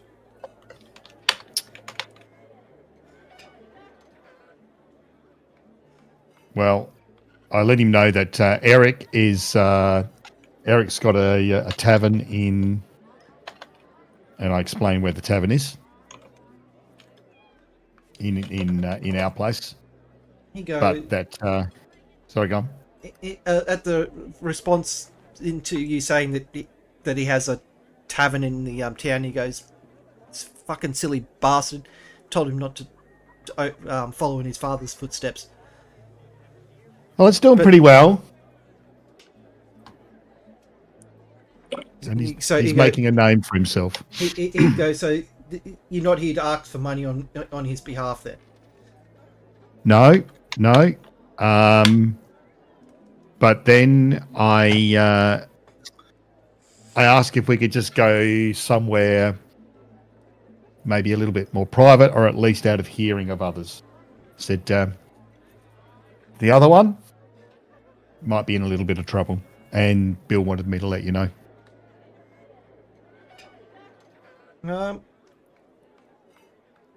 Or if he wants me to, I can say it out here loud. I'm just trying to be a little bit discreet about it. He's not fussed. Your other son, Eric, he might be in a bit of trouble at Baldur's Gate. Might have got himself caught up with the wrong crowd, or he might be the wrong crowd getting caught up with other people. But he's in a bit of trouble. And I let him know what happened. I let him know all the interactions that I had. At this information, he lets out quite a long list of profanities, and he thanks you for this information, and he goes, he'll deal with it. And he calls to across the bar area to someone over in the corner, and two dwarves approach the bar. He says something to him in Dwarven. Do you understand Dwarven? Let me check my sheet. I don't know that I do. No, I only do common and orc. Lady Aranine, do you have Dwarven? I can't recall. Yes, actually. Double checking. Yep, I do. I do have Dwarvish. That's what you said, right? Yeah, I thought you did. Yep. Yeah. I was gonna say something earlier, but then they got cancelled. You hear him say in a very thick Dwarven accent, go get my son and bring him here. Alive, preferably. Dead if it must come to that. Okay, so I just tell Fick he wants us to bring his son here, dead or alive. Preferably alive, but if dead, then so be it. Did he That's want what, us that's what to he do said it? that's what he said to the other dwarves. That's what he just said. Yeah, but not us. Did he say us to bring it, or to the? He was speaking to the two dwarves that he summoned over. Oh, oops. Well, that's okay. Like, these guys He look wasn't like talking to me, but that is what he said. these guys look like they can stand up quite well in a fight. All right. And I'll say, with that done, I'd like to try your ale and your food, and but I just look around just to see if there's any competitions or anything like that. You don't notice any competitions being offered. He doesn't look like the type of dwarf to give away free stuff. Okay, that's cool. All right, well, I'm going to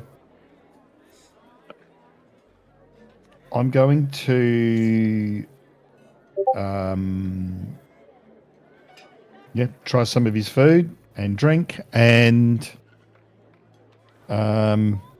if he feels like striking up a conversation, then I will. But apart from that, that'll be me done.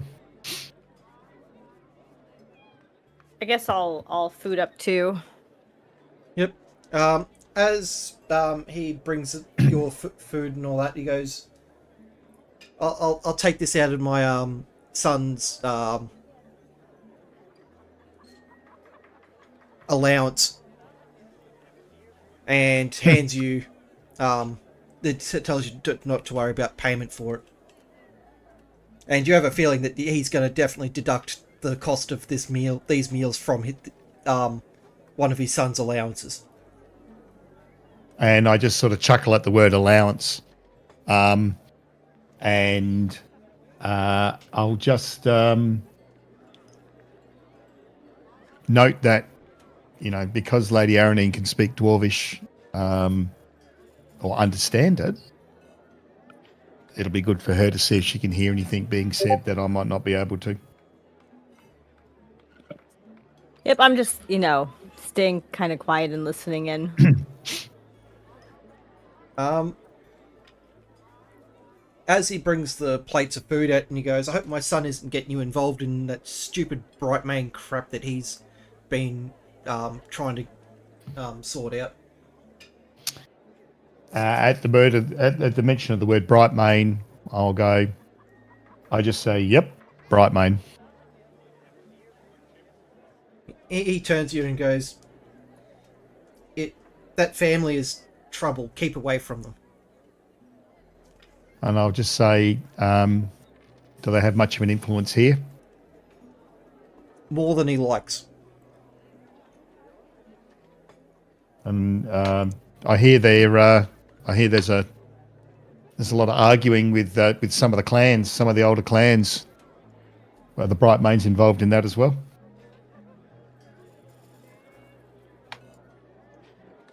He goes, as for the dwarven politics, he wouldn't be surprised if the Brightmanes weren't partially the cause of the infighting. And then I just sort of shake my head and say, yeah, I'm not a fan of the Brightmanes. He kind of goes, looks at it and goes, "Smart man," and goes back over to the bar and starts serving.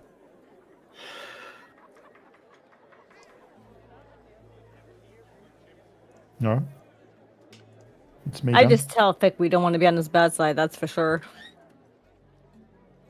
And I turned like, lady, I wouldn't mind seeing if I could do a little bit of work behind his bar when I was doing it back at our town. It's a lot of fun. I can see why Bill does it. Uh, Oh, After some, that he goes, tells you that there's,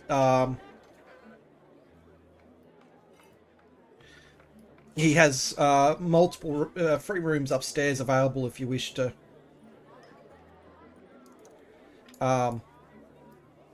stay during your visit. I'll ask him if I can work, if I can do a little bit of part-time work in his tavern for it. I don't want to take advantage of him.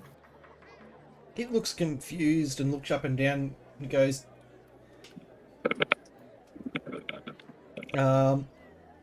he'll put you on the front door for now. Yeah, You so I'll look just ugly do that. enough to scare away the ones that the regulars he doesn't want. Yeah, all right, and I'll do hang around near the front door when I can. is his son paying for this, though?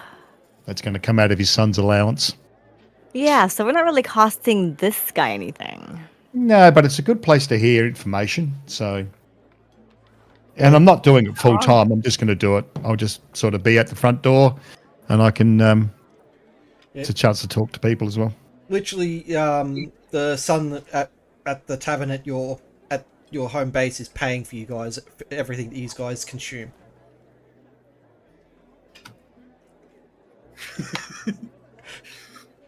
This is more an information gathering situation, and if I bugger off and go and have to do something else, I'll go and do that. I'm not on full time shift. Okay. Oh, I guess I'll stand around with you, in case I hear something too. Well, you'll be able to understand a lot more than I will, given that you speak Dwarvish. So Yeah. we might pick up some good information, maybe. Okay, I'm gonna leave these guys there to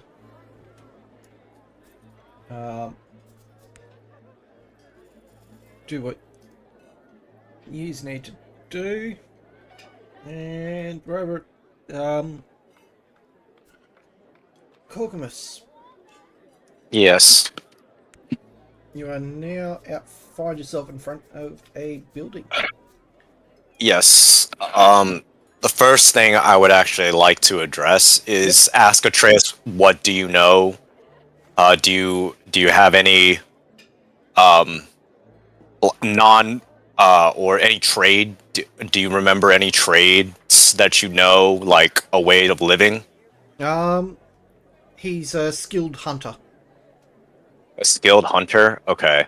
Like he can track beasts fairly well, and also. Okay. I tell him I'm going to teach you how to make a living as a wizard. So I try to go into the library and get some books of how to like how to basically cast spells and other things that if a person were to, as like a wizard at a academy, or someone who needs like magical assistance or like spell casting services, I want to teach him that. Okay. So I would grab the books there too. And since Mucky seems to have a very clear understanding of what is needed to do with the demons, I would I would just ask, is there any? Then I wouldn't really need to know too much about the demons, other than maybe the book on who's the most powerful demon. in the in Avernus as of now, or something. Yep. So And you're coming in to search the libraries. yes, all right, yeah, I'll go inside.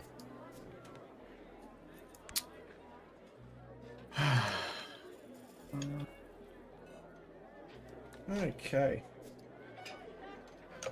Go to the counter. Behind the counter is a well-dressed man. He greets you and asks, "How could he help?" Do you have any books on teaching how to cast service spells? Yep. He beckons you to follow him and takes you over to one of the shelves nearby, and grabs a 3 or 4 books off the shelf and goes, "What type of magics are we looking exactly? Teleportation, defensive, attacking." Would Corgamus know like what in Baldur's Gate is most in demand of those types of spells? Baldur's Gate tends to, it's a bit of everything's really needed there. So it's more your preference on what you... I think I'm going to try to teach him teleportation. Yep. He goes, "Wait here a second," and he quickly ducks around a couple of other shelves, and he comes back with a nice stack of about 10 different books. Okay. And then could you point me in the direction? I'm not asking for the book, but can you point me in the direction of any of demonic any books about demons? He kind of looks at you puzzlingly, and he goes, "Upstairs, you might find something." Okay. Then I buy the books, and then I just go look and just browse the book about demons.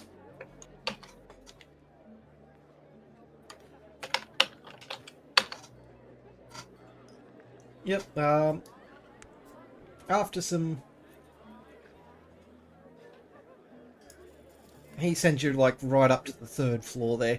And from scrolling, you've managed to find a couple of books in reference to the plains of Avernus.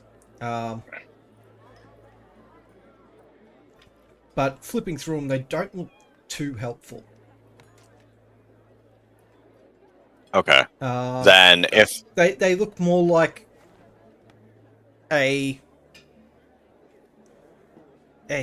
more of a storybook than a actual informative guide. Give us a Right. perception check. Sure. I think this is +0. 12. Yep. You notice as you're about to call it quits looking in this particular section, a book that looks oddly out of place and definitely not like the rest of the books around it.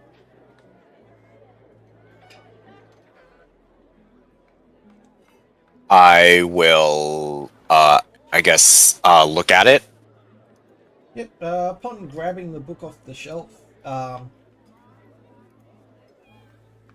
something seems to really grab your attention about the book. Upon with even a low Arcana check, you know this book's not. It's not something that's would normally be found here. It seems like the book was placed here by fate. I see. Then I guess I will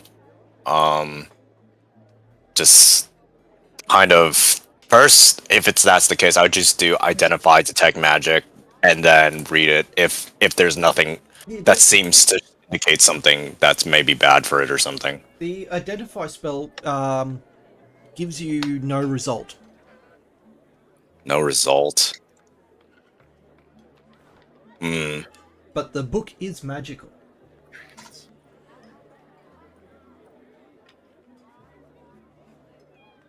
I think I will let it be if that's possible. I will.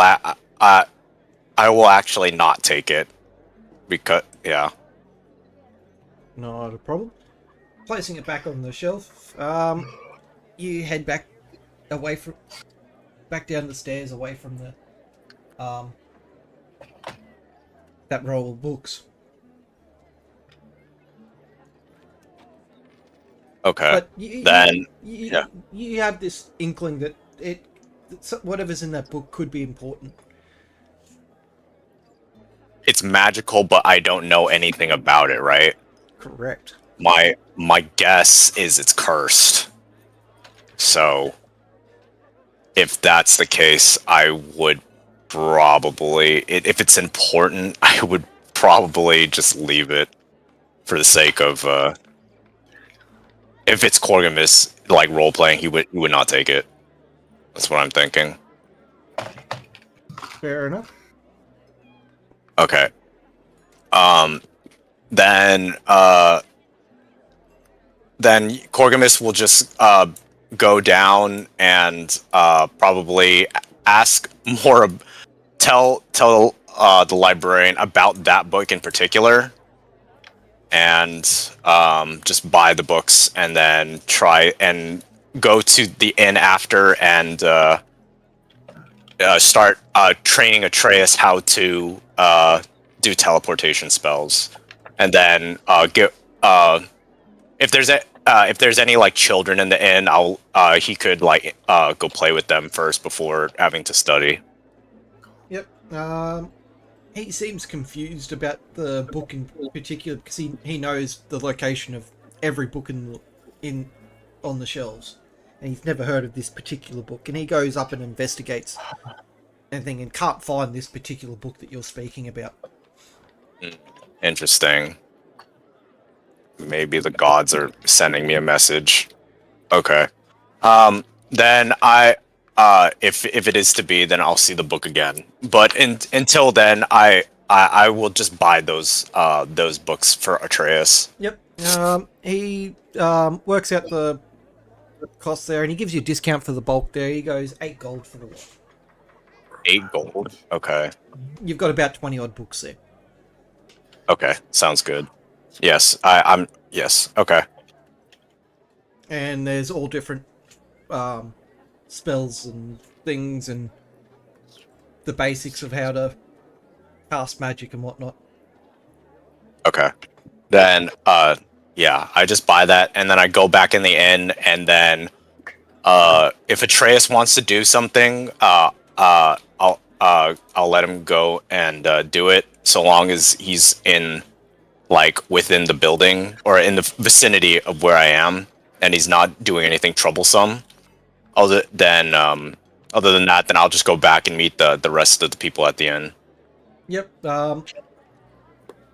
He just goes off, and you can see him running around with a couple of other small children that are outside. They look like little homeless kids that are like trying to get money from people, but he's kind of keeping to in and around the tavern area. Okay. Then does he look happy? Does he want to associate with people? Yeah, all intents and purposes, this is a normal child that's Okay. just appeared out of thin air. Okay, yeah. Then yeah, I just go to the inn, and then also at the inn I just offer like spellcasting services if they need identify or something to make some money as well in the city. Not a problem. I'll let you drag yourself over to that particular Sure. inn. Okay, Neo. You find yourself in the market area. and you find yourself in an area where there looks to be a decent amount of shops and that you could possibly see, and you see a jeweler right here. Sorry, 1 second.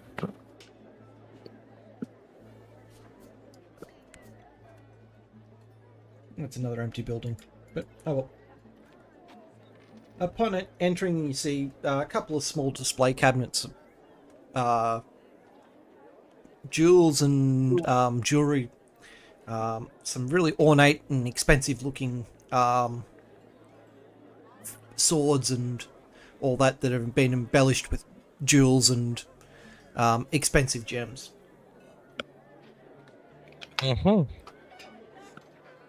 Excuse me, ma'am. The dwarf behind the counter turns to you and first in Dwarven asks you how you're going. I'm gonna tilt my head at her, kind of cockeyed. I'm gonna ask if she speaks common. She quickly apologizes and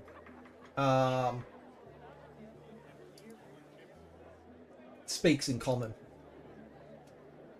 Okay. Do you have any rings? She goes, what type of occasion is the ring for? A dress ring? Someone special that you're buying for? It's a ring of enlargement. Oh, come right over here. And she goes, I think I might have something.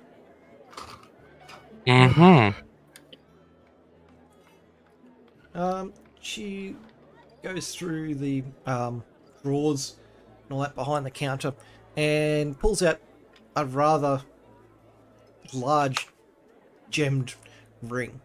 Like, if the aesthetics of it, it's stupidly large gem on something that you shouldn't be putting into a ring. She informs you that you get 1 use per day. Wait, what? You get 1 use per day of the spell enlargement. And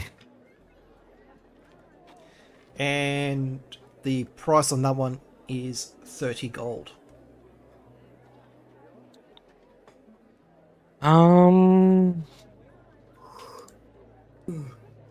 Do you have any that's kind of just a constant effect by chance? No.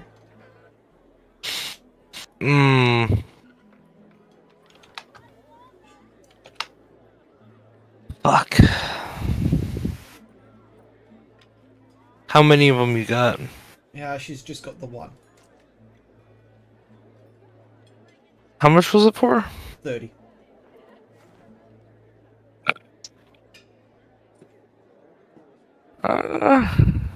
Can you do 25?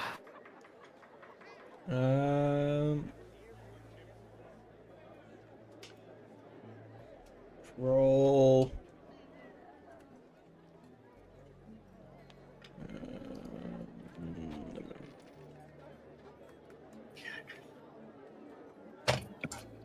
Roll persuasion.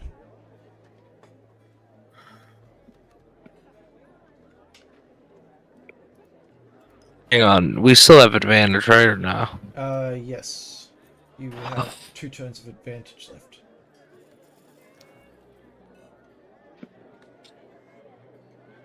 Does a 19 work, my good man? Yeah, that is matched, so she agrees to the price. Awesome. I'll give her 25 gold and...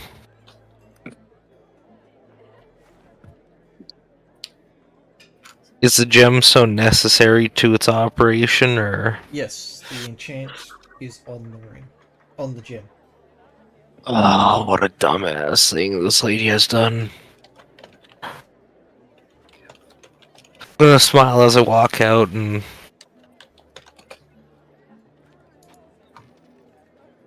figure out how I'm gonna do what I want to do with it.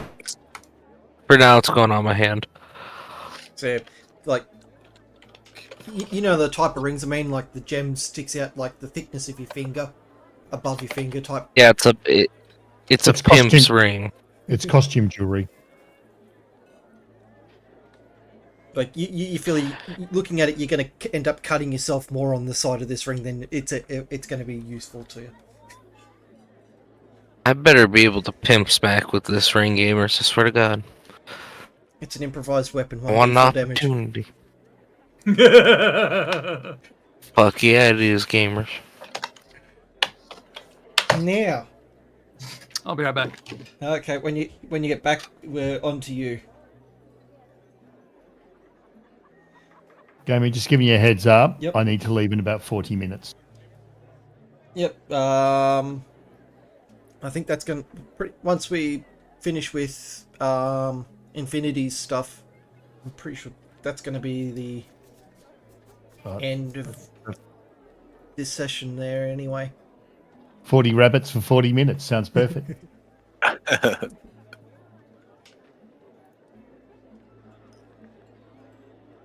just going to double check the document. I'm pretty sure that's the most amount of entities that can be summoned with that.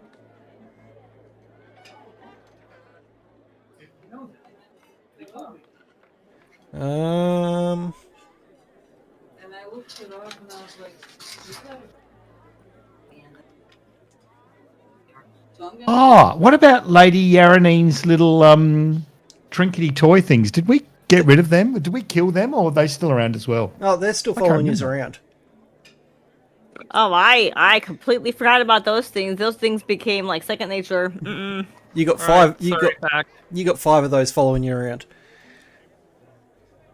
Wow, I must have really gotten used to them.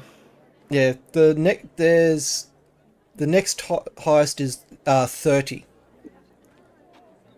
So yeah. Oh wait, no. 89 to 88, 89 gives 40 fish. That will follow you around. Because I'm not counting the swarms as individual. How do fish follow you around? It's going to be an interesting way to find out. I don't count the swarms that are on the list there as a individual entities.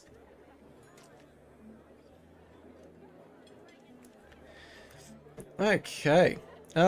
Infinity, your adventures with your little My adventures with Peter Rabbit. Okay. As I see the rabbits come racing, hopping, bounding towards me, I just kind of look around, not seeing anybody else around me, and just kind of palm, forehead palm. The gods do like to send us challenges. You're getting a nice little crowd of children around you now, trying to petting the bunnies.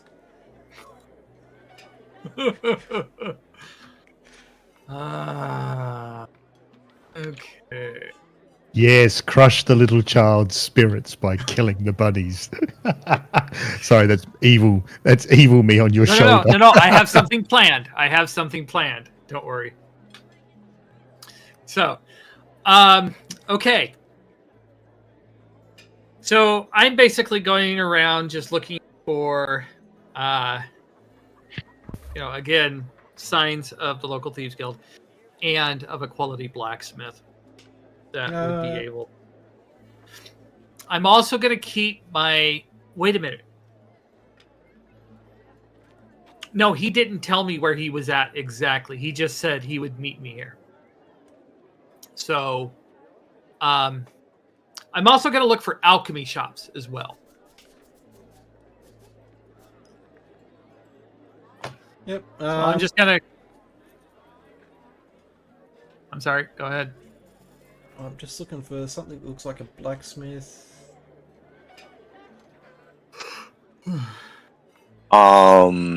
There is there is one kind of like store for armors and weapons. Do you want that one? I think I found it. Okay. Yeah. Okay. Let's raise that up. Raise that up so I can check the surroundings. There. Okay. Asking guards about a blacksmith, you're told off to the southwest from where you are at the moment. Southwest. Over near the the town graveyard. Oh, okay. Did you want to head there with your procession of bunnies? Yeah, we'll head there. Yeah, I'll pick So, up. but I'm also I'm also looking for alchemists as well too. Yep. So we'll just. Okay. Oh, way over here. There we go. This building right here. Okay. Along the way, you're picking up just a swarm of kids and delighted adults looking at this procession of rabbits following you around.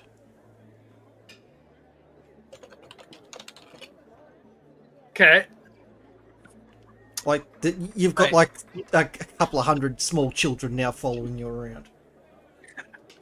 Trying to pet the bunnies, trying to grab the bunnies slapping them with their feet to get out and get back towards me. Yeah. Okay. Yes, it's quite a silly sight. Yes, it is. And we all have to thank a wonderful Humba for that. Anyway. So I'll just ignore the crowd and we'll walk in, see what the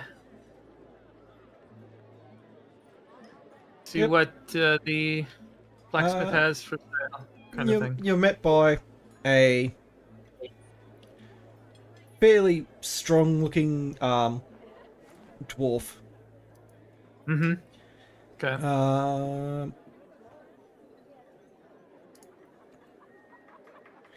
And he inquires on first of all he inquires about the bunnies and informs you that they're not allowed in the shop, and then asks you how could he help you. Well, I guess I'll have to stay here, but the gods like to test us, don't they? Anyway, I produced the 2 vials of liquid metal. Can you forge these into a sword? He walks over and, like, carefully, not trying to step onto the rabbits, and grabs one of the vials from you. He inquires on where you found this. It came into my possession in my travels. He kind of just looks at you and like with a raised eyebrow, and goes, and then continues looking over it. And goes, I haven't worked with this before, but I know someone who has. Could you point me to them, please? He goes, I'll bring them here to work on it. They're not one to be they don't take kindly to being seen by strangers. And he inquires on what type of weapon you would want crafted. I ask him what kind of weapon can be made with one vial. I have 2. He goes, generally one vial is enough to create a dagger. 2 would make a short sword.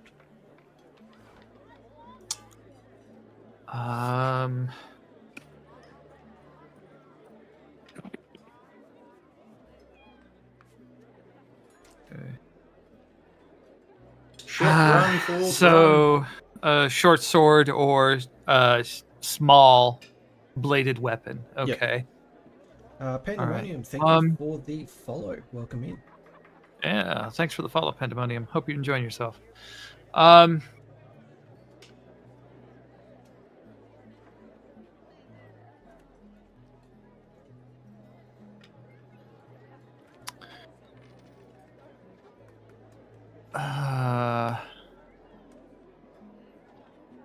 So, so I'll hand in the second one as well, and I'm thinking about it. Once again, he carefully steps over all your companions and grabs the. I'm just kind of, I'm just kind of, you know, I'll just kind of take my boot and just kind of shove him out of the way for him. Not, you know, not hurting him, but say, come on, get out of the way, guys. Are these your emotional support bunnies that he won't let into the shop? You should raise. Oh, you don't should raise worry, a don't flag. worry. Like I said, I have a plan for these bunnies. Anyway,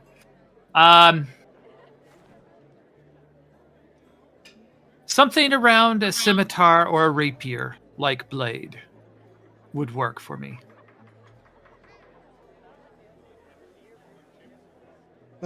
He says he thinks he could possibly work this into a scimitar for you, but it would be a little on the thin side.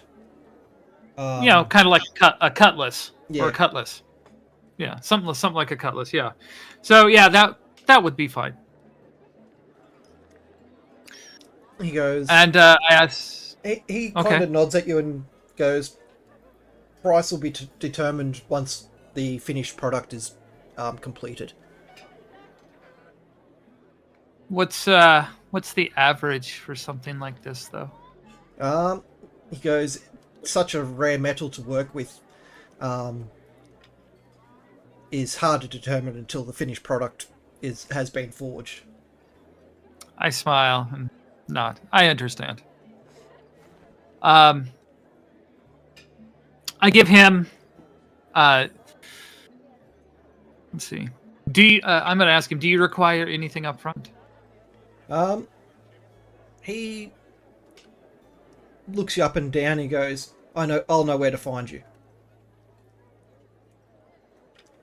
And he kind of I'll still toss him 100. I'll still toss him 100 gold up front. Yep. He kind of is like confused on why you've given him the money, but he puts it into his pocket and he goes, that'll be deducted from the final price. Upfront money, yes, I understand. Good for business. And he goes, And then, okay. he No, go ahead. turns to you and goes, someone will find you when the weapon is ready. Okay. Thank you. Do you have any other weapons of a more magical nature or that are of good quality?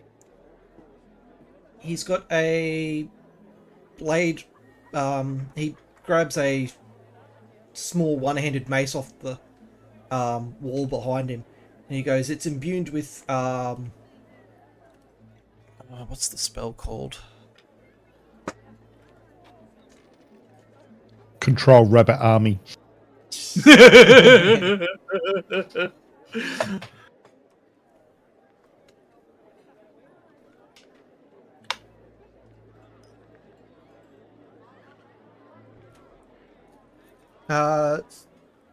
It's got frostbite imbued within it. So if you look up frostbite in Okay. the D&D spell list, You cause a numbing frost to form on one creature that you can see within range. Target must make a Constitution saving throw. On a failed save, target takes 1d6 cold damage, and it has disadvantage on the next weapon attack roll it makes. And it can only be used at first level, and it's a cantrip, so it can be used as every time you attack. All right. Okay. He then turns. He also then turns to. He puts that one down on the counter in front of him, and he turns and grabs off a longsword. And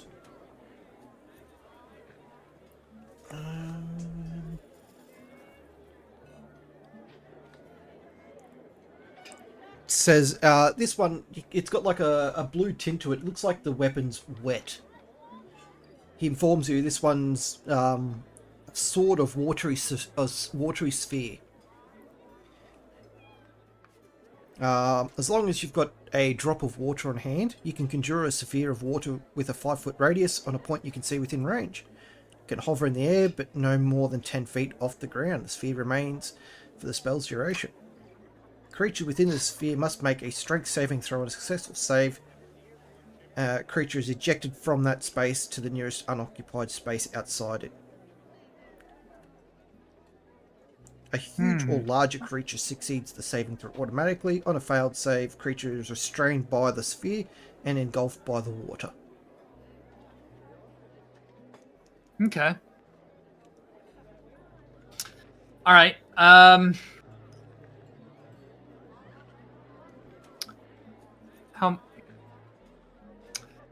Kind of not really that great, but you know, it is what it is.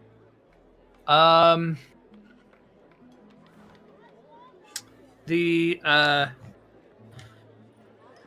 does he have for like armor, magical armor, or anything like that?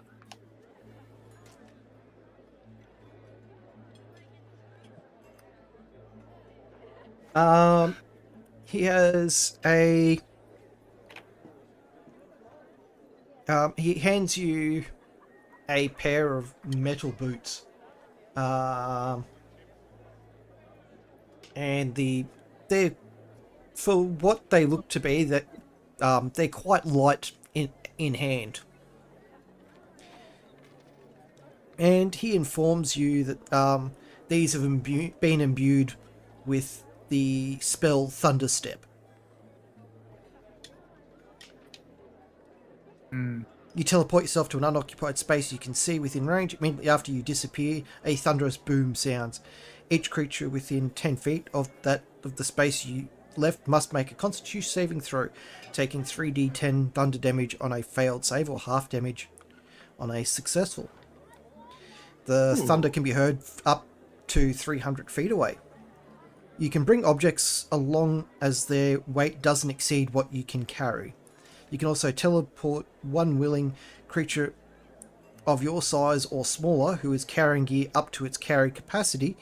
The creature must be within 5 feet of you, and when the spell is cast, there must be an unoccupied space within 5 feet of at the destination for both you and the other creature to appear, or the other creature is left behind. Interesting. I ask him how much for the boots. He looks over and he goes, because you're getting the other weapon, something crafted, I'll do these at 150 gold. Sold. I'll get the boots. Yep. And he looks over the two vials. He goes, "You wouldn't happen to have any more of this, or able to tell me where you got this from?"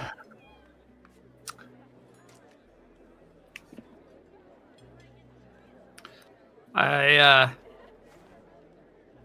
kind of look at him, going,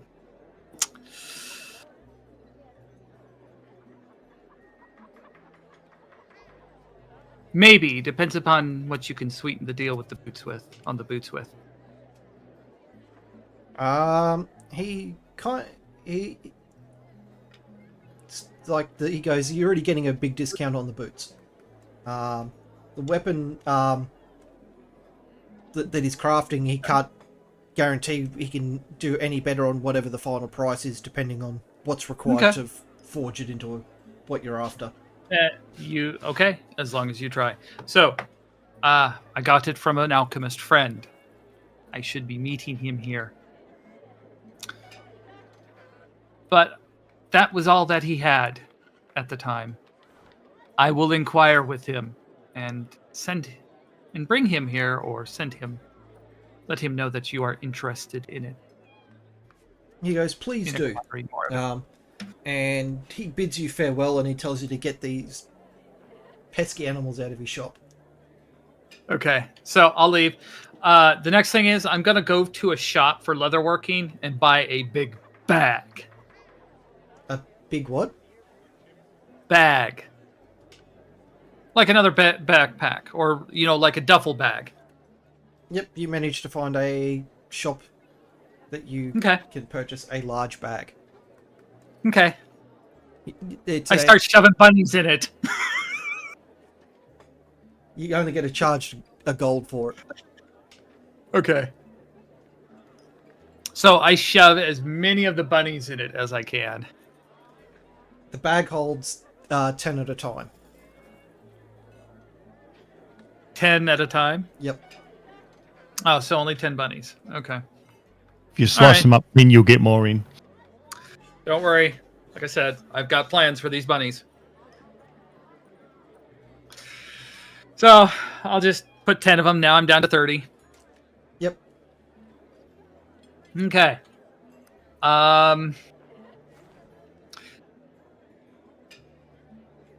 What time is it? When you entered the cave, it was about midday. Okay. Time-wise, it's hard to tell. You're under the mountain. Okay. But I'm sure they have something that tells time, or at least marks the day, passage of the day. Can I see that? Inquiring with a couple of humans that you see walking around, they inform you that the dwarves tend to be able to innately tell what time of day it is. Whilst under the mountain, unless you've got something physically to tell you whether it's day or night, there is no way for anyone but a dwarf to know what it is. Okay, so can I kind of surmise about how long it's been? Like maybe 1 or 2 hours? It's been a couple of hours. You feel it's still daytime. And you guys do actually have something that tells you what time of day it is. I have that. It tells you it tells you the wrong time of day, but it still tells you what time of day. Yeah. A question I've got for you just outside is there'd be a whole lot of non-dwarves in here, surely. This is a bit of a trading place. Surely there would be something to account for the non-dwarven people in here.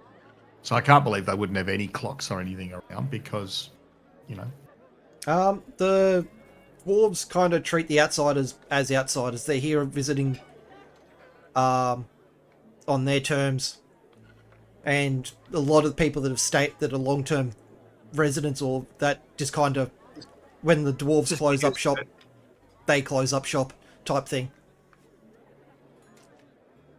Okay.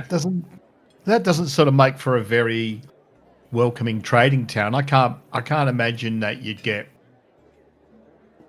you'd be a successful trading town if you didn't actually make things relative or reasonably friendly for the people who are coming in and providing business here. That's shit business.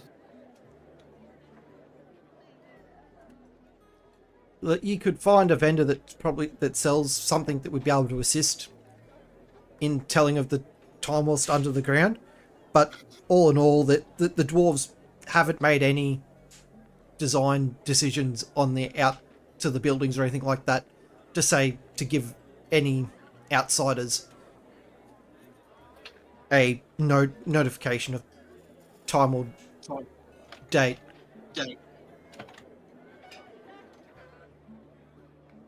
Like if you stopped a dwarf and asked them roughly the time of day, they would most of them would happily tell you. Okay. No, it's fine. It's fine. So, I imagine I'm getting kind of hungry now because it's probably midday, a little bit past midday, and we haven't had our, lunch. But I'll continue on for now with a bag full of bunnies. The bag's squirming like crazy.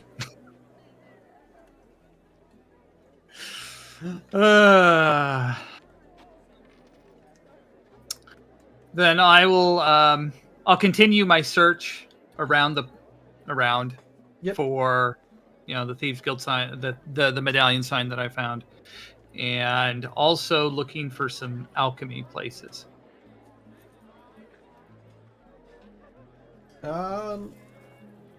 With some search in and around the immediate market, you notice there's a stall just outside the outside the blacksmith that sells a lot of potions and at least a lot of what look to be alchemical products. Okay, we'll just go over there. You're greeted by a young dwarf. First of all, very concerned about the amount of rabbits that are following you around, and the small Squirming bag. The squirming bag, and also the amount of children that's following your dwarven children that are following you around as well. That bag's not going to get dark, is it? Huh? Like, What? it's not going to be. This is not going to turn into like a dark stream. No. The bag full of bunnies. No. I can cook them all in one shot. I said I have a plan for them. Don't worry. Pandemonium, thank you for the raid. Welcome in. Don't worry. I have a plan for the wabbits. I'll have to get going. All right. It's almost 2:30 in the morning here. Oh Yep, yeah, it's kind of. Finishing up here with Oh, okay. Infinity's thing, and we should be heading out the next 20-30 there. Welcome in. Thanks, Lady Only. So I'll what are we up to? I'll look around and see what he has. See what he has here. He has your standard concoction of health potions, antidotes, one oddly named antifreeze. It's slightly greenish in color. Thanks So for the raid, I'm going to pull out this dark green vial that's filled with some kind of liquid that I got next to a skull with writing. Yep. I'm going to ask him if he might be able to tell me what is in this vial. He kind of looks over it and he goes, for a few minutes, opens up, kind of gives it a cautious sniff to see if any scent to it, and he goes. They kind of look at you and go, "I'm sorry, I'm unfamiliar with this particular thing, but the person who makes these, they're more of a store clerk than a store clerk / apprentice than they are the actual main alchemist. And if you come back in a couple of days, when my teacher returns from a gathering run, he'll be able to tell you more on what's going on." Oh, okay. All right, thank you very much. But they do look concerned about the color. They said that it's not a natural color that's there. Not a natural color. Why, thank you. Thank you very much. I'll keep it in mind. Welcome in, Raiders. Coming in towards the end of our stream, unfortunately, but currently we're with Tiana, our rogue, and her army of bunnies. We have chat integration on, so for channel points you can redeem effects that affect the players in game. And someone redeemed it and got the lucky or unlucky roll of 40 bunnies that must stay within, that have the urge, the sole urge to stay within 5 foot of the targeted person.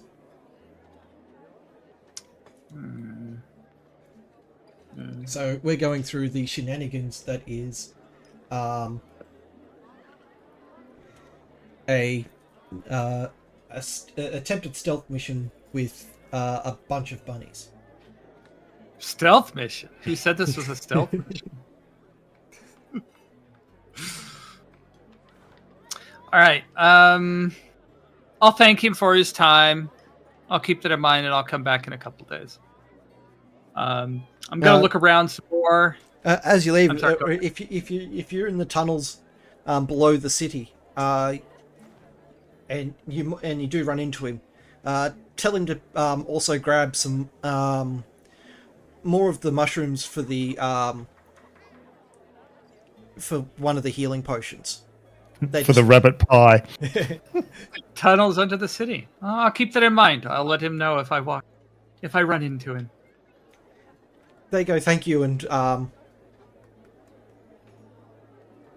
continue on the way. Okay.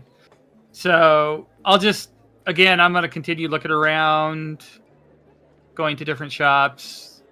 Again, looking for that same thieves symbol that I have, or any other thieves can't sign, thieves signs Yep. that might point me towards them. You get a you do see a couple of symbols engraved onto a random crate that doesn't seem to be a delivery of any sort, but seems to be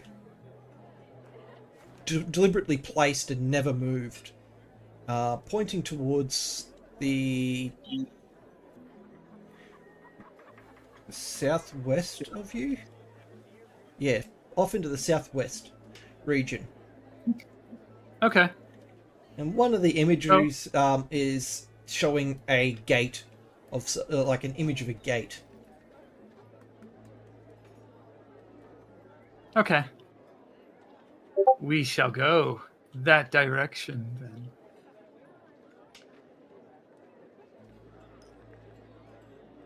Just kind of meandering, not trying to draw too much attention to myself or make it look like I am.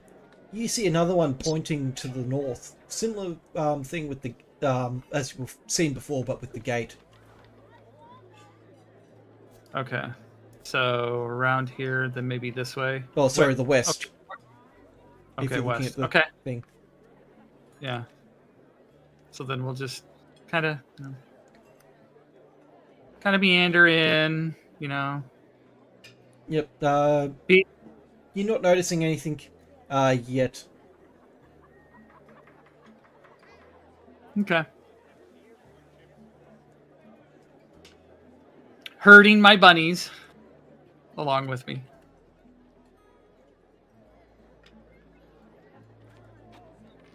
Excuse me, mister. Why is your bag wiggling so much? Shh.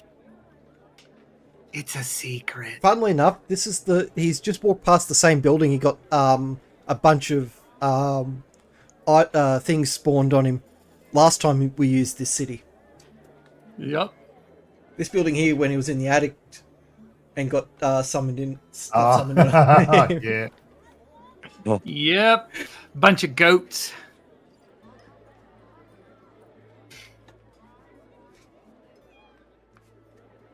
On the base of the water fountain here, you see it pointing a bit further more west. And you kind of see a couple of shady folk standing outside the gate just here.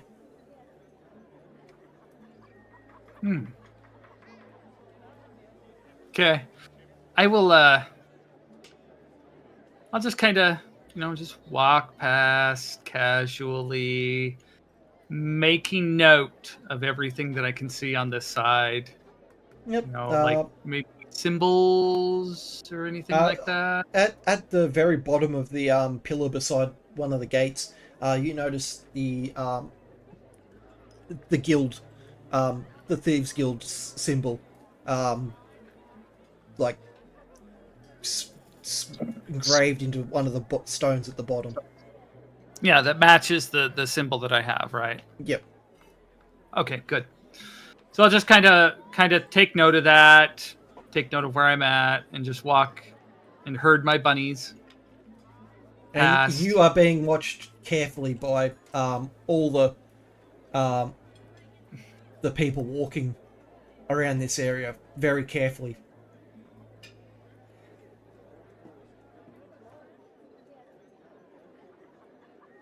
Do I see any shops around here or anything?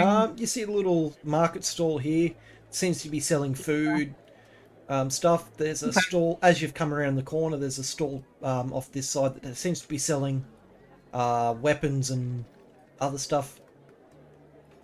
Okay, I'll just kind of go over there, take a look, and then here, take a look at what the gentleman over here has. Looking at the weapons and armor, nothing really sticks out. It seems like kind of this is where all the bandits and mercenaries come sell all their loot.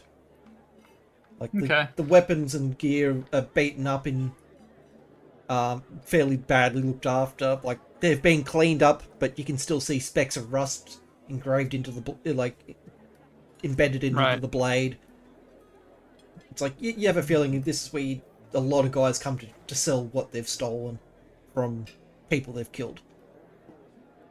But it's a good place to come and pick up cheap weapons if you need. If you don't really care about the quality. Okay. So we'll just continue on then. We'll just, I guess, make my way back. There's nothing here that I want. So. And the entire time you're walking along, you've got kids screaming and cheering at all these bunnies that are following you around. Yep, that's fine. Alright, I gotta get going, guys. I'm sorry, I'm fading. That's all right. No, you're fine. You're fine. Okay. We're almost Hey, done. mate. Thank you. So Thank you too. Yes. I'm gonna go back to where the shops were. Yep. And there's one thing I don't have that I should have now, or I need to get. Let's see. Where are they? They're okay, over here. Not necessarily the well, we could go back to that shop or just any shop in general. I'm gonna look for a poisoner's kit. You could pick that up at that alchemy store that you were at before. Okay. I'll probably go back to it. I won't do it right now then. Yep. It's 70 silver for the kit. Right. So, Which since I I'm think's coming still back, overpriced, but I can't find it in the player's handbook for the pricing on it. No, yeah, I think that's close to where it is. So, I'll just head to the inns now, to where the inns are at, and find the rest of everybody. Yep. You were right beside them moments ago. Yeah, I was. Hold on. They're right over. Oh, no. Come on. Here we go. You found them? Yeah, right over here. I think it is. There we go. If you look at the light beam. is it? Light beam.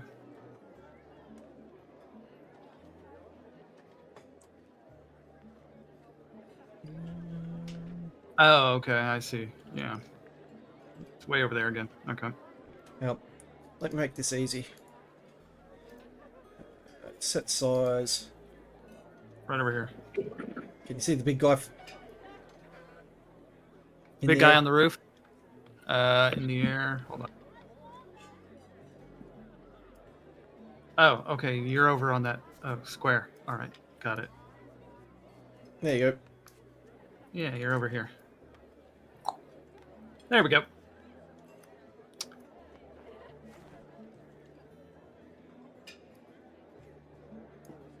Thunk.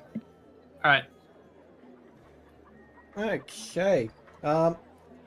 As you attempt to enter, you're greeted by Mucky standing at the door.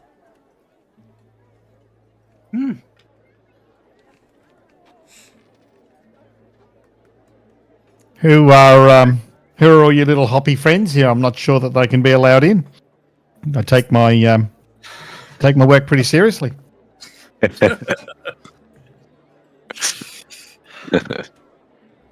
Well, if they can't be allowed in, we have dinner. Mmm. Rabbit stew. Some nice sauce and pepper. Ooh.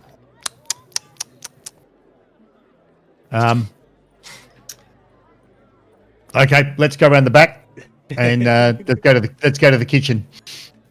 Yep. So there's where we go. All right, and Yeah, I'll there's meet him actually around the a back. physical kitchen in this building. Yeah, But that's anyway, right. we'll go around back, and I go around will begin to. And I meet him around there, and I say to the kitchen staff, "Do we need rabbit? Is a rabbit on the menu?" And what do the kitchen staff say? They look at you kind of weirdly and going, "We have no rabbit." Would you like some rabbit? But you would like some rabbit soon. Yeah, sure. If it's not going to cost us an arm and a leg. It is So- going to be how much is it going to be? Well, what I'm going to do is I will kill and dress every rabbit.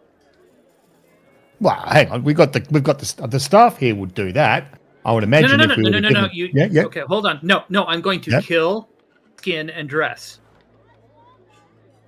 every rabbit. Give us 40 survival skills checks. 4 or Yep. 40? 40. Do you want 40? Okay. We'll do it in lots of 10. Give us 4. Okay. Why would you let the kitchen staff do it? You want the pelts, don't Well, you? because I want the skins. I'll sell the skin. I mean, come on. Oh, wait. No. Survival skill. That's... Hold on. God damn it. You sure it's worth the money? Let's see here. We've got plenty of money. Don't forget you got at least 2 turns of advantage. Oh, I do have 2 turns of I've too. and I've got 3 still left, and I've got survival skills, so I can help if you want. You roll survival at the same time he is, so give us 4 there, Mucky. All right, and I'll give 4 at advantage. So 18. 3 at the first advantage roll. and 1 at normal.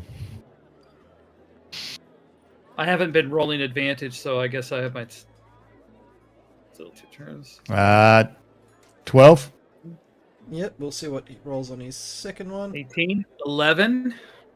So that's you rolling advantage on that one, or is that just your next? That was my next roll. Yep. Then an 8. So the first ones you get perfectly slaughter all the first 10 of rabbits. So you get 10 good pelts. 10 pelts and 10 perfectly prepped carcasses. Second one, you accidentally cut one of the rabbits directly in half. So you only got 9 pelts and 9 carcasses and 1 reasonably dressed carcass. Next group is 13. Mucky? I got a 12 on my first one. You know, we could get the kitchen staff to skin them and give us all the pelts. Yep. So, with the first one, you helped him. You got 10, absolutely perfect. Okay, right. Pelts. So I'll do another roll. This is still at advantage. This is my last one at advantage. Oh, natural 20, nice. 22. You got another 10 perfect pelts and 10 perfect carcasses. Okay, now I'm going to dress all rabbit but one. I will keep one rabbit. So one rabbit alive or one rabbit? One rabbit alive. Okay.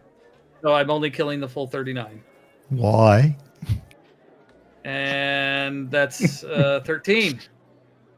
And I've got a non-advantage roll to do for an assist. 4. You lose about half there, so you got 5 decent pelts, like perfect pelts, and 4 ruined pelts, and 4 like poorly cut up carcasses, and 5 perfectly cut up carcasses. All right. So then I will take Peter with me, throw him in the bag, and we'll walk in and hand the kitchen staff all of the rabbits that we've killed. They ask you how much are you wanting for these. How much you willing to give? Maybe a night with meal? And I say all of our accommodation and everything is covered. It's coming out of Bill's allowance. I can't wait to tell him that. So we can just give it to him. They hand you 20 gold for all the rabbits. Okay. Well, that's fine. I'll take it. But they give you back all the poorly cut up ones. Yeah, they'll be dogs. The poorly cut ones? Here, just throw that in my stew for tonight. They go, rightio, and take them back and disappear back into the kitchen. Okay.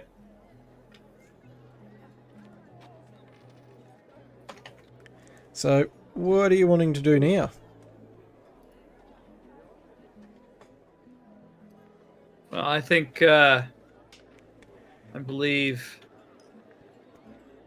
talking about 2 days, what we found.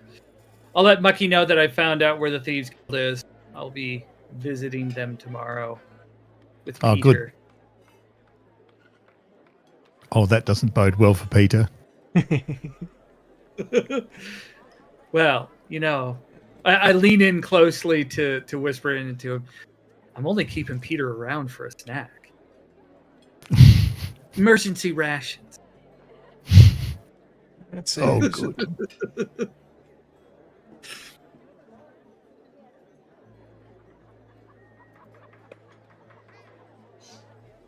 But I'll show Mucky where they're at, specifically and whatnot, and then we'll. And I think it's about time to wrap up, and I think we should have our meal for the evening. yeah, I'll let Tiana know about just telling Bill telling Bill and Eric's father what's going on, and whether there was anything interesting that he found. I'll ask whether, apart from the thieves stuff, whether there was anything else interesting that he found. Well, you guys are chatting away. The kitchen staff come out with some bowls of stew. Haas and Pfeffer.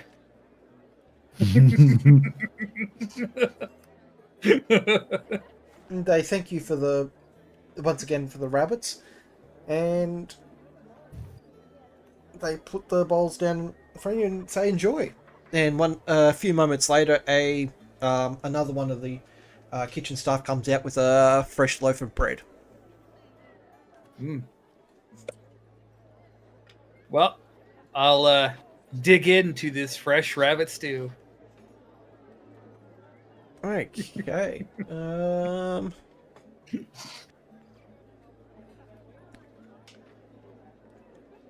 Anything else you guys want to do while we wrap this up? Nope. No. I think we should wrap it up. That's why I tried to keep it quick.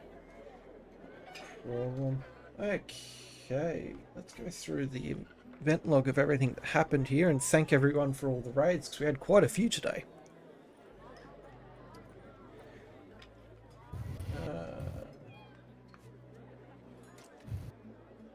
We had Dylan the Cripple with the raid. Starganov with a raid. And Pandemonium TTRPG coming with this raids. Thank you all for coming in and joining us. Every Saturday from 11 AM Australian Eastern Standard Time, we run our games. It has been a bit on and off the last couple of weeks due to life events happening.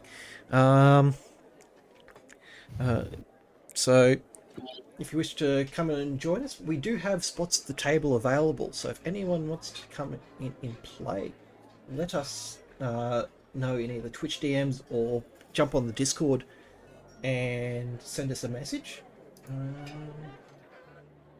Do I have a Discord link I can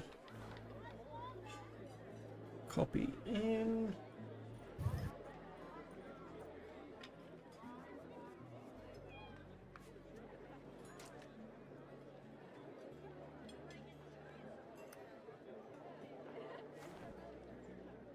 Here's mine. It is.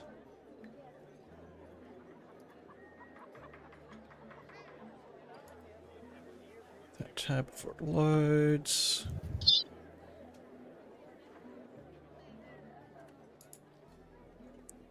Link. And paste that into there. Once again, thank you all for hanging out today, and thank for those everyone that came and played. Hope you enjoyed yourselves today. It wasn't quite as action-packed as everything normally is, which I'm quite surprised. You had a couple of opportunities there to go murder hobos, but managed to avoid it. I thought we were very responsible.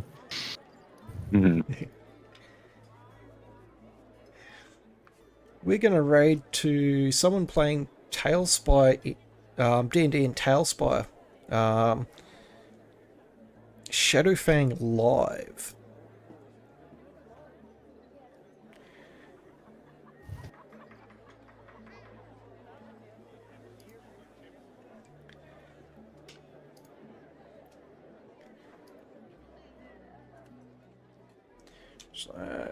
/raid.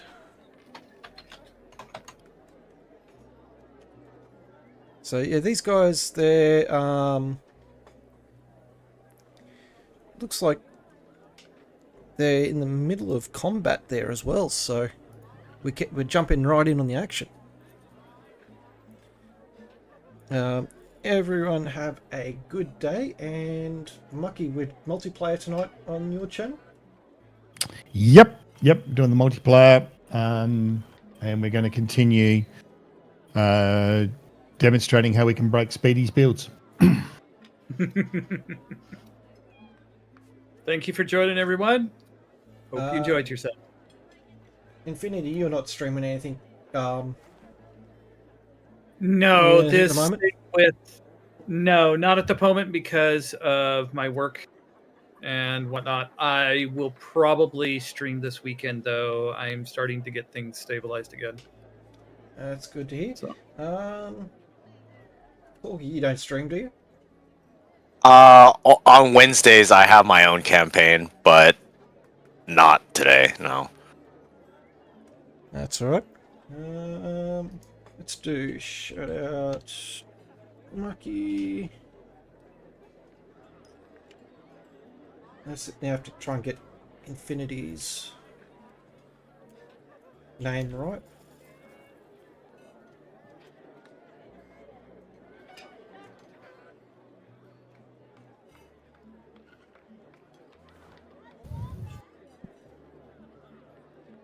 There we go.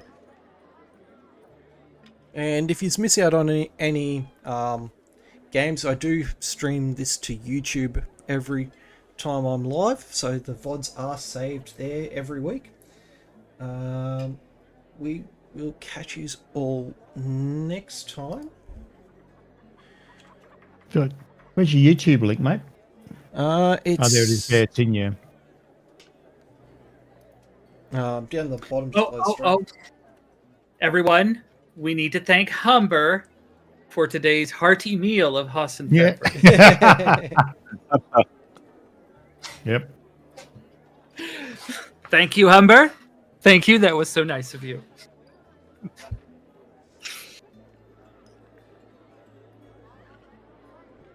He definitely had the best of intentions when he thought of it. I was definitely looking out for your guys' best intentions there. I got to run, guys. Thank you so much, everyone. Cheerio. Yep. See you later, Bucky. Later. Bye, Monkey. Yeah.